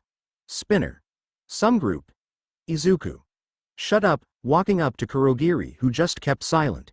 He knows he's beyond pissed having his precious bar raided and the counter having multiple spills on it. Reaching over to rip the rope off him, he gets up to start cleaning immediately. Then opens a portal under Dabi as he falls through now. Kurogiri. I see you have returned, and with an advocate. I'm guessing you brought in a new member? Izuku. Yes, Spinner. You can call me Spinner, Kurogiri. I see. So Mr. Spinner, I need you to meet our leader and see if he would want to recruit you. Spinner. Of course, being smug about it. Izuku. He's upstairs. Now he heads off to go see Tamura. Izuku walks towards Kurogiri. Kurogiri. Yes. Izuku. Where did you send him? Now he holds his hand up and another portal opens. And Dabi falls through, completely drenched. Dabi. You. Cough, asterisk motherfucker, now fully awake. Kurogiri. Oh, don't whine. I'm sure a small swim in the local ocean is a great way to wake up. Oh, and watch for the stool. Dabi. The oof. Now being hit by the stool he was sitting in earlier. Izuku. I see, Kurogiri. Anyways, you should see young Ochako and young Toga. Izuku. What's going on with them? Kurogiri. One is quite in a panic. The other is causing said panic. Izuku. And he's not doing anything about it, Kurogiri. He said those 2 are your responsibility. Izuku. Knew he would say a bullshit excuse. Fine. Now he walks past Dabi and he heads over to see why this place is in such chaos right now. Heading towards the training room, he was expecting something ridiculous. Ochako. Please stop, and he was correct. As he opens the training room to Ochako using a chair to keep Toga away while trying to get closer to her. Ochako. Help. Yelling to her teacher, he comes up from behind and picks Toga up by the back of her shirt. Toga. Like a cat she was not amused. Toga. Hey. Izuku. Enough. Too much chaos happening already, throwing her over his shoulder. Izuku. Ochako, take this time to clean up this mess. I know you didn't do it. And yes, I'm aware of the situation that's been happening. Kurogiri already settled the problem with Dabi. Ochako. Oh. What did he do? Izuku. Put him in the middle of a lake. Ochako. Oh, Toga. That's cool, now turning around to face forward. Ochako. Well. How's things with Izuku? It's fine. No suspicions. Except for one thing. I need to inform Sensei about it. But they did a blood test on me when I was recovering at UA. Ochako. They saw it? Izuku. Yes. But they told me that I have quirk cells yet to be activated. And that it should be activating any time soon. But unknown to them, it was just the unstable quirks trying to keep itself alive. Ochako. Are you trying to stabilize it?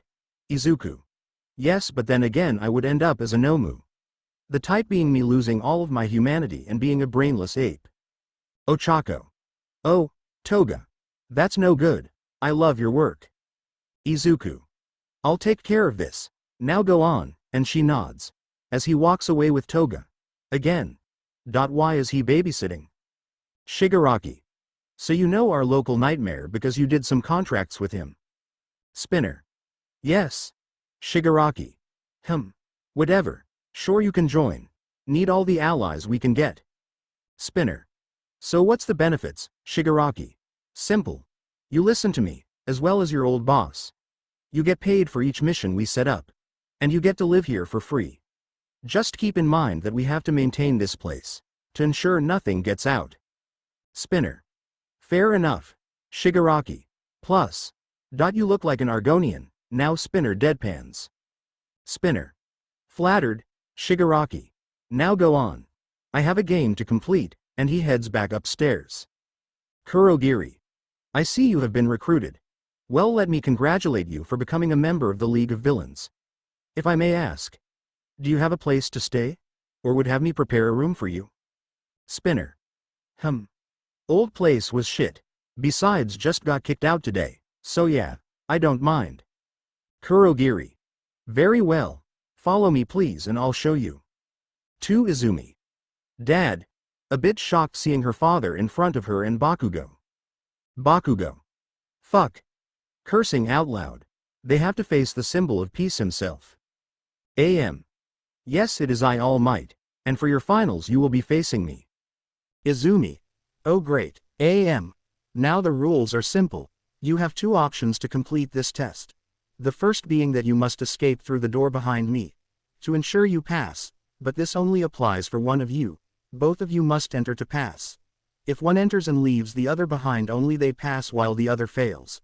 I hope you will make the right choice today, because it will have a major impact on your grade, so no pressure.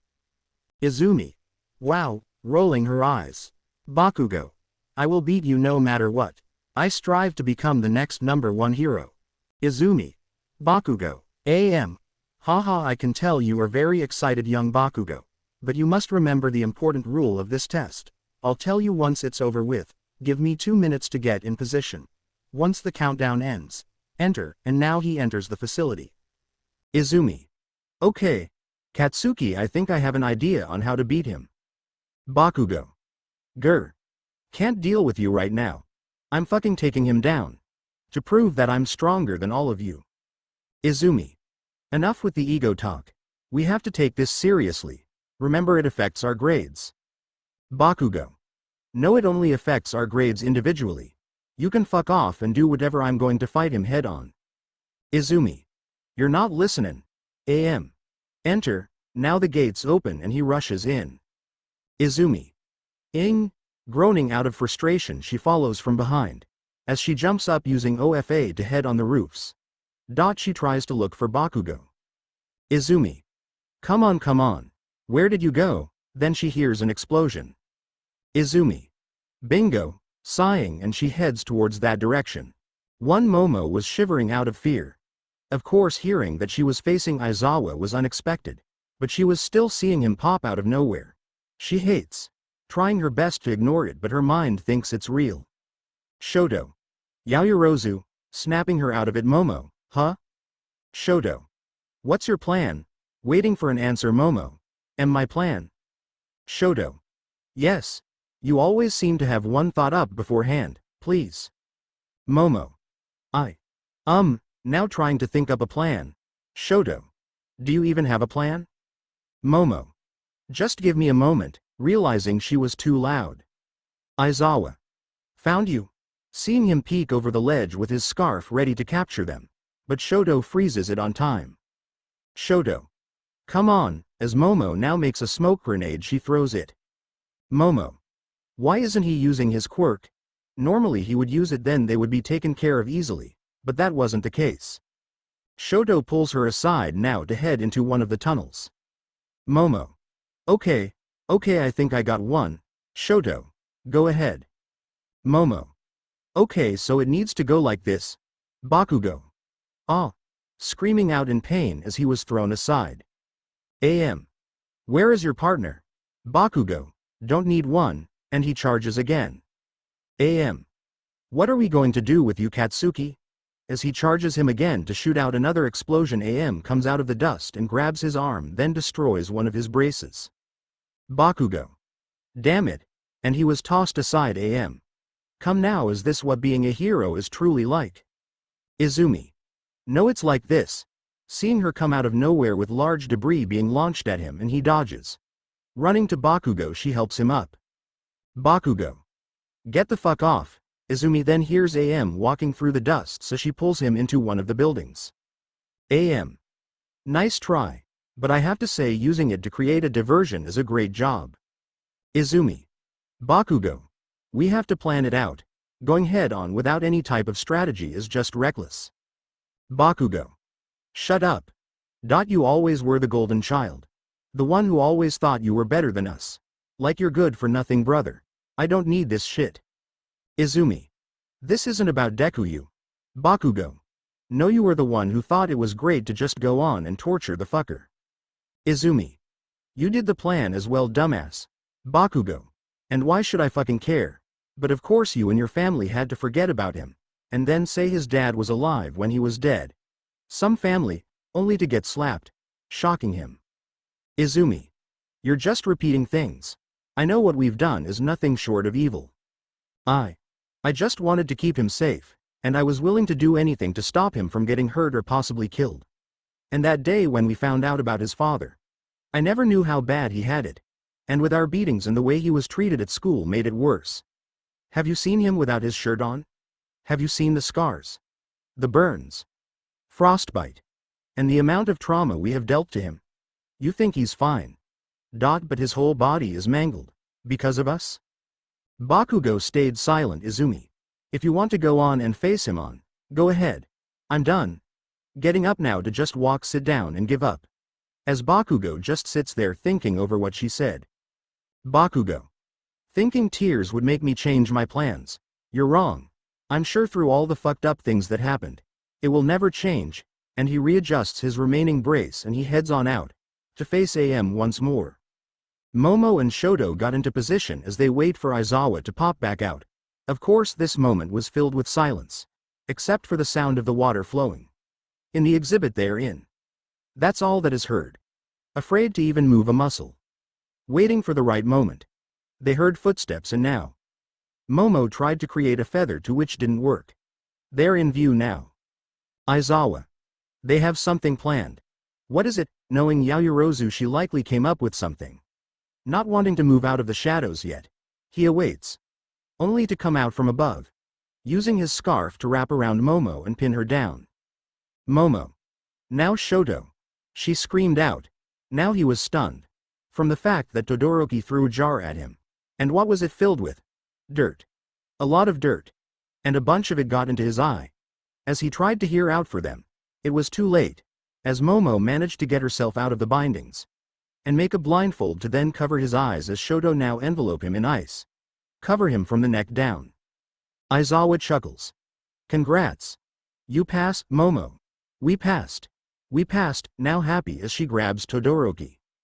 Shoto. Momo. Oh sorry. Well, Aizawa. I know it's touching that you both pass. Both I would really prefer if you get me out of this. Momo. Alright. Now grabbing a bucket as Shoto undoes the ice. She hands him the water bucket to which he used the blindfold to wipe off the remaining dirt in his face. Aizawa. Have to say you are very resourceful of your planning. Both of you. You displayed teamwork that showed me you were capable of working together. I know the jar of dirt thing wasn't your idea, Yaoyorozu. Where did you get that idea? Momo. Flashback Izuku. You know back then, when I was little, Izumi would always pick on me. Using her quirk and whatnot. Just a brat in my honest opinion. Momo. That sounds rough, Izuku. Not really. Only way I found out was I would get up every morning. Go outside and get an empty jar. And fill it with dirt. Momo. Dirt? Izuku. Yeah. Since her quirk only allows her to use it when an item is in view. The dirt completely stuns her like that. Which is why when she would attempt to pick on me, I would grab a little in my hand. And throw it at her. And there's too much dirt for her to visually grab, it would then get in her eyes. Momo. That's really smart, Izuku. Yeah. But hey. Got to be resourceful of your situations, right? Taking a sip of his drink. Momo. Right. Resourceful, flashback ends Momo. A friend once told me about something similar. Aizawa. I see. Well, you can thank them later about it. Head on to the observatory, and wait until the others are done. Do whatever you like. Just don't disrupt the testing. Momo. Got it, sensei, and they take their leave from there. Shoto. So about that jar of dirt thing, Momo. Shoto. It was Midoriya who told you that story, Momo. Yeah he did. Shoto. Anything else he said? Momo. No. Just that really. Told me his sister used to pick on him a lot and that was his solution. Shoto. A lot of people don't realize it, but he can be a bit frightening sometimes. With the way on how he can just break down your quirk and immediately come with a counter or in fact, help you in ways to improve it. Momo. Yeah, I was blessed to hear him talk with me about it. Which is why I had items prepared beforehand. Although flashbangs would have worked. But I didn't want to harm our teacher. Shoto. I can get that. Now I wonder what Izumi and Bakugo are do. Stopping mid-sentence to see her opening the locker room door and Bakugo stomping grumbling as he busted the door down. Momo. I'll go check on her, Shoto. I'll make sure he doesn't destroy the place. Momo slowly opens the door, and she hears Izumi crying, sniffing as she curls up on the bench not caring about how loud she is. Momo. Izumi. And she stops Izumi. Sniff Mo. Hey. How did your test go? Putting up a smile as tears still come down. Momo. It went well. What happened? Why did Bakugo seemed more pissed off than usual? Izumi. Oh that bastard. He had to go off on his own and beat All Might himself. Because he wanted to prove he's the strongest. Momo. I get that. But why are you crying? Did he say anything hurtful? If so, I'm going to march over there myself in? Izumi. No, Momo. Izumi. Sorry, it's just. We usually have these moments sometimes. Momo. Is that even healthy? Izumi. I don't know. All I know is we give it a couple of days and boom. Like nothing ever happened. Momo. Well, I'm sure he's feeling some type of guilt. Izumi scoffs. Yeah, like that will ever happen. Bakugo. I feel guilty and I have no fucking idea why. Shoto. I'm guessing it's related to why Izumi's crying. Bakugo. Shut up. I said some mean shit before. Guess I crossed a line this time. Shoto. Like. Bakugo.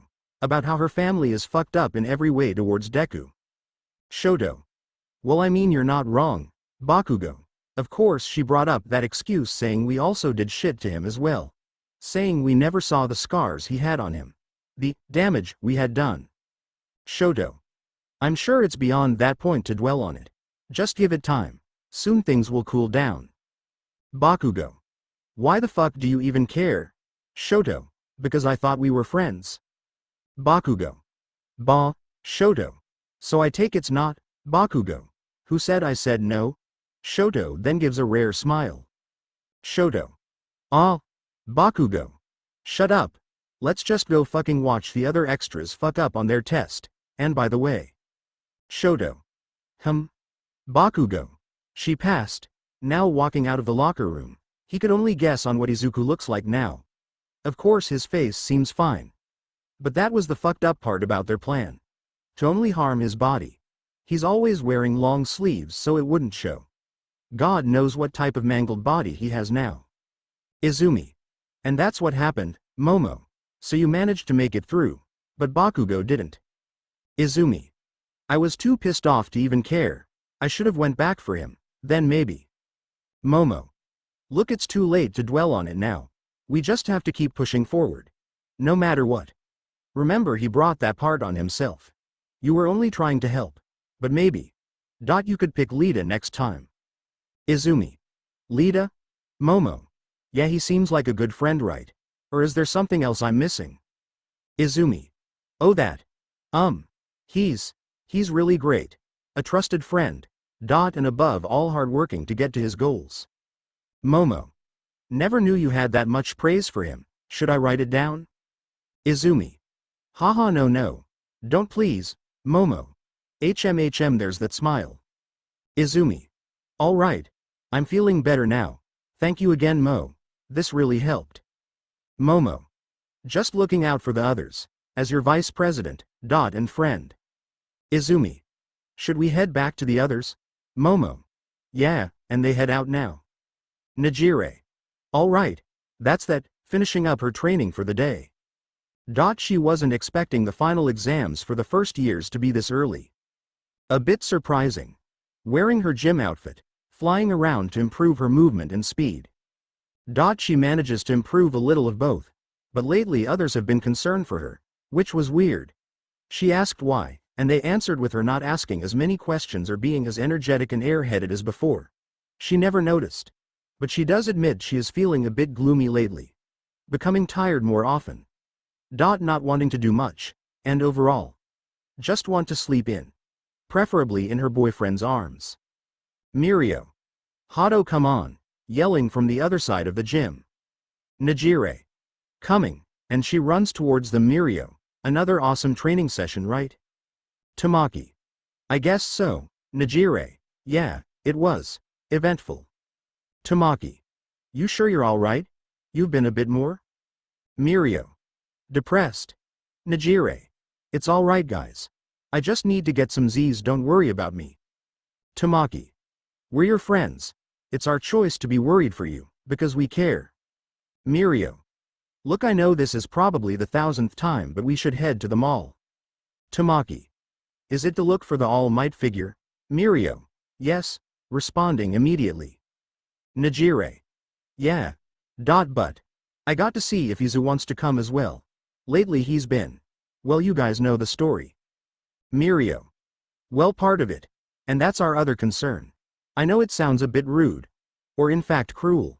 But you also have to look out for yourself. Nejire. I know. But he does help me as well. We always go out and spend time when we get the chance. But when I become a pro hero, I worry I'm not going to be there as much for him. Tamaki. That is how the hero world works. Nejire. Well, I'm gonna go ahead and change. I'll be out in a bit. Mirio. No prob. Hearing the slow and for some reason sad piano playing in the background, as Izuku is seen there watching a performance in front of him. And quite the rare sight.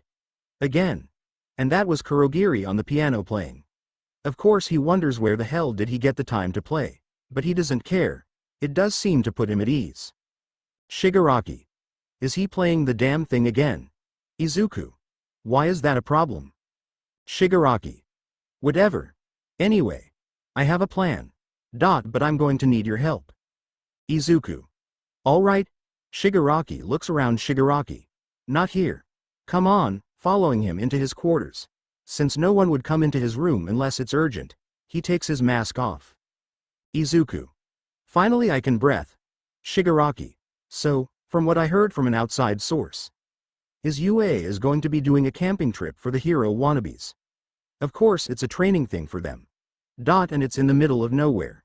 Which is the woods. Izuku. Alright, you have a base. Go on, Shigaraki. I think we should capture one of their students. And try to convince them to join our league. Izuku. Shigaraki. Well, Izuku. Sigh. You have anyone in mind? Shigaraki. A few. But we're going to need more people. Spinner may be a capable fighter.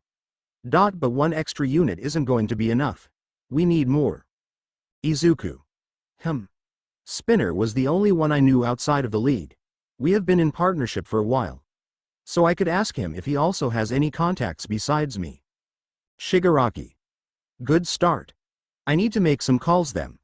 Get Jiren to prepare more for us to choose. We need professionals. Not some common thug out in the street. Have to keep the standards up. Izuku. Look at you being the captain of your crew. Shigaraki. You done? Izuku. Me never, Shigaraki. Whatever. That's all I needed to say. Do. Whatever it is you do. Izuku. You know we need to go out sometime? Shigaraki. Fucking really? Izuku. At some point, Tom. Shigaraki. Will stop with that goddamn nickname? Izuku. I could, but why stop the fun? Shigaraki. Get out.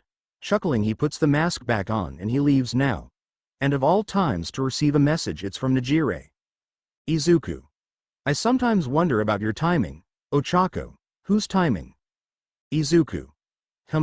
Not fazed by her popping out of existence. Ochako. Oh sorry, I didn't mean to eavesdrop on you. Izuku. No worries, it's nothing important. Has your training been improving? Ochako. Every day. Izuku. Good. Keep it up. We may have another plan in set. Ochako. Got it. Making a salute. Izuku. Sigh. Kids? Sounding like an old man, she couldn't help but giggle at that. Aizawa. So I see a good amount of you managed to pass, and a lot failed. More than I would like to admit. This isn't good. Seeing those who had failed having their heads down, ashamed of the results. Aizawa. Because of the amount of failures, it's been getting much more dangerous out there. I know the pressure is very high right now. And you all seem tired and worked out. But this is how it is. And for the first time in years, have we had first-year students go up against villains and do outside work. You may not see it. But you're all just children. I really wish we could take things slower, to help improve your time and ability to polish your skills as a whole. So next week, we are taking a field trip, to have you take the forest training course. Lida raises his hand. Aizawa. Yes, Lida. I apologize for the sudden question. But what about those who have passed? Aizawa. What about them, Lida? Will this impact their grade greatly, and if so, is there any way for them to make it up? Aizawa. I already have something planned, Tenya. You don't have to worry about it. Lida. Thank you. Now Momo raises her hand. Aizawa, go on. Momo. This may seem a bit insensitive. But can you guarantee our safety only if the villains come back again? Aizawa. We have done some schedule changes and mixed everything up, so it shouldn't be possible for them to attack. But if that's the case, we have multiple pro heroes going on this trip, if that reassures you. Momo. Thank you, Aizawa. Any more questions? Waiting for hands to raise. But none. Aizawa. All right. Moving on. We have another thing to talk about here. And that is the dorm systems we are setting up. With ongoing villain activities slowly rising, we can assure you that you will be safe here. But it is also to help us keep you up with the lessons and even have extra curriculum lessons that would benefit your education. You can also get lessons from other teachers if you like. With that in said, I would suggest on signing the forms. You don't have to, but remember that you have the option. So by this upcoming Monday I expect to see the form signed or not. And you have a list sent to you. Look at it and be sure to have it by then. Class dismissed. I hope you guys enjoyed this video and make sure to like and subscribe to the channel. Now we will see you in the next video.